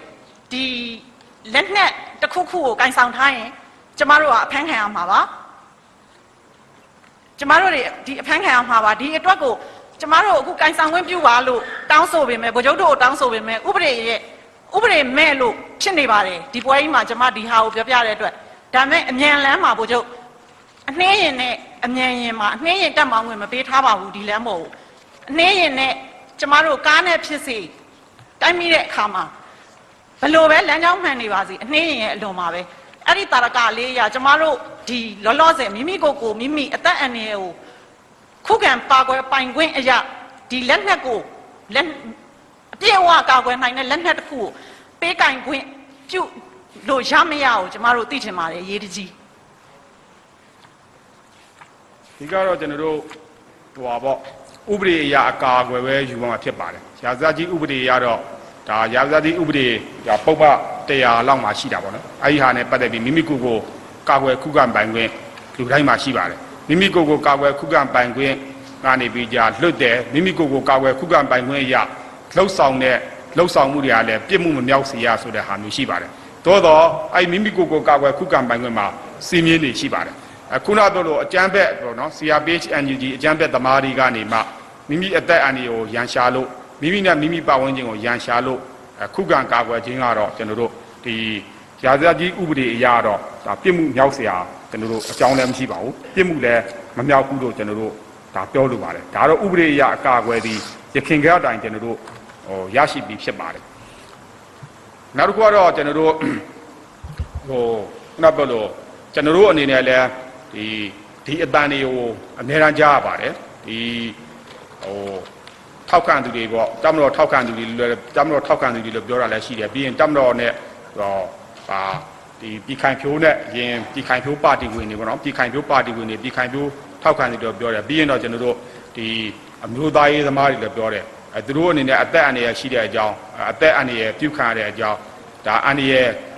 ဖြစ်တဲ့အကြောင်းနေလို့ထိုင်လို့မရတဲ့အကြောင်းကျွန်တော်တို့အများအားပြောနေတာဖြစ်ပါတယ်ကျွန်တော်တို့လုံခြုံရေးတပ်ဖွဲ့ဝင်တွေအနေနဲ့လည်းဒီအဖွဲ့တို့မှမဟုတ်ပါဘူးမြည်သည့်ဒုက္ခရောက်နေတဲ့ပြည်သူတဦးတယောက်ကိုမရှိဆိုမြည်သည့်ပြစ်မှုဒါကျူးလွန်မဲ့တဲ့အပြစ်မဲ့တဲ့ပြည်သူတဦးတယောက်ကိုမရှိကျွန်တော်တို့ဒါကာကွယ်စောင့်ရှောက်ပေးလျက်ရှိပါတယ်ကျွန်တော်တို့ဝန်ခံပါတယ်ကျွန်တော်တို့ကာကွယ်စောင့်ရှောက်ပေးနိုင်တာဒီကွက်ပြီးတော့မဟုတ်လူတဦးချင်းတော့ကျွန်တော်တို့ကာကွယ်စောင့်ရှောက်ပေးနိုင်ခြင်းတော့မရှိပါဘူးကာကွယ်စောင့်ရှောက်ပေးနိုင်ခြင်းပြောသို့တော့ကျွန်တော်တို့အနေနဲ့အကြောင်းကြားတာရရင်ပြောတာတွေရှိရင်ချိန်ပြီးသွားရောက်ပြီးကြဆောင်ရွက်ပေးနိုင်တာမျိုးတွေတော့ဆောင်ရွက်ပေးပါတယ်တခုဟွာပြကျင်တာကတော့ပြောကျင်တာကတော့ဘောနော်လုံခြုံရေးနဲ့ပတ်သက်ပြီးရင်လုံခြုံရေးနဲ့ပတ်သက်ပြီးကျွန်တော်တို့ပုံမတိုးမြင့်ဆောင်ရွက်ဖို့ခုနကပြောလို့တော့အကြောင်းတွေလုံခြုံရေးပြည်သူလူထုတွေနဲ့ပတ်သက်ပြီးရင်ကျွန်တော်တို့ပုံမတိုးမြင့်ဆောင်ရွက်ဖို့အတွက်အများအားဆောင်ရွက်လျက်ရှိကြောင်းမှကျွန်တော်ပြောချင်ပါတယ်ဟုတ်ကဲ့ဒုတိယမေးခွန်းလေးဆက်မေးခွန်းပြုပါဦးကျုပ်ဒီလက်ရှိဖြစ်ပေါ်နေတဲ့မြေပြင်အခြေအနေပေါ့မြန်မာနိုင်ငံရဲ့လက်ရှိဖြစ်ပေါ်နေတဲ့မြေပြင်ရအခြေအနေကိုနာဆာကကောင်စီဥက္ကဋ္ဌအနေနဲ့အတိအကျအမှန်ကန်သိရှိနေပါသလားသိရှိနေပါတယ်ဆိုလို့ရှိရင်အခုတက်မတော်ကနေပြီးတော့အကျန်းဖက်တွေကိုနှိမ်နှင်းလိုက်လို့တည်သွားတဲ့ဥယျာဉ်တွေကိုသာကျမတို့ဘက်ပေါင်းစုံနေရာပေါင်းစုံကနေကြားသိနေရပါတယ်အခုတနေ့ရဆိုရင်ကျမတို့ပြည်ကပရာဟိတကိုလုပ်ခဲ့တဲ့ပုံကိုမျိုးတွေမနေ့ရဆိုရင်ဘုဒ္ဓထောင်မှာဘုထောင်ဖျားဝင်းရှိမှာတနက်နဲ့ပြစ်သွားတဲ့ကိစ္စတွေအဲ့လိုဒီအကျန်းဖက်အဖွဲ့အစည်းတွေရဲ့တပ်ဖြတ်ခြင်းကိုခံရတဲ့စိတ်ရင်းကိုတော့ကျမတို့ဘယ်နေရာမှတင်ပြတာကိုမတွေ့ရပါဘူးဒီနာဆာကောင်စီဥက္ကဋ္ဌသာအမှန်တကယ်မြေပြင်သတင်းကိုသိတယ်ဆိုရင်ဗိုလ်ချုပ်တို့အနေနဲ့ကျမတို့ဘက်ကခံစားနေရတဲ့ပြည်သူတွေတေဆုံးသွားတဲ့လူတွေရဲ့အမည်စရင်းကိုအတိအကျထုတ်ပြန်ပေးလို့ရနိုင်ပါမလားအခုအခြေအနေမှာ NUGဒီ CRPH တို့တေဆုံးနေတဲ့ဥယျာဉ်နဲ့ကျမတို့တက်မတော်ထောက်ခံတဲ့လူတွေတေဆုံးနေတဲ့ဥယျာဉ်ဘယ်ဟာများမယ်လို့ဗိုလ်ချုပ်အနေနဲ့သိပါသလားကျွန်တော်ခုနပြောလို့ပဲကျွန်တော်တို့အပြစ်မဲ့ပြည်သူ183လောက်အသက်ခံရတယ်အဲ့စင်းစရာကိုကျွန်တော်ခုနပြောတယ်ပေးလိုက်မယ်လို့ပြောလိုက်တယ်ပေးလိုက်မယ်ဆိုတော့အတိအကျကျွန်တော်ပေးလိုက်မယ်နာမည်တော့မပါဘူးလူကြီးဘယ်လောက်ရှိတယ်စာတင်ကြောင်းဘယ်လောက်မီးရှို့ခံရတယ်ဒလန်တို့ဆွဆွဲပြောရနှိပ်စက်တူလို့ဘယ်လောက်ရှိတယ်ဆိုတဲ့ဟာတွေကျွန်တော်တို့စင်းစရာကိုပေးလိုက်မယ်ဆိုတာခုနကျွန်တော်ဘူယုံကမေးတဲ့မိခွန်းထဲမှာကျွန်တော်ဖြေပြီးဖြစ်ပါတယ်ပြီးရင်ကျွန်တော်တို့အဲ့စင်းစရာတွေအားလုံးကိုမီဒီယာများကိုပေးလိုက်ပါမယ်100ကျော်ပဲရှိသေးတာလားဗိုလ်ချုပ်မှန်ပါတယ်ကျွန်တော်တို့အပြစ်မဲ့ပြည်သူဒါ183ယောက်ရှိပါတယ်ကျေးဇူးတင်ပါတယ်ဗိုလ်ချုပ်up to date channel ဟိုကောင်းစုတာပါခင်ဗျာ 11 မီဒီယာကိုတရားစွဲထားတာကိုကျွန်တော်ပြန်ပြီးတော့ရုပ်သိမ်းပေးတာတွေ့ရပါတယ်အနုပညာရှင်တချို့ကိုတရားစွဲထားတဲ့ပုံမှန်905ကိုပိတ်သိမ်းပြီးတော့ပြန်လဲလွတ်မြောက်လာအောင်လည်းတွေ့ရပါတယ်အခုလိုတရားစွဲဆိုထားတဲ့ကိုပြန်လဲရုပ်သိမ်းတာနဲ့ပတ်သက်ပြီးတော့ဆက်လက်လှုပ်ဆောင်တော့ရှိလားမသိဘူးပြီးတော့အခုလိုမျိုးတရားစွဲဆိုတာတွေပြန်ပြီးရုပ်သိမ်းပေးနေတဲ့သဘောထားရောဘာကြောင့်မှလဲခင်ဗျာအားလည်းသိချင်ပါတယ်ဒီနိုင်ငံတော်စီမံအုပ်ချုပ်ရေးကောင်စီဥက္ကဋ္ဌအနေနဲ့ကတော့ဒါနဲ့ပတ်သက်ပြီးသဘောထားရှင်းရှင်းလင်းလင်းကျွန်တော်ပြောပြီးဖြစ်ပါတယ်မီဒီယာများကိုကျွန်တော်တို့ကစတုတ္ထမန်နိုင်ဖြစ်သဘောထားပြီးဖြစ်ပါတယ်အနုပညာရှင်များနဲ့ပတ်သက်ပြီးတော့ကျွန်တော်တို့ပြစ်မှုကျူးလွန်မထားတဲ့သူတွေပေါ့နော်ပထမအဆင့်ကတော့ပြစ်မှုကျူးလွန်မထားတဲ့သူတွေနောက်တစ်ခုကတော့ဒီ CDM case အားတို့ခုနပြောတဲ့ social bullying case တို့မှာထဲထဲဝင်ဝင်လှုံ့ဆော်တဲ့မဟုတ်တဲ့သူတွေကို၎င်းတို့ရဲ့လူမှုရေးကိစ္စတွေလူမှုစီးပွားကိစ္စတွေကိုထောက်ထားပြီးတော့ကျွန်တော်တို့ပြန်လည်ပြီးကုစားမှုတွေကျွန်တော်တို့ဆောင်ရွက်ပေးလျက်ရှိပါတယ်ဗျနောက်ထပ်လည်းကျွန်တော်တို့ပုံမှန်905ကနဲ့အမှုဖွင့်ထားတဲ့အမှုပညာရှင်အချို့ကိုကျွန်တော်တို့အမှုပိတ်သိမ်းပေးဖို့အစီအစဉ်ရှိပါတယ်အမှုပိတ်သိမ်းဖို့ဆောင်ရွက်ရမှာတော့အကြမ်းများပြတော့ကျွန်တော်တို့ကလှုပ်ဆောင်တဲ့အစဉ်တော့ CDN ဝန်ထမ်းတွေပေါ့နော်တချို့ဝန်ထမ်းတွေ CDN လုပ်နေတဲ့ဝန်ထမ်းတွေအချိန်မီလုပ်ငန်းခွင်ပြန်ဝင်လာဖို့ဆောင်ရွက်တဲ့အဆင့်အတိုင်းပဲကျွန်တော်တို့ဆောင်ရွက်ပေးတယ်ရှိပါတယ်အဲ့ဒီမှာကျွန်တော်တို့တွေ့ရတာပေါ့နော်မနေ့ကကျွန်တော်တို့တွေ့ရတာရှိတယ်မီဒီယာတချို့ကတော့ဒါတချို့အမှုပညာရှင်တွေပြန်လွတ်လာတာရှိတယ်သူတို့ကိုယ်တိုင်လည်းသူတို့ page တွေ wall တွေမှာတက်ရေးကြတာရှိတယ်ပေါ့နော်အဲ့ဒီမှာမီဒီယာတချို့ကတော့အဲ့မှာအမှုပညာရှင်တချို့ငွေယူပြီးပြန်လွတ်ပေးနေတယ်ဆိုပြီးရေးခဲ့တာတွေ့ရတယ်တချို့မီဒီယာတချို့ကျွန်တော်တို့အမှုပညာရှင်တွေအနေနဲ့ကလည်းသူတို့ငွေဘာမှမပေးရဘူးဆိုတဲ့အားကိုသူတို့ wall မှာတက်ရေးတာရှိတယ်ဒါအဲ့ဒါနဲ့ပတ်သက်ပြောကြအမှုပိတ်သိမ်းပြောကြပြန်ရောက်နေတဲ့အမှုပညာရှင်တွေရှိပါတယ်သူတို့ကမေးကြည့်လို့ပြောချင်ပါတယ်နောက်တစ်ခုကပြောချင်တာကတော့ဒီမီဒီယာများအနေနဲ့လည်းမိမိမီဒီယာရပ်တည်နိုင်ဖို့ပေါ့လေဒီကျွန်တော်တို့ကတော့ဒီလိုမျိုးပြောရတာဒီမီဒီယာတွေရှေ့မှာပြောရတာအားလန်းတာပါတယ်ဒါမှမဟုတ်တချို့မီဒီယာလည်းပြောချင်းဖြစ်ပါတယ်အဲ့လိုရေးတဲ့မီဒီယာတွေပေါ့နော်အမှုပညာရှင်တွေကိုပတ်စံယူပြီးလွတ်ပေးတယ်ဆိုတဲ့ဟာမျိုးတွေပေါ့နော်ယူပြီးလွတ်ပေးစရာလည်းအကြောင်းမရှိဘူးတကယ်ပြစ်မှုကျူးလွန်ထားတဲ့လူလည်းလွတ်ပေးလို့မရဘူးမီဒီယာများအနေနဲ့ကတော့ကိုယ်မီဒီယာရပ်တည်နိုင်ရေးအတွက်ဒီလောက်ခါကြဖို့မလိုဘူးလို့ပဲကျွန်တော်ပြောချင်ပါတယ်ကျေးဇူးတင်ပါတယ်မင်္ဂလာပါဘုရားနိုင်ငံတကာအွန်လိုင်းသတင်းအေဂျင်စီသတင်းဌာနရဲ့အေရီယာချုပ်ဦးအောင်ကျော်ကပြည်သူအကျိုးပြုမေကွန်းလေးဖြစ်တဲ့အိမ်တော်မီတာယူနစ်ပြန်လည်ပြင်ဆင်ပေးဖို့ကိစ္စလေးပါရခိုင်အစိုးရ1ယူနစ်ကို30ယူ1ယူနစ်ကပြီးတော့30ယူနစ်ထိကို35ကျပ်31ယူနစ်ကပြီးတော့50ယူနစ်ကို50ကျပ်51ယူနစ်ကပြီးတော့85ယူနစ်ထိတော့ရင်80ကျပ်စသည်အဖြစ်ပေါ့အဲ့လိုသွားတာ80ယူနစ်ကဟို200ယူနစ်ကျော်ရင်125ကျပ်ထိသွားတယ်9ဆင့်သွားတယ်အဲ့တော့အခုဖြစ်နေတာတော်တော်များများပြည်သူတွေကကာလတွေကြာပြီနဲ့လေအခုတည်းကနားလဲသဘောမပေါက်ဘူးသူတို့နားလဲသဘောပေါက်တာ80ယူနစ်ပဲဖြစ်ဖြစ်50ယူနစ်ပဲဖြစ်ဖြစ်ဟောတူပါပေါ့100ယူနစ်ပဲဖြစ်ဖြစ်တသမတ်ထဲကောက်ရင်သူတို့အကုန်လုံးနားလဲပါတယ်ဥပမာ80ကျပ်ပေါ့နော်1ယူနစ်ကို80ကျပ်ဆိုရင်100ယူနစ်သုံးရင်9000ဒါဆိုရင်သူတို့နားလဲပါတယ်အခုတော့မီတာလာဖတ်တဲ့မီတာစီးနဲ့ဒီအများပြည်သူတွေကဒီကိစ္စနဲ့ပဲအမြဲတမ်းပြဿနာဖြစ်လျက်ရှိပါတယ်အဲ့ကိစ္စနဲ့ပတ်သက်ပြီးဗိုလ်ချုပ်တို့အနေနဲ့ပြောင်းလဲတတ်မှတ်ပေးဖို့အတွက်ရှိမရှိသိကြပါတယ်မီတာကနှုံသားတွေကတော့ခုနလိုဘောနော်ခုမေကွန်းခုလိုမေကွန်းမေးတဲ့အတွက်လည်းကျေးဇူးတင်ပါတယ်မီတာကနှုံသားတွေတော့လောလောဆယ်မှာပြောင်းလဲတတ်မှတ်ပေးဖို့တော့မရှိပါဘူးခုနတတ်မှတ်ထားတဲ့နှုံသားတွေဟာသူကဘောနော်နားမလဲတဲ့အတွက်ကြောင့်မလို့ထဲထဲဝင်နားမလဲတဲ့အတွက်ကြောင့်မလို့ဒါအခက်အခဲဖြစ်တယ်လို့ထင်နေတာဖြစ်ပါတယ်ဒီအိမ်သုံးမျိုးစားနှုံသားအလွာတွေကိုကျွန်တော်တို့9ဆင့်တတ်မှတ်ထားတယ်ပေါ့နော်9ဆင့်တတ်မှတ်ထားတဲ့မှာလာစဉ်ဝင်ငွေနေတဲ့အိမ်အောင်စုများနဲ့အလဲလဝင်ငွေရှိသူများအတွက်လာစဉ်ပေးချေဖို့တတ်နိုင်တဲ့နှုံသားတွေကိုဒါစဉ်းစားထားတာဖြစ်ပါတယ်စဉ်းစားပြီးဆောင်ရွက်ပြီးတာဖြစ်ပါတယ်အိမ်မှာတော့တရားစစ်ပစ္စည်းအမျိုးမျိုးတတ်ဆင်သုံးဆွဲနိုင်တဲ့ဝင်ငွေကောင်းတဲ့သူတွေနဲ့ကျွန်တော်တို့ငွေကြေးချမ်းသာတဲ့လူတွေတော့ဓာတ်အားယူနစ်1000ထက်ကျော်လွန်ပြီးသုံးဆွဲနိုင်ရင်တော့ကျော်လွန်တဲ့ဓာတ်အားယူနစ်ကိုသာနှုံသားအမြင့်ဖြင့်ပေးတဲ့အရင်ဖြစ်တဲ့အတွက်ကြောင့်မလို့သူတို့ကဒီနှုံသားကတော့စင်ရချမ်းသာမျိုးလူသားသားအားလုံးယူနစ်100အထိအတွက်တော့တက်တာတဲ့နှုံသားခံစားတဲ့နှုံသားဖြစ်တယ်ဒါကြောင့်မို့ကျွန်တော်တို့ဟိုပေါ့နော်ဟိုလက်တလို့ပြင်ဖို့တော့မရှိဘူးပို့ပြီးတော့ကြဲကြဲပြန့်ပြန့်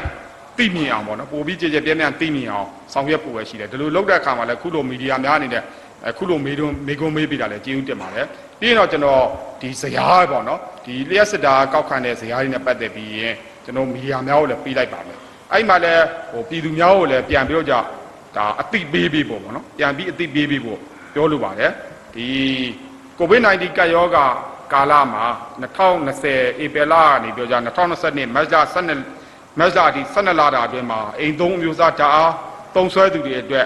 လစဉ်သုံးစွဲတဲ့ဓာတ်အားယူနစ်များနေတဲ့ယူနစ်150အထိသုံးစွဲမှုကိုလည်းကျွန်တော်တို့အခမဲ့ခံစားခွင့်ပြုပြီးဖြစ်ပါတယ်ဒါတွေကိုလည်းပြည်သူတွေသိရှိဟောနော်တချို့ကျွန်တော်တို့လည်းဒီသတင်းစာတွေကလည်းပြောနေတယ်ဒီဟွာတွေကလည်းTV တွေယူကလည်းလွှင့်နေပြီပဲတချို့သူတွေလည်းမသိကြသေးပါဘူးဒါတွေပဲကျွန်တော်ဆောင်ရွက်လျက်ရှိပါတယ်လက်တလို့ပြုပြင်ပြောင်းလဲဖို့တော့မရှိပါဘူးပို့ပြီးပေါ့နော်ပညာပေးသွားဖို့ပို့ပြီးနားလည်အောင်ဆောင်ရွက်ပေးဖို့အစီအစဉ်ပဲရှိတယ်လို့ကျွန်တော်တို့ပြောလိုပါတယ်ကျေးဇူးတင်ပါတယ်ဟုတ်ကဲ့ပါဘုရာ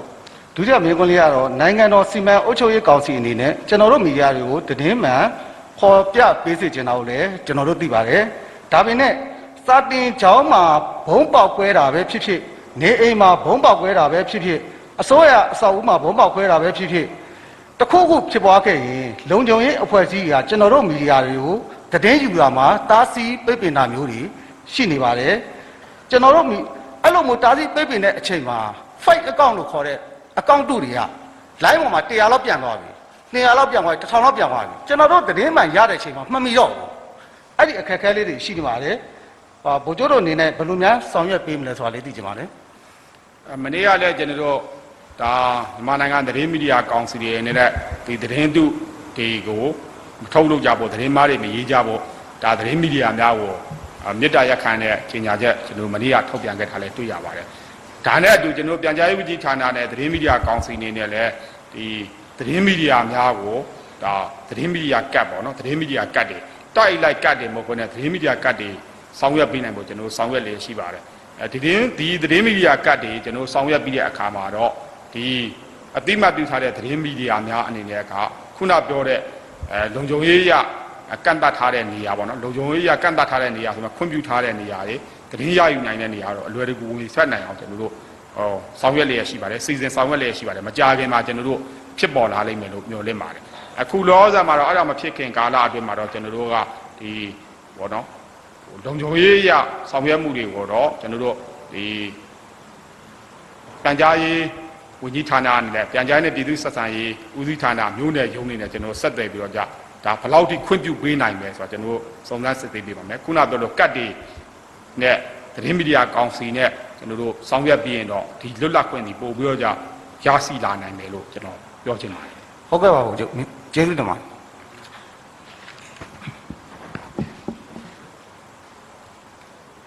ကျော်လာကြတော့အဖွဲ့အစည်းမှမီဒီယာအဖွဲ့အစည်းမှဝန်ကြီးများမီဒီယာများသတင်းတော်များအားလုံးကိုမင်္ဂလာပါလို့ဂါရဝပြုနှုတ်ခွန်းဆက်ပါတယ်ခင်ဗျာကျွန်တော်ကတော့ခေတ်ပုံရိပ်ဂျာနယ်သတင်းမီဒီယာပါမွန်ပြည်နယ်တာဝန်ခံပါခင်ဗျာကျွန်တော်တို့မွန်ပြည်နယ်မှာတရုတ်ကလာရောက်ပြီးတော့လုပ်နေတဲ့ကြောက်ပိုင်းကြီးတွေရှိပါတယ်အဲ့ဒီကြောက်ပိုင်းကြီးတွေဟာတချို့သောကြောက်ပိုင်းတွေကနေပြီးတော့လိုင်စင်နဲ့လုပ်နေတာတွေ့ပါတယ်တချို့သောကြောက်ပိုင်းတွေကပြည်နယ်လိုင်စင်နဲ့လုပ်နေတာလည်းတွေ့ပါတယ်ထားပါယခုကောင်စီခေတ်လက်ထက်ကိုပြောင်းလာတဲ့အချိန်မှာအဲ့ဒီကြောက်ပိုင်းတွေကပိတ်ထားတာလားဖွင့်ထားတာလားဆိုတာကျွန်တော်တို့ပြည်သူတွေမသိရပါဘူးခင်ဗျာအခုလိုပြည်သူတွေကအထိတ်တလန့်ဖြစ်နေတဲ့အချိန်ကျောင်းသားတွေကကျောင်းတက်ပြီးအထိတ်တလန့်ဖြစ်နေတဲ့အချိန်မှာဒီကြောက်မိုင်းကြီးတွေကခွဲနေတာကိုလည်းကြားရပါတယ်ဒီလိုဖြစ်နေတဲ့ပြဿနာမျိုးကိုကျွန်တော်တို့ဝန်ကြီးချုပ်အနေနဲ့ဘယ်လိုများရှင်းလင်းပေးနိုင်မလဲဆိုတာကိုလည်းကျွန်တော်ရှင်းပြပေးပါခင်ဗျရှင်းပြပေးပါခင်ဗျာဒီကိစ္စတော့ကျွန်တော်တို့မွန်ပြည်နယ်ကိုတော့ကျွန်တော်တို့မေးပေးပါမယ်ခုနပြောတဲ့ဟာလေးကိုမေးခွန်းတော့ပေးခဲ့ပါနော်မေးခွန်းပေးကြပါကျွန်တော်မွန်ပြည်နယ်တော့မေးပေးပါမယ်နောက်တစ်ခုကတော့ကျွန်တော်တို့မေတ္တာရက်ခံထားတာဒီကမမေးစေချင်တာမဟုတ်ပါဘူးကျွန်တော်တို့အနေနဲ့ဘောနော်ဒီသတင်းစာရှင်းလင်းပွဲမှာသတင်းမီဒီယာများနဲ့ကန့်တတ်တယ်လို့ပြောသတင်းစာရှင်းလင်းပွဲမှာကျွန်တော်တို့ဒီတချို့ကိစ္စတွေကိုတော့ကျွန်တော်လက်ငင်းပေါ်လေမရှင်းလင်းနိုင်တာရှိပါလိမ့်မယ်မရှင်းလင်းနိုင်တာရှိတာလိမ့်မယ်တော့ကျွန်တော်တို့နဲ့နည်းနည်းအလံဝေးတဲ့ကိစ္စလဲဒါကြောင့်မလို့ကျွန်တော်တို့ကသတင်းစာရှင်းလင်းပွဲမတိုင်ခင်မှာ ကျွန်တော်တို့တချို့နယ်ရသတင်းတွေတချို့ဖြစ်စဉ်နိုင်ငံတော်အစစ်မှုတဲ့သတင်းတွေကိုကျွန်တော်မီဒီယာများကိုမေးခြင်းတဲ့ဟာတွေကိုကြိုပေးပါလို့ကျွန်တော်မေတ္တာရက်ခံထားရှိပါတယ်ဒီမေကွန်းကတော့ကျွန်တော်လက်တလောဖြေနိုင်ခြင်းမရှိပါဘူးမေကွန်းပဲပေးခဲ့ပါဟုတ်ကဲ့ပါရေးရပါတယ် မင်္ဂလာပါခင်ဗျာကျွန်တော်မြန်မာနေရှင်နယ်ပို့ကစီတူမြတ်ပါခင်ဗျာကျွန်တော်မင်းများလို့တော့အခုလက်ရှိဖြစ်ပေါ်နေတဲ့ကျွန်တော်ဒီဆေးရုံတွေပေါ့ဆေးရုံတွေမှာလူနာအင်အားတွေအများများတဲ့အတွက်တောင်တန်းဆောင်နေတဲ့ဆရာဝန်တွေကျန်းမာရေးဝန်ထမ်းတွေကနည်းနေတဲ့အတွက်မများမတတွေဖြစ်ပေါ်နေတယ်လို့ကျွန်တော်သိရပါတယ်ခင်ဗျာအဲ့အတွက်နိုင်ငံတော်စီမံအုပ်ချုပ်ရေးကောင်စီအနေနဲ့ဘယ်လိုများစီမံထားလဲဆိုတော့သိကြမှာတယ်ခင်ဗျာဆေးရုံများနဲ့ပတ်သက်ပြီးရခင်ကကျွန်တော်ဒါဆေးရုံဆေးကန်းတွေတောင်ဖွင့်လှစ်နိုင်ခြင်းမရှိပါဘူးဗျာအဲဒီဆေးရုံဆေးကန်းတွေတောင်ဖွင့်လှစ်နိုင်ခြင်းမရှိတဲ့အချိန်မှာဒါမှတမတော်ဆေးရုံအနေနဲ့တမတော်စစ်ဆေးရုံအနေနဲ့ကုသပေးခဲ့ပါတယ်အခုချိန်မှာတော့ဆေးရုံဆေးကန်းတွေတော်တော်များများကျွန်တော်တို့ပြန်လည်ဖွင့်လှစ်ပြီးဖြစ်ပါတယ်ပြန်လည်ဖွင့်လှစ်ပြီးအချိန်မှာလည်းဒီတမတော်ဆေးရုံအနေနဲ့လိုအပ်တဲ့လောက်တော့ဆက်လက်ကုသပေးနေတော့မှရှိပါသေးတယ်ဒါနဲ့ပတ်သက်ပြီးတော့ဒီဆေးရုံဆေးကန်းတွေမှာကျွန်တော်တို့အနေနဲ့ဘောနော်ခုနပြောလို့ဆရာဝန်တွေဆရာမတချို့တွေ CDM လုပ်နေတဲ့အတွက်မတက်တာတွေရှိပါတယ်အပြည့်အဝဖွင့်လှစ်နိုင်မှာမဖွင့်လှစ်နိုင်တဲ့ဆေးရုံဆေးကန်းတွေရှိပါတယ်ဥပမာဆိုရင်ကျွန်တော် OPD ပဲဖွင့်လှစ်နိုင်တယ်တချို့ကြက်မှတ်ကုသအထူးဆောင်တွေပေါ့မဖွင့်နိုင်တဲ့ဟာမျိုးတွေရှိတယ်လို့ကျွန်တော်သိပါတယ်သို့တော့ကျွန်တော်တို့အနေနဲ့လည်းဒီဟာနဲ့ပတ်သက်ပြီးတော့ကြက်မှတ်ရေးဝန်ထမ်းအင်အားကြက်မှတ်ရေးဆရာဝန်အင်အားနဲ့လိုက်လို့ညီကျအောင်လုပ်ပြီးတော့ဒါကျိုးပန်းဆောင်ရွက်လျက်ရှိတယ်လို့ပဲကျွန်တော်ပြောလို့ပါတယ်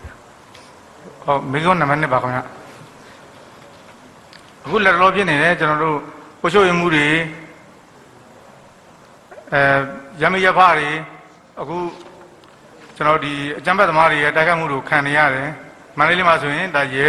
တပ်ဖွဲ့ဝင်ကိုယ်တိုင်အပြစ်ခံရတာမျိုးတွေရှိတယ်နောက်ကံကောနေမှာဆိုရင်9000ပြန်မိရှို့ပြီးတော့တတ်တဲ့အဆင့်တွေဖြစ်လာတယ်အဲ့ဒီနေရာတွေနဲ့ပတ်သက်ပြီးတော့ဟိုတော့ကျွန်တော်မြန်မာနေရှင်နယ်ပို့နဲ့အင်တာဗျူးရဲ့အခါမှာဂန်ကောကကျွန်တော်တို့လွတ်တော်ကိုယ်စားလှယ်ဟောင်းဦးလဆွေနဲ့ကျွန်တော်တို့အင်တာဗျူးဖြစ်ပါတယ်သူသိကျင်တာနဲ့ကျွန်တော်မြန်မာနေရှင်နယ်ပို့ကတစ်ဆင့်မေးမြန်းစီလိုပါတယ်ဆိုလို့ကျွန်တော်မေးမြန်းပေးခြင်းဖြစ်ပါတယ်မအေးချမ်းသေးတဲ့နယ်မြေတွေမှာအုပ်ချုပ်ရေးမှုတွေအတွက်လုံခြုံရေးနဲ့အလံဝေးတဲ့နေရာတွေမှာအဲ့ဒီမှာတာဝန်ကျနေတဲ့ဒီအုပ်ချုပ်မှုဘိုင်းဆိုင်ရာအဖွဲ့အစည်းတွေပေါ်လိုင်စင်ထုတ်ပေးနိုင်တဲ့လက်နက်တွေကိုင်းချထားပေးဖို့ရှိမရှိလေးသိကြပါလားခင်ဗျဥပဒေအရတော့ကျွန်တော်တို့ဒါဘောနော်လက်နက်ကင်ဆောင်ခွင့်ဆိုတာခုနပြောတော့ပြည်ထောင်စုဝန်ကြီးဌာနအနေမှာဒါပုဂ္ဂလိကလျှောက်ထားတဲ့အမျိုးရှိပါတယ်ဒါတွေကတော့လိုအပ်လာရင်လှုပ်ပေးနိုင်တဲ့အခြေအနေမျိုးရှိပါတယ်နံပါတ်1နံပါတ်2ကတော့လက်နက်ကင်အဖွဲ့အစည်းနဲ့ပတ်သက်လို့မလို့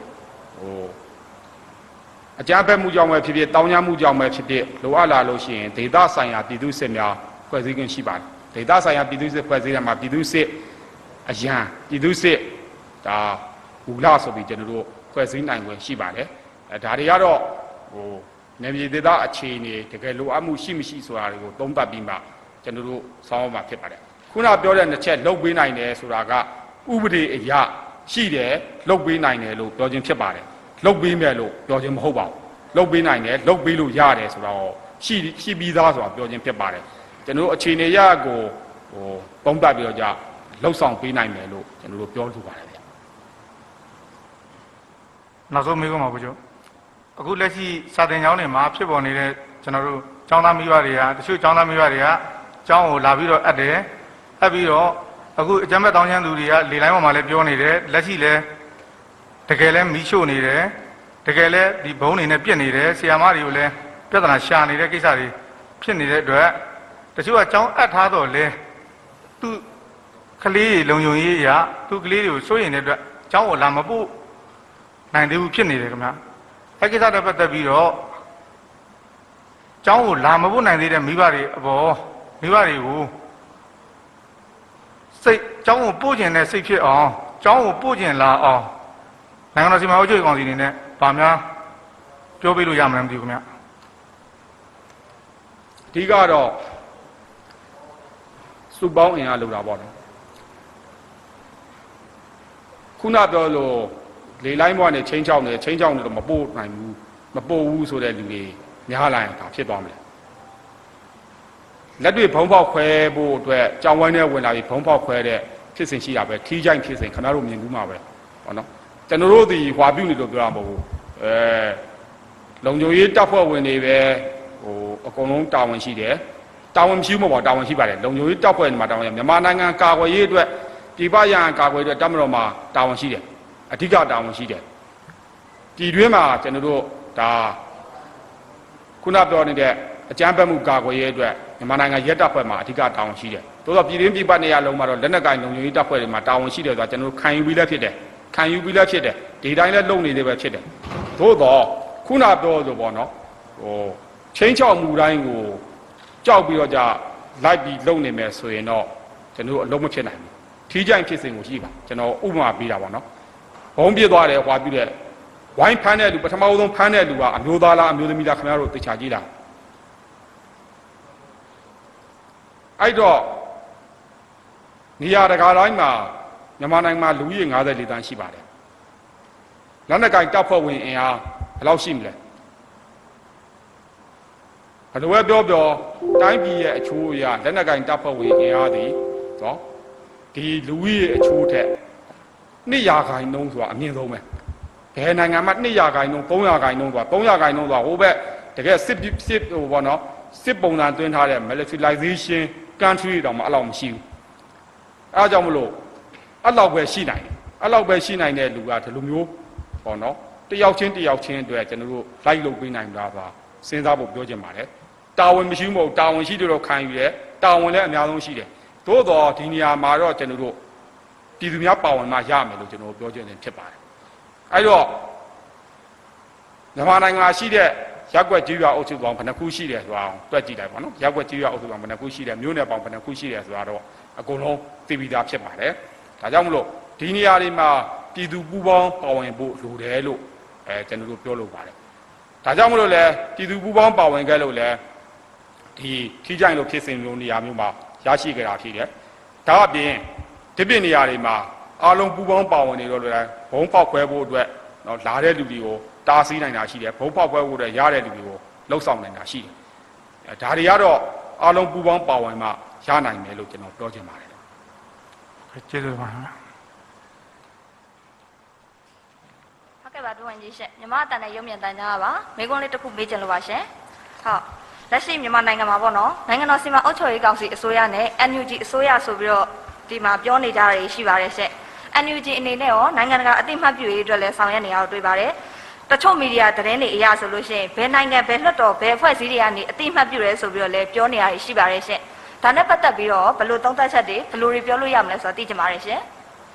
ကျေးဇူးတင်ပါတယ်ဒီမေကွန်းနဲ့ပတ်သက်ပြီးတော့အတိအမှတ်ပြုခြင်းနဲ့ပတ်သက်ပြီးတော့ကျွန်တော်တို့ဒီ email ကနေတဆင့်လဲပို့ပြီးမေးထားတဲ့ဟာတွေရှိပါတယ်မြေရော NPNU လားမသိကျွန်တော်မေးထားတဲ့ဟာလည်းရှိပါတယ်ခုနပြောတဲ့မေကွန်းထဲမှာတော့ကျွန်တော်ပထမဆုံးပြောချင်တာကဟိုပေါ့နော်မြန်မာနိုင်ငံထဲမှာခုနပြောတဲ့ NUG နဲ့ခု NASA ကအစိုးရဆိုပြီးတော့ရှိတယ်ဆိုတဲ့စကားကိုတော့ကျွန်တော်ကန့်ကွက်ပါတယ်မြန်မာနိုင်ငံထဲမှာတော့နိုင်ငံတော်စီမံအုပ်ချုပ်ရေးကောင်စီအစိုးရပဲရှိပါတယ် NUG ဆိုတာကတော့ဘယ်နေရာမှာရှိမှန်းလဲကျွန်တော်လည်းမသိပါဘူးလိုင်းပေါ်မှာတော့ရှိကောင်းရှိနိုင်ပါတယ်လိုင်းပေါ်မှာရှိနိုင်ပါတယ်ဘယ်နေရာဘယ်တဲ့မှာရှိတယ်ဆိုတော့မပြောနိုင်ပါဘူးအဲ့တော့ကျွန်တော်တို့ခုနပြောတဲ့အတိမတ်ပြုခြင်းမပြုခြင်းပေါ့အတိမတ်ပြုခြင်းမပြုခြင်းမှာကျွန်တော်တို့လက်တွေ့ဖြစ်စဉ်ဖြစ်ရအတိမတ်ပြုခြင်းနဲ့အပြည်ပြည်ဆိုင်ရာဥပဒေအရအတိမတ်ပြုခြင်းဆိုပြီးကျွန်တော်တို့နှမျိုးခွဲလို့ရမယ်လို့ကျွန်တော်ထင်ပါတယ်လက်တွေ့ဖြစ်စဉ်ဖြစ်ရတဲ့အတိမတ်ပြုခြင်းကတော့ဒါလက်တွေ့မြင်ရပြီးဖြစ်ပါတယ်မြန်မာနိုင်ငံမှာကျွန်တော်တို့ဒါနိုင်ငံတကာတွေနဲ့ပတ်သက်လာတဲ့ဒါအစည်းအဝေးတွေဖိတ်ခေါ်ချက်တွေဘယ်အစိုးရကိုဖိတ်လဲအာဆီယံအစည်းအဝေးမှာဘယ်သူသွားတက်လဲအာဆီယံတရုတ်ပူးပေါင်းဆောင်ရွက်မှုအစည်းအဝေးမှာဘယ်သူသွားတက်လဲပြီးရင်လက်တွေမှာနိုင်ငံတကာအဖွဲ့အစည်းတွေရဲ့အစည်းအဝေးတွေနိုင်ငံတကာအဖွဲ့အစည်းတွေရဲ့အစည်းအဝေးဆိုတာအစိုးရအဆင့်အဖွဲ့အစည်းတွေမဟုတ်ဘူးကျွန်တော်ဌာနဆိုင်ရာအဆင့်ဥပမာကျွန်တော်ပြန်ကြားရေးဝန်ကြီးဌာနမှာတော့ပြန်ကြားရေးဝန်ကြီးဌာနရဲ့ အာဆီယံအဆင့်ပေါ့နော်ပြန်ကြားရေးဝန်ကြီးဌာနဝန်ကြီးများအဆင့်အစည်းအဝေးတို့ညွှန်ကြားရေးမှူးချုပ်များအဆင့်အစည်းအဝေးတို့ဥပမာရှေ့နေချုပ်ရုံးဆိုရင်အပတ်စဉ်လောက်နေပါသူကအစည်းအဝေးရှိတယ်အပတ်စဉ်လောက်နေပါဆိုတာဒီအာဆီယံမှာရှိနေတဲ့ပေါ့နော်ဒီဥပဒေပြုဆိုင်ရာအစည်းအဝေးတွေဥပဒေနဲ့ပတ်သက်တဲ့အစည်းအဝေးတွေဘယ်သူတက်ရောက်နေလဲဘယ်အစိုးရကိုစားပြုပြီးတက်ရောက်နေလဲဒါလက်တွေ့အခြေအနေပဲနောက်တစ်ခုကအပြည်ပြည်ဆိုင်ရာဥပဒေအရကျွန်တော်တို့အတိအမှတ်ပြုခြင်းဒီကတော့နည်းနည်းတော့ရှုပ်ခေးပါတယ်တိုးတော့ကျွန်တော်ပြောပြနေတော့ရှင်းအောင်တော့ပြောပြပါမယ်အပြည်ပြည်ဆိုင်ရာဥပဒေအရအတိအမှတ်ပြုစေမှာသူက2ချက်ရှိတယ်နံပါတ်1ကတော့အမှန်တကယ်အတိအမှတ်ပြုခြင်း de facto recognition နံပါတ်2ကတော့တရားဝင်အတိအမှတ်ပြုခြင်း de jure recognition ဘာကွာလဲဆိုတော့じゃအတိအမှတ်ပြုခြင်းမှာဒီပထမပြောတဲ့မြန်မာလိုပြောရင်တော့သူကနည်းနည်းရှုပ်ပါတယ်အဲဒါကြောင့်မို့ကျွန်တော်က de facto ပေါ့နော် de facto သဘောနဲ့ပြောရမယ်ဆိုရင်အခြားနိုင်ငံတွေကနေပြီးဆက်ဆံရေးကိုတည်ငြိမ်မှုအပြည့်အဝမရှိဘဲနဲ့အခြေအနေစောင့်ကြည့်နေတဲ့အခြေအနေမျိုး de facto လို့ခေါ်နောက်တစ်ခါ de jure အပြည့်အဝအတိအမှတ်ပြုပြီးတော့じゃဒါကိစ္စတော်တော်များများမှာဆက်ဆံမှုပြုလုပ်နေတာဒါသည် de jure တရားဝင်အတိအမှတ်ပြုတာပေါ့အဲ့ဒီတရားဝင်အတိအမှတ်ပြုမှုကိုအချက်၄ချက်နဲ့ပဲတိုင်းတာတယ်အဲ့ဒီအချက်၄ချက်ကဘာလဲဆိုတော့နံပါတ်1ကတော့အတိအမှတ်ပြုတာနိုင်ငံနဲ့တန်တမာနဲ့ကောင်စစ်ဝင်ဆက်ဆံမှုများအပြည့်အဝပြုလုပ်ခြင်းအဲ့တော့ခုကျွန်တော်တို့မြန်မာနိုင်ငံမှာနိုင်ငံတော်စီမံအုပ်ချုပ်ရေးကောင်စီနဲ့ကျွန်တော်တို့တန်တမာနေကောင်စစ်ဝင်တွေဆက်ဆံမှုတွေအပြည့်အဝပြုလုပ်ရရှိပါတယ်ဘယ်နိုင်ငံမှထွက်သွားတာမရှိဘူးကျွန်တော်တို့မြန်မာနိုင်ငံကတန်တမာနေလဲနိုင်ငံတကာမှာအပြည့်အဝရှိတယ်နံပါတ်2အနေနဲ့ကတော့အတိအမှတ်ပြုတဲ့နိုင်ငံအနေနဲ့အပြည်ပြည်ဆိုင်ရာညီလာခံတွေ conference တွေမှာပါဝင်ခွင့်ရှိခြင်းခုနပြောခဲ့တဲ့ကျွန်တော်တို့အာဆီယံစည်းဝေးရေးအပြည်ပြည်ဆိုင်ရာညီလာခံတွေ conference တွေ COVID-19 ကြောင့်မလို့လက်တွေ့မှာမလုပ်နိုင်ပေမဲ့လည်းကျွန်တော်တို့ Zoom meeting တွေနဲ့လုပ်နေတာရှိတယ် COVID-19 ကြောင့် online meeting တွေလုပ်နေတာရှိတယ်ဘယ်သူတွေပါဝင်တက်ရောက်နေလဲလက်တွေ့မြင်ရပြီးဖြစ်ပါနံပါတ်3အချက်နဲ့တော့အပြည်ပြည်ဆိုင်ရာသဘောတူစာချုပ်များနဲ့သဘောတူခြင်းများမှာပါဝင်အရေးဆိုနိုင်သည့်အခွင့်အရေးရှိခြင်းလက်တွေ့အပြည်ပြည်ဆိုင်ရာသဘောတူစာချုပ်တွေရောကျွန်တော်တို့ဘယ်သူတွေကကင်ဆွဲထားပြီးလုပ်နေတယ်သဘောတူညီချက်တွေဘယ်သူကလုပ်နိုင်တယ်လဲဆိုတာကိုလည်းဒါလက်တွေ့မြင်ရပြီးဖြစ်ပါတယ်နံပါတ်4အချက်ကတော့အတိအမှတ်ပြုနိုင်ငံများကအတိအမှတ်ပြုခံနိုင်ငံရဲ့တရားဥပဒေနဲ့အုပ်ချုပ်ရေးနဲ့တရားစီရင်ရေးအဖွဲ့အစည်းတွေရဲ့ဆုံးဖြတ်ချက်များကိုအတိအမှတ်ပြုခြင်းနဲ့လေးစားလိုက်နာခြင်းဒါနဲ့ပတ်သက်ပြီးလဲသိပြီးဖြစ်ပါတယ်နိုင်ငံတော်စီမံအုပ်ချုပ်ရေးကောင်စီအစိုးရအနေနဲ့เนาะကျွန်တော်တို့အနေနဲ့2008ဖွဲ့စည်းပုံအခြေခံဥပဒေအတိုင်းကျွန်တော်တို့အုပ်ချုပ်လျက်ရှိတယ်လိုက်နာလျက်ရှိတယ်တရားစီရင်များဆောင်ရွက်လျက်ရှိတယ်ဒါနဲ့ပတ်သက်ပြီးလဲနိုင်ငံတကာအနေနဲ့ဒီတိုင်းပဲအတိအမှတ်ပြုထားရဖြစ်တယ်ဒါကြောင့်မလို့ကျွန်တော်တို့တရားဝင်အတိအမှတ်ပြုခြင်းဆိုတဲ့အပြည်ပြည်ဆိုင်ရာဥပဒေရအချက်၄ချက်နဲ့တိုင်းတာရဲ့နိုင်ငံတော်စီမံအုပ်ချုပ်ရေးကောင်စီအစိုးရအနေနဲ့ကခုနပြောတဲ့ဒါဒီဂျူရီအခွင့်အရေးအပြည့်အဝရှိတဲ့အစိုးရလိုပဲကျွန်တော်တို့ပြောချင်ပါတယ်ကျေးဇူးတင်ပါတယ်ဟုတ်ကဲ့ကျေးဇူးတင်ပါတယ်ရှင်ဝန်ကြီးခင်ဗျာကျွန်တော်ကတော့ဒုတိယနေဝင်မီဒီယာသတင်းတော်ဝေဖြိုးဖြစ်ပါတယ်ကျွန်တော်မေးခွန်း2ခုမေးချင်ပါတယ်ခင်ဗျာကျွန်တော်ပထမဆုံးမေးမယ့်မေးခွန်းကတော့ ICRC ဥက္ကဋ္ဌရဲ့မြန်မာနိုင်ငံခရီးစဉ်ဒီနိုင်ငံတော်စီမံအုပ်ချုပ်ရေးကောင်စီလက်ထက်တွင်နိုင်ငံတကာအဖွဲ့အစည်းခေါင်းဆောင်အနေနဲ့ပထမဆုံးခရီးလာရောက်တာဖြစ်လို့ပြည်သူ့ပြည်ပကစိတ်ဝင်စားလျက်ရှိပါတယ်၎င်းအနေနဲ့အကျဉ်းထောင်တွေကိုတွားရောက်လေးလာခြင်းနဲ့အကျဉ်းထောင်များမှာဆောင်ရွက်သည့်လုပ်ငန်းများပြန်လည်စတင်ခြင်းတို့နဲ့ပတ်သက်ပြီးအစိုးရရဲ့တုံ့ပြန်မှုကိုသိလိုပါတယ်ဒါအပြင် ICRC ဥက္ကဋ္ဌရဲ့ခရီးစဉ်ရလဒ်ကိုလည်းသိချင်ပါတယ်ခင်ဗျကျွန်တော်အပြည်ပြည်ဆိုင်ရာကြက်ချင်ဒီကော်မတီပေါ့နော် ICRC ဥက္ကဋ္ဌကကျွန်တော်တို့ဒါမြန်မာနိုင်ငံကိုဒီလ2ရက်နေ့ကနေ4ရက်နေ့ထိလာပြီးတော့3ရက်နေ့မှာနိုင်ငံတော်စီမံအုပ်ချုပ်ရေးကောင်စီဥက္ကဋ္ဌတပ်မတော်ကာကွယ်ရေးချုပ်ဗိုလ်ချုပ်မှုကြီးမြောက်နိုင်နဲ့တွေ့ဆုံခဲ့ပါတယ်ဒါ ICRC ဥက္ကဋ္ဌအနေနဲ့ခုအချိန်လာတဲ့ခရီးစဉ်မြန်မာနိုင်ငံတော်စတုတ္ထအကြိမ်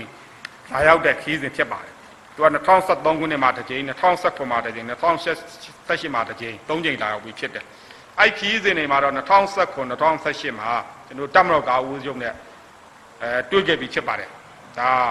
ါယခုအချိန်မှာတော့ ICRC ကမြန်မာနိုင်ငံတွင်းမှာဆောင်ရွက်ပေးနေတဲ့လူကြားချင်းစာနာထောက်ထားမှုလုပ်ငန်းတွေမြန်မာနိုင်ငံကြက်ချင်ဒီအသင်းနဲ့ပူးပေါင်းဆောင်ရွက်လျက်ရှိတဲ့လုပ်ငန်းများဖြစ်ဖို့တိုးတက်မှုအခြေအနေနဲ့မြန်မာနိုင်ငံအစိုးရရဲ့ COVID-19 တုံ့ပြန်ရေးလုပ်ငန်းများမှာ ICRC အနေနဲ့ကူညီဆောင်ရွက်ပေးမှုဆက်လက်ပူးပေါင်းဆောင်ရွက်မယ့်ကိစ္စတွေကိုကျွန်တော်တို့ဆွေးနွေးခဲ့ပါတယ် လူသားချင်းစာနာထောက်ထားမှုထောက်ပံ့မှုပေးဖို့အတွက်ပြည်ထရေးဝန်ကြီးဌာနအကျဉ်းဦးစီးဌာနတာဝန်ရှိသူများနဲ့ ICRC ပူးပေါင်းပြီးအကျဉ်းတောင်များတွေမှာလုပ်ငန်းများဆောင်ရွက်လာတာအချိန်ကာလကြာမြင့်ပြီဖြစ်ပါတယ်လောလောဆယ်အခြေအနေမှာတော့ကမ္ဘာ့ကာယောဂါဖြစ်တဲ့ COVID-19 ကာယောဂါမြန်မာနိုင်ငံကိုစတင်ရောက်ရှိချိန်ကတည်းကအတိုင်းအကျဉ်းထောင်တွေမှာကူးစက်ပြန့်ပွားမှုဖြစ်စေရေးကာကွယ်ထိန်းချုပ်ရေးလုပ်ငန်းတို့အတွက်အဲ့ဒီလုပ်ငန်းတွေကိုခေတ္တဆိုင်းငံ့ထားခြင်းဖြစ်ကြောင်းပြောလိုပါတယ် COVID-19 ယောဂအခြေအနေပေါ်မူတည်ပြီးကျွန်တော်တို့စဉ်းစားဆောင်ရွက်သွားမှာဖြစ်ပါတယ်ဟုတ်ကဲ့ကျေးဇူးတင်ပါတယ်ခင်ဗျကျွန်တော်ရဲ့ဒုတိယမေးခွန်းကတော့စာသင်ကျောင်းများတိုက်ခိုက်ခံရခြင်းနဲ့ကျောင်းများပြန်လည်ဖွင့်လှစ်ခြင်းတို့နဲ့ပတ်သက်၍ UNICEF မြန်မာရုံးရဲ့ထုတ်ပြန်ခြင်းများအပေါ်ပြန်လည်ထုတ်ပြန်ရေးအချက်အလက်များကိုသိလိုပါတယ်ခင်ဗျUNICEF ကကျွန်တော်တို့ဒီလာပိုင်းဒီရက်ပိုင်းတို့မှာမြန်မာနိုင်ငံနဲ့ပတ်သက်ပြီးကျွန်တော်တို့ထုတ်ထားတာ3ဆောင်ရှိပြီလို့ကျွန်တော်3ဆောင်ရှိပြီလို့ကျွန်တော်သတိပြုမိပါတယ်3ဆောင်စာ3ဆောင်ရှိပါတယ်ဒီ UNICEF မြန်မာရုံးရဲ့သတင်းထုတ်ပြန်ချက်မှာစာသင်ကျောင်းပညာရေးအဆောက်အအုံတွေမှာတိုက်ခိုက်ခံရတာဒီနဲ့ပညာရေးအဆောက်အအုံတွေကိုတပ်မတော်ကအသုံးပြုတယ်ဆိုတဲ့ပုံစံမျိုးထင်အောင်ထင်မှားဖြစ်အောင်ကိန်းဂဏန်းတချို့နဲ့ရေးသားဖော်ပြထားတာတွေ့ရပါတယ် NLD NUG PDF တို့ကိုထောက်ခံသူအချို့ဟာပညာရေးဝန်ထမ်းတွေအပါအဝင်နိုင်ငံဝန်ထမ်းတွေအလုပ်မလုပ်ရေးနဲ့အစွန်းရောက်ကိစ္စတွေအချို့မှာခုလိုစာသင်ကျောင်းတွေပညာရေးအဆောက်အအုံတွေရုံးတွေကိုဘုံခွဲတာမီးရှို့တာလူတတ်တာအထိကျူးလွန်လှုံ့ဆော်အားပေးနေတာသိတာထင်ရှားပါတယ်ခုနကကျွန်တော်ဗီဒီယိုဖိုင်နဲ့လည်းပြပြီးပါပြီလက်တွေ့လောက်ခဲ့တဲ့လူတွေလည်းပြပြီးပြီဒီဘက်မှာထပ်ပြောကြကျွန်တော်ဇယားနဲ့နော် NLD ပါတီဝင်တွေရဲ့လှုံ့ဆော်မှုတွေသူတို့ရဲ့အကြမ်းဖက်မှုတွေသူတို့ရဲ့လှုံ့ဆော်မှုတွေကြောင့်ဘာတွေလုပ်ခဲ့တယ်ဆိုတာလည်းပြထားပါတယ်အဲ့ဒီအကြမ်းဖက်လုပ်ရတဲ့နေကာကွယ်ဖို့အတွက်တပ်ဖွဲ့ဝင်တချို့ကလုံခြုံရေးဝင်ရောက်ဆောင်ရွက်ပေးနေရတာရှိပါတယ် UNICEF ရဲ့ထုတ်ပြန်ချက်ထဲမှာကျူးလွန်တဲ့သူကိုကွဲကွဲပြားပြားဖော်ပြမထားကြောင်းအထင်မြင်လွယ်မှားစေနိုင်ပါတယ် COVID-19 အစီအမံများနဲ့ပြန်လည်ဖွင့်လှစ်တဲ့စာသင်ကျောင်းတွေမှာကလေးတွေခုကျောင်းတက်နေကြပြီဖြစ်ပါတယ်မြန်မာနိုင်ငံမှာ COVID-19 ကြောင့်ကလေးတွေစာသင်နှစ်တစ်နှစ်နစ်နာပြီးဖြစ်ပါတယ်ပြည်စုံတဲ့ကလေးတွေအတွက်အခြားနီလန်းတွေနဲ့ပညာရေးကိုရယူနိုင်ပေမဲ့အခြေခံလူဒန်းစားမိသားစုတွေအတွက်တော့စာသင်ကျောင်းများပြန်ဖွင့်ဖို့လိုတာကိုမိဘများဆရာများနဲ့ကျောင်းသူကျောင်းသားများကသဘောပေါက်နားလည်ကြပါတယ်ကုလသမဂ္ဂအဖွဲ့အစည်းတွေအနေနဲ့ကတော့အများပြည်သူကိုသတင်းမထုတ်ပြန်မီမှာသက်ဆိုင်ရာတာဝန်ရှိသူတွေရဲ့သတင်းကိုစီစစ်မျှတအောင်ဖော်ပြမှာဖြစ်ပါတယ် UNICEF ကကြိုတင်အသိပေးတာတွေစီစစ်ဆောင်ရွက်တာတွေမရှိတဲ့အတွက်တစ်ဖက်သက်ဆန်တဲ့ထုတ်ပြန်ချက်မျိုးဖြစ်ပေါ်ခဲ့ပါတယ် UNICEF အနေနဲ့သတင်းအချက်တွေစီစစ်ဖို့ပညာရှင်ပြည်သားဖို့ဗတ်မလိုက်ဖို့နိုင်ငံခြားရေးဝန်ကြီးဌာနကလည်းကျွန်တော် UNICEF ကိုစာပို့ထားပါတယ်ဒါအပြင်မေလ17ရက်နေ့မှာ UNICEF ကမင်းတပ်ကိစ္စနဲ့ပတ်သက်ပြီးကြေညာချက်တစ်ခုထုတ်ပြန်ခဲ့ပါတယ်ခုနပြောတဲ့မင်းတပ်မှာရေဖြတ်ခံထားရတယ်လို့ကလေးတွေမိခင်တွေအတွက်စိုးရိမ်နေရပါတယ်ဆိုတာမျိုးတွေကျွန်တော်တို့တွေ့ရပါတယ်မင်းတပ်မှာဒီလ1ရက်နေ့ကနေဒီနေ့ထိရေဖြတ်ထားတာမရှိပါဘူးအဲ့ဒီမှာပြောရမယ်ဆိုရင်တက်ကနေပြီးတော့တပ်မတော်ကနေပြီးတာဝန်ရှိသူတယောက်လည်းအဲ့မှာရှိပါတယ်မင်းတပ်မြို့မှာရှိပါတယ်အကြမ်းဖက်တိုက်ခိုက်မှုတွေဖြစ်တဲ့အချိန်မှာ PDF အမည်ခံအကြမ်းဖက်တွေကမြို့ရဲ့ရေလိုင်းတွေကိုဓာတ်နဲ့ခုတ်ပေါက်တူးနဲ့တူးဖြတ်တာတွေကိုပဲလုံခြုံရေးတပ်ဖွဲ့ဝင်တွေကပြုပြင်ပေးခဲ့ရပါတယ်မင်းတပ် EBC ရုံးတစ်ဝိုက်မှာလုံခြုံရေးလုပ်နေတဲ့လုံခြုံရေးတပ်ဖွဲ့ဝင်တွေကိုပြစ်ခတ်မီးဖြတ်ဖို့လုပ်ခဲ့တာလည်း PDF အမည်ခံအကြမ်းဖက်အဖွဲ့တွေပဲဖြစ်ပါတယ် UNICEF အဖွဲ့အနေနဲ့လုံခြုံရေးတပ်ဖွဲ့ဝင်တွေကစာသင်ကျောင်းတွေကိုလုံခြုံရေးလုပ်မပေးရင်ဒီမိုကရေစီအမည်ခံအကြမ်းဖက်သမားတွေကစာသင်ကျောင်းတွေကျောင်းသူကျောင်းသားတွေဆရာဆရာမတွေကိုမနှောက်ယှက်ဘူးအကြမ်းမဖက်ဘူးလို့ UNICEF အနေနဲ့အာမခံပါသလားလက်တွေ့မှာတော့မနေ့ကအထိကျောင်းတွေမှာမိုင်းခွဲတာတွေမီးရှို့တာတွေဖြစ်နေတာကိုတွေ့ရမှာဖြစ်ပါတယ်ခုလဲဘယ်သူတွေလုပ်နေတယ်ဆိုတာကိုကျွန်တော်တို့တက်တဲ့အထောက်အထားစုံစုံလုံးနေနဲ့ပြသပြီးဖြစ်ပါတယ်ဒီအကြမ်းဖက်လုပ်ရတဲ့ကြောင့်ခုနပြောတဲ့အပြည်ပြည်ဆိုင်ရာအဖွဲ့အစည်းတစ်ခုဖြစ်တဲ့ UNICEF အဖွဲ့ကနှုတ်ဆက်နေပါတယ်နှုတ်ပိတ်နေပါတယ်မသိချင်အောင်ဆောင်းနေပါတယ်ကျောင်းတွေကလေးတွေဆရာဆရာမတွေနှောက်ယှက်ခံရတာတွေဟာခမားတို့ရဲ့ဟောနော်လူတစ်မျိုးမလိုတစ်မျိုးမူဝါဒကြောင့်လဲပါတယ်လို့ကျွန်တော်ပြောချင်တယ်ဒီနေရာနေဒီမူဝါဒကြောင့်လဲအကြမ်းဖက်တွေကအတင့်ရဲလဲရတာဖြစ်တယ်လို့ပဲကျွန်တော်ပြောချင်ပါတယ်ကမ္ဘာကုလသမဂ္ဂရဲ့ပြည်ညင်စာတမ်းပေါ့နော်စာပိုက်ခွန်မှာနိုင်ငံတကာနိုင်ငံရဲ့ပြည်တွင်းစီရင်ပိုင်ခွင့်အာဏာအတွင်း၌တက်ရောက်နေတဲ့ကိစ္စမျိုးများတွေဝင်ရောက်ဆွတ်ဖက်ရန်အခွင့်အာဏာမရှိစေရလို့ပြဋ္ဌာန်းထားတာမျိုးရှိပါတယ်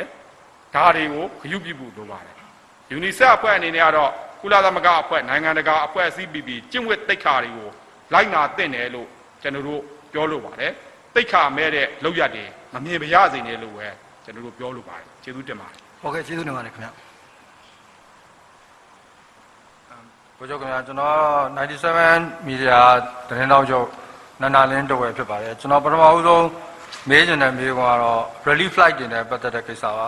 နိုင်ငံတော်စီမံအုပ်ချုပ်ရေးကောင်စီအနေနဲ့ပြည်ပနိုင်ငံများမှာအခက်အခဲကြုံတွေ့နေရတဲ့မြန်မာနိုင်ငံသားတွေကိုကယ်ဆယ်ရေးလေယာဉ်နဲ့ပြန်လည်ခေါ်ဆောင်ပေးနေကြောင်းသိရှိရပါတယ်။ဒီဟာနဲ့ပတ်သက်ပြီးတော့လက်ရှိဆောင်ရွက်ပေးနေမှုအခြေအနေဖြေကြားပေးစေလိုပါတယ်ခင်ဗျာ။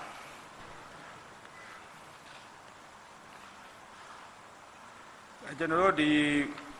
ကျမ်းမာရေးနဲ့အာကစားဝန်ကြီးဌာနအနေနဲ့ဒါခုနပြောတဲ့relief flight များတွေကိုစီမံဆောင်ရွက်ပေးလျက်ရှိပါတယ်ဒီလို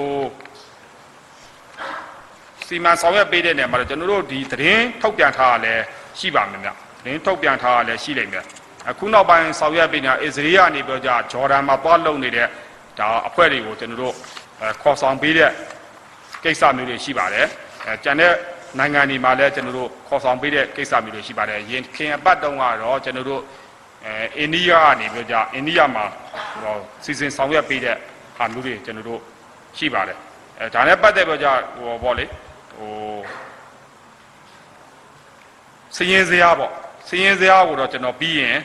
ကျွန်တော်တို့ရှာပြီးပေးပါမယ်စည်ရင်စရာကတော့ကျွန်တော်စီမှာတော့ရှိပြီးဖြစ်ပါတယ်ဟုတ်ကဲ့ပြီးရင်ကျွန်တော်ရှာပြီးပေးပါဒီရင်အစင်းကြီးဘယ်လောက်ရှိပြီဘယ်လောက်လှုပ်ဆောင်ထားတယ်ဆိုတာစာရှာပြီးပေးထားပါမယ်တော်တော်များများဒီနိုင်ငံတော်စီမံအုပ်ချုပ်ရေးကောင်စီလက်ထက်မှာပြန်ပြီးရောက်ပြီးတော့ခေါ်ရတော့ပြန်ရောက်နေပြီပေါ့နော်ဒါပေမဲ့အဲ့ဒါမပေါ်လွင်ဘူးမထွက်လာဘူးပေါ့စင်းရအဲ့လိုပြောတည်င်းကလည်းထုတ်ပြန်ဒါပေမဲ့မထွက်လာဘူးပေါ့ဟုတ်ကဲ့ပါဟုတ်ကဲ့အဲ့လိုဖြစ်တယ်ဒုတိယမေးခွန်းအနေနဲ့ကတော့ဒီနိုင်ငံတော်စီမံအုပ်ချုပ်ရေးကောင်စီအနေနဲ့ဒီကျေးလက်နေပြည်သူများရဲ့ဘဝတိုးတက်စေတဲ့အတွက်ဆိုတော့ပေါ့နော်ဒီမြားစိမ်းအောင်စီမံချက်ဆိုတာအဲ့ဒါသူတို့ဆောင်ရွက်ပေးနေပါတယ်နေပြည်တော်မှာကတော့ကျွန်တော်တို့ဂျွန်လ4 ရက်နေ့อ่ะပေါ့913သိန်းကိုဒီချေးပေးလိုက်တယ်ပေါ့နော်ဒက္ခိဏတီတီမှာအဲ့လိုသိရှိရပါခင်ဗျာအဲ့တော့ဒီ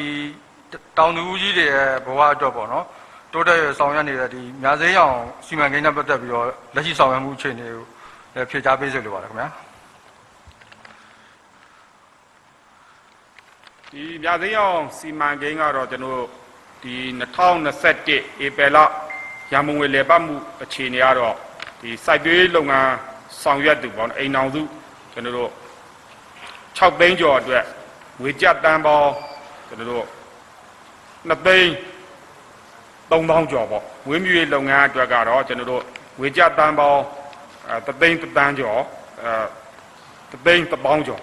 ပြီးတော့ကုန်ထုတ်လုပ်ငန်းအတွက်တော့ငွေကျပ်တန်းပေါင်း3000ကျော်ပေါ့နော်ဒါတွေကိုကျွန်တော်တို့အရင်ပြောက်မှတည်ငွေလက်ပတ်ရံပုံငွေတွေထူထောင်ပေးတာတော့မိသားစုများအတွက်လိုအပ်တဲ့ငွေကြေးအရင်းအနှီးနဲ့ကြေးရွာကောင်စီအများသဘောတူဆုံးဖြတ်ချက်ဖြင့်အတိုးနှုန်း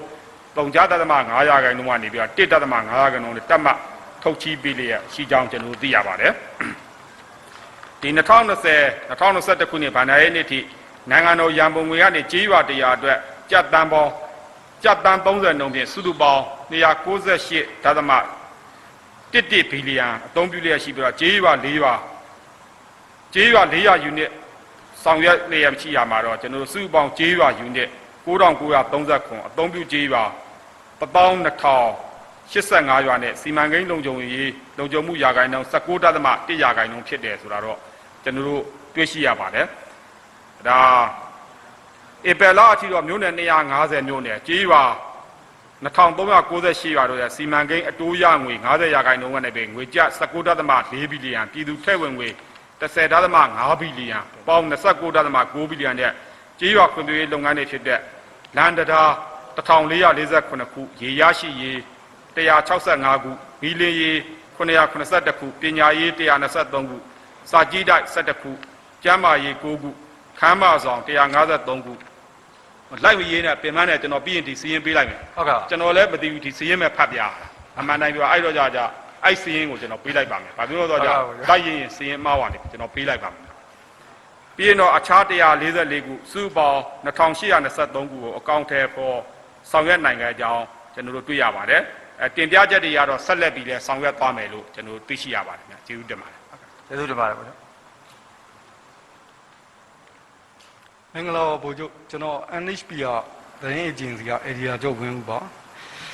ကျွန်တော်ဒီမေကွန်မမေးခင်မှာဒီနဆကအစိုးရကိုကျွန်တော်တောင်းเสียရှိပါတယ်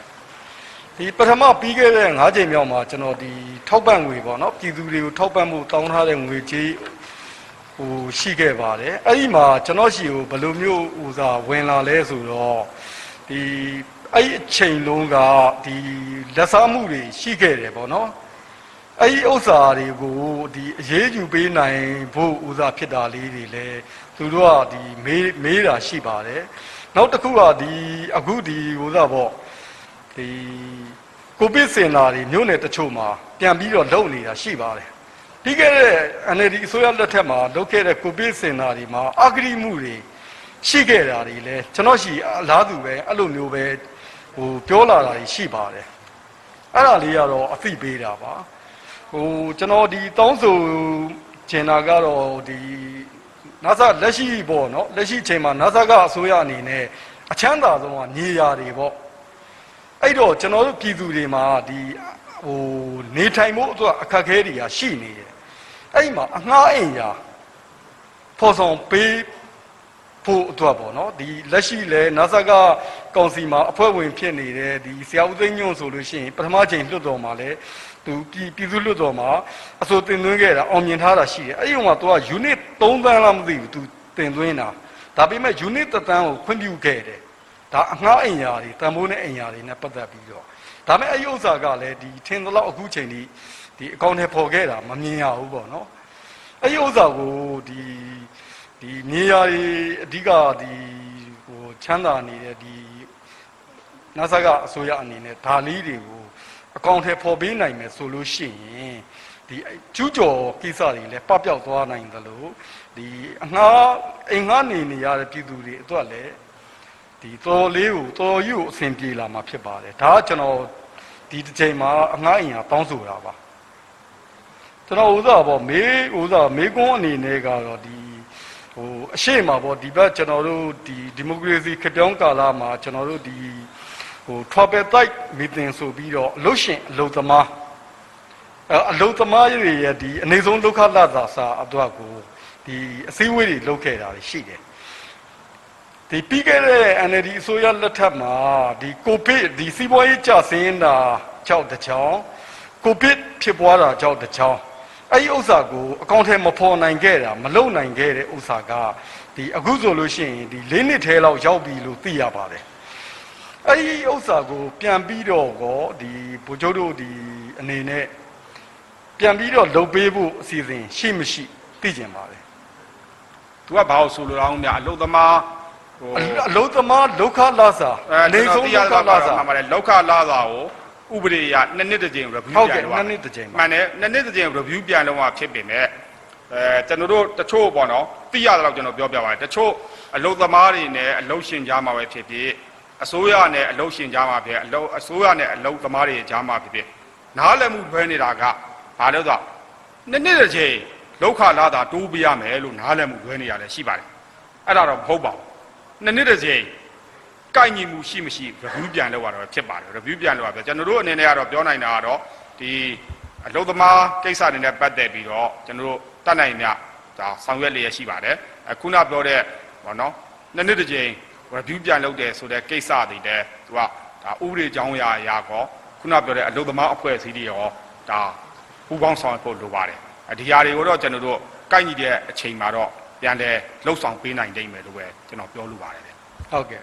ဒုတိယမေကွန်းအနေနဲ့ကတော့ဒီကနေ့ပြုလုပ်တဲ့ဒီအရှိပိုင်းမှာပြသွားတဲ့ရှင်းလင်းပွဲရဲ့ပြသွားတဲ့ပြကွက်တွေဒီပြသွားတာအရာပေါ့နော်သိရတာကတော့ဒီအကြမ်းဖက်ဖြစ်စဉ်တွေကတော်တော်လေးဆိုးရွားခဲ့တာတွေ့ရတယ်အဲ့ဒီလိုမျိုးဖြစ်ပေါ်ခဲ့တဲ့အကြမ်းဖက်ဖြစ်စဉ်တွေနောက်ဖြစ်လာမဲ့အကြမ်းဖက်ဖြစ်စဉ်တွေဟာလက်ရှိဆောင်ရွက်နေတဲ့ငြိမ်းချမ်းရေးအကောင့်ထဲပေါ်မှုကိုဘလောက်အထိတက်ရောက်မှုရှိမယ်ဆိုတာလေးအဲ့ဒီအတွက်ကောဘလို့ပြင်ဆင်ထားလဲဆိုတဲ့ဟာလေးသိကြပါလေ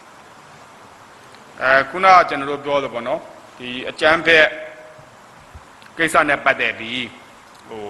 ခုချိန်မှာကကျွန်တော်တို့ ပြည်သူတွေကသိရတာပေါ့လေသိရတာဆိုတာကျွန်တော်နယ်မှာနေရင်တော့ခမရရန်ကုန်မှာနေရင်တော့ရန်ကုန်အကြောင်းသိတယ်နေပြည်တော်အကြောင်းကိုခမရသတင်းပေါ်ကနေပဲကြားရမယ်ကျွန်တော်နေပြည်တော်မှာနေပြည်တော်အကြောင်းကိုပဲသိနေရန်ကုန်နေပြည်တော်အကြောင်းသိတယ်ဆိုတော့မှနေပြည်တော်အားလုံးကိုကျွန်တော်မသိဘူးနော်လက်တွေ့မသိဘူးသတင်းတွေအရာပဲသိရတယ်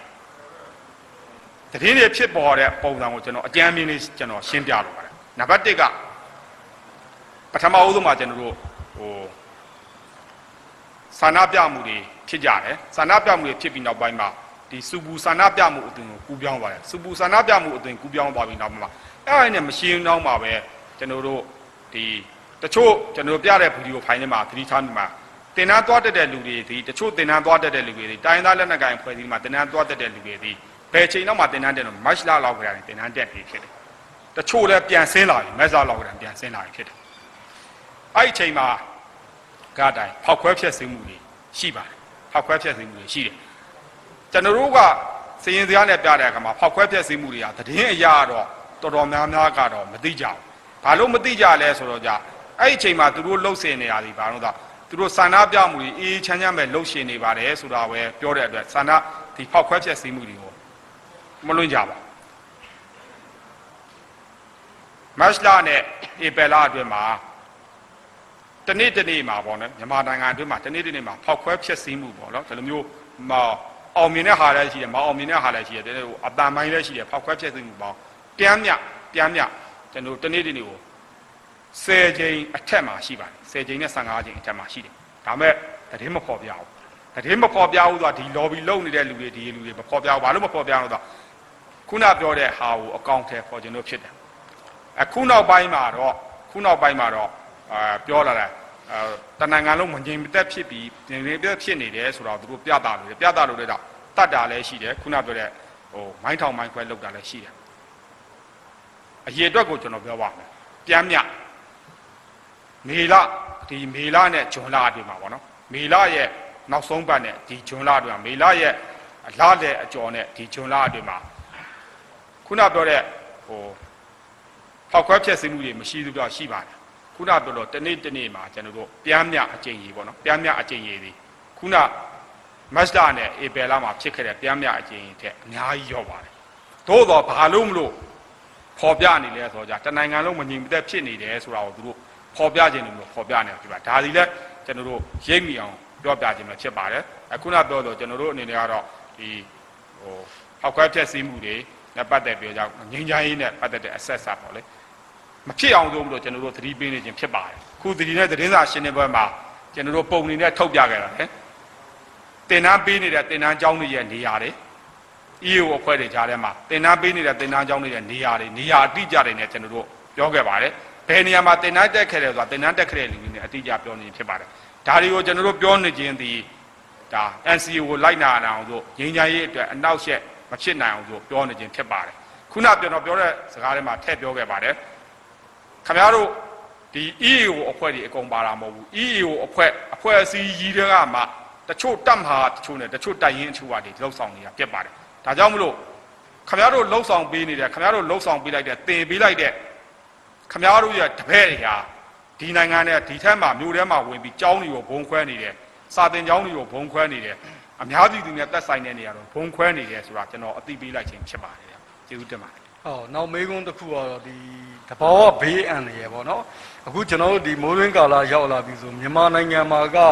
နှစ်စဉ်ပေါ့ဒီတဘာဝဘေးအန္တရာယ်ဖြစ်ပွားတဲ့ဒေသတွေရှိပါတယ်အခုလိုမျိုးဒီအကြမ်းဖက်မှုတွေဒီလိုမျိုးမတည်ငြိမ်မှုတွေဖြစ်နေတဲ့ကာလမှာဒီတဘာဝဘေးအန္တရာယ်တွေဖြစ်ပေါ်လာတဲ့အဲ့ဒီအချိန်မှာပေါ့နော်မကြာခင်ဖြစ်ပေါ်လာနိုင်မဲ့ဒီဒေသတွေကိုအရင်ကာလလိုမျိုးအချိန်နဲ့တပြေးညီကယ်ဆယ်ရေးလုပ်ငန်းတွေပြန်လည်ထူထောင်ရေးလုပ်ငန်းတွေလုပ်ကင်နိုင်ဖို့အတွက်ဒီနာဆာကအစိုးရအနေနဲ့ကဒီအစီအစဉ်တွေဆွဲပြီးသွားပြီလားဆိုတဲ့ဥစ္စာလေးသိကြပါတယ်အဲဒီတဘာပတ်ဝန်းကျင်ကိုတဘာပေါ့နော်ဘေးဒဏ်ကူညီကယ်ဆယ်ရေးပေါ့တဘာဘေးဒဏ်ကူညီကယ်ဆယ်ရေးလုပ်ငန်းနဲ့ပတ်သက်ပြီးတော့ပေါ့နော်အဓိကဆောင်ရွက်နေရသည်လူမှုဝန်ထမ်းကယ်ဆယ်ရေးနဲ့ပြန်လည်နေရာခြားသားရေးဝန်ကြီးဌာနဆောင်ရွက်နေတာဖြစ်ပါတယ်သို့တော့လက်တွေ့မှာကျွန်တော်တို့ဒီခုချိန်မှတော့မဟုတ်ဘူးဒီ NLD အစိုးရလက်ထက်ကပင်လေကျွန်တော်တို့အနေနဲ့တ တဘာဘေးအန္တရာယ်ကူညီကယ်ဆယ်ရေးလုပ်ငန်းတွေမှာတပ်မတော်အနေနဲ့အင်တိုက်အားတိုက်ပါဝင်ပါတယ်ဒီဝန်ကြီးဌာနနဲ့အတူပူးပေါင်းပြီးကြကျွန်တော်တို့ဒါပူးပေါင်းဆောင်ရွက်ပါတယ်ခုချိန်မှာလည်းဒီတဘာဘေးဒဏ်ကူညီကယ်ဆယ်ရေးလုပ်ငန်းတွေမှာတပ်မတော်ကာကွယ်ရေးချုပ်ကတဘာဘေးဒဏ်တွေရောက်လာလို့ရှိရင်တပ်မတော်တင်နဲ့ရည်သည့်အမိန့်မှာစောင့်ကြရမလို့အများဆုံးတွားရောက်ကူညီပါဆိုပြီးကျွန်တော်တို့ဒါပြောပြီးဖြစ်ပါတယ်ဒါအပြင်တဘာဘေးအန္တရာယ်နဲ့ပတ်သက်လာတဲ့နော်ပစ္စည်းတွေပေါ့နော်ကူညီကယ်ဆယ်ရေးပစ္စည်းတွေကိုလည်းကျွန်တော်တို့အနေနဲ့တိုင်းစစ်ဌာနချုပ်အလိုက်ခုနပြောတဲ့တဘာဘေးဒဏ်ကြောက်အောင်နိုင်တဲ့နေရာတွေအလိုက်တိုင်ရင်တက်ဖွဲ့အလိုက်ကျွန်တော်တို့ကဖြန့်ထားပြီးဖြစ်ပါတယ်ခုနပြောတဲ့ကျွန်တော် fiber လေးတွေ fiber ပုတ်တွေလိုဟာမျိုးတွေပြီးရင်ကျွန်တော်တို့ဒါ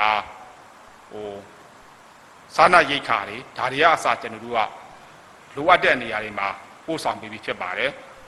နိုင်ငံတော်စီမံအုပ်ချုပ်ရေးကောင်စီအစိုးရအနေနဲ့ခုနပြောတဲ့အရင်းမြစ်တွေအားလုံးကိုအသုံးပြုပြီးဆောင်ရွက်သွားမှာဖြစ်ကြောင်းပဲပြောလိုပါတယ်ဟောလေဘိုလ်ချုပ်တစ်ခုလောက်လေလက်ရှိအချိန်မှာကဒီကုန်စည်နှုန်းတွေပေါ့နော်ကုန်စည်နှုန်းတွေကမြင့်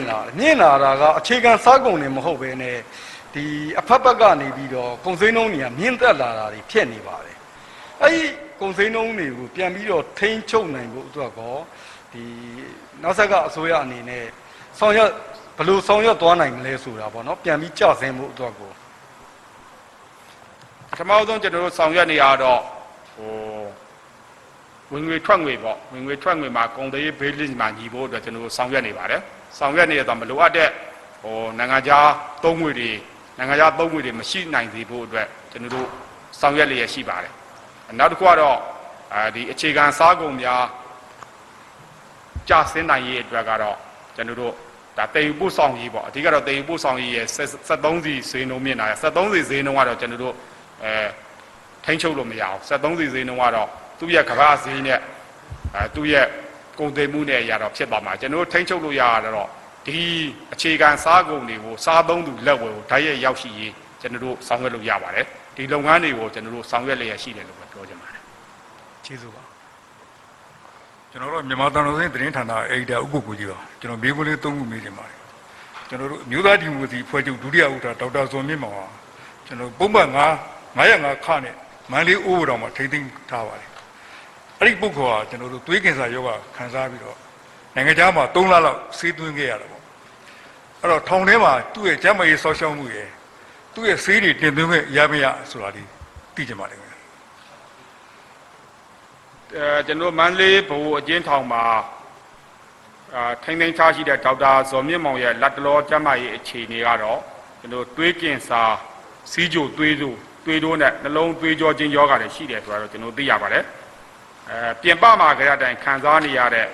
သူဖြစ်ပါတယ်အကျဉ်းထောင်မှာလည်းကျန်းမာရေးဆက်လက်ကုသခွင့်ပေးထားပါတယ်သွေးကင်ဆာအတွက်ဈေးကတော့ကျွန်တော်တစ်လကို2ကြိမ်ထိုးပေးတယ်တစ်လကို1ကြိမ်သွေးစစ်ပေးခြင်းနဲ့ပြင်ပမှာအထူးကုဆရာဝန်များရဲ့လမ်းညွှန်ချက်များအတိုင်းအကျဉ်းထောင်မှာကုသပေးလျက်ရှိကြောင်းသိရပါတယ်နေ့စဉ်ပုံမှန်တစ်ရက်1ကြိမ်အကျဉ်းထောင်ဆေးရုံအုပ်ကြီးမှာလည်းကျန်းမာရေးစောင့်ရှောက်မှုလုပ်ငန်းများဆောင်ရွက်ပေးလျက်ရှိတယ်ဆိုတာကိုသိရှိရပါတယ်ဒေါက်တာဇော်မြင့်မောင်ရဲ့ကျန်းမာရေးဆေးကုသပေးမှုအနေဖြင့်အကျဉ်းထောင်ကနေပြီးအပြည့်အဝဥပဒေလုံထုံးလုံးတွေနဲ့အညီကျန်းမာရေးဆောင်ရွက်ပေးထားပြီးတော့ကျန်းမာရေးကောင်းမှုရှိကြောင်းသိရပါတယ်ဒီလိုဆောင်ရွက်တဲ့နေရာမှာလည်းမြည်သည့်အကျဉ်းသားအချုပ်သားမှာခွဲခြားမှုမရှိဘဲနဲ့၎င်းရဲ့ရတိုက်တဲ့အခွင့်အရေးများကိုအကျဉ်းထောင်ဥပဒေလုံထုံးလုံးနည်းနဲ့အညီဆောင်ရွက်ပေးခြင်းဖြစ်ကြောင်းကျွန်တော်ပြောလိုပါတယ်ခင်ဗျဟုတ်ကဲ့ကျွန်တော်ဒုတိယမျိုးကုန်ပါကျွန်တော်ကျန်းမာရေးနဲ့အာသာဝန်ကြီးဌာနကနေပြီးတော့ဒီဆရာဝန်တွေပေါ့ညာဆင်းတဲ့ဆရာဝန်တွေကိုညာကြီးခံစားဝင်ပြုပါတယ်တခြားဝန်ကြီးဌာနတွေပေါ့ကျွန်တော်တို့ပြန်ကြားရေးဝန်ကြီးဌာနမှာဆိုရင်သတင်းစာဌာနမှာညတာဝန်ထမ်းဆောင်ရတဲ့ဝန်ထမ်းတွေရှိပါတယ်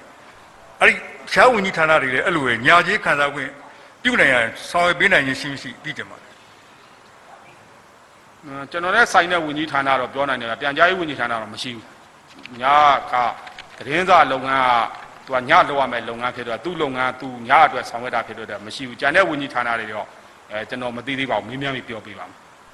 ဘယ်လိုနောက်ဆုံးမေးခွန်းပါကျွန်တော်တို့မန္တလေးခရိုင်ပသိမ်ကြီးမြို့နယ်မှာဒီရန်ကင်းတောင်အနီးပေါ်ဒီလှည့်ကင်းဆောင်တဲ့ရဲနှုတ်ကို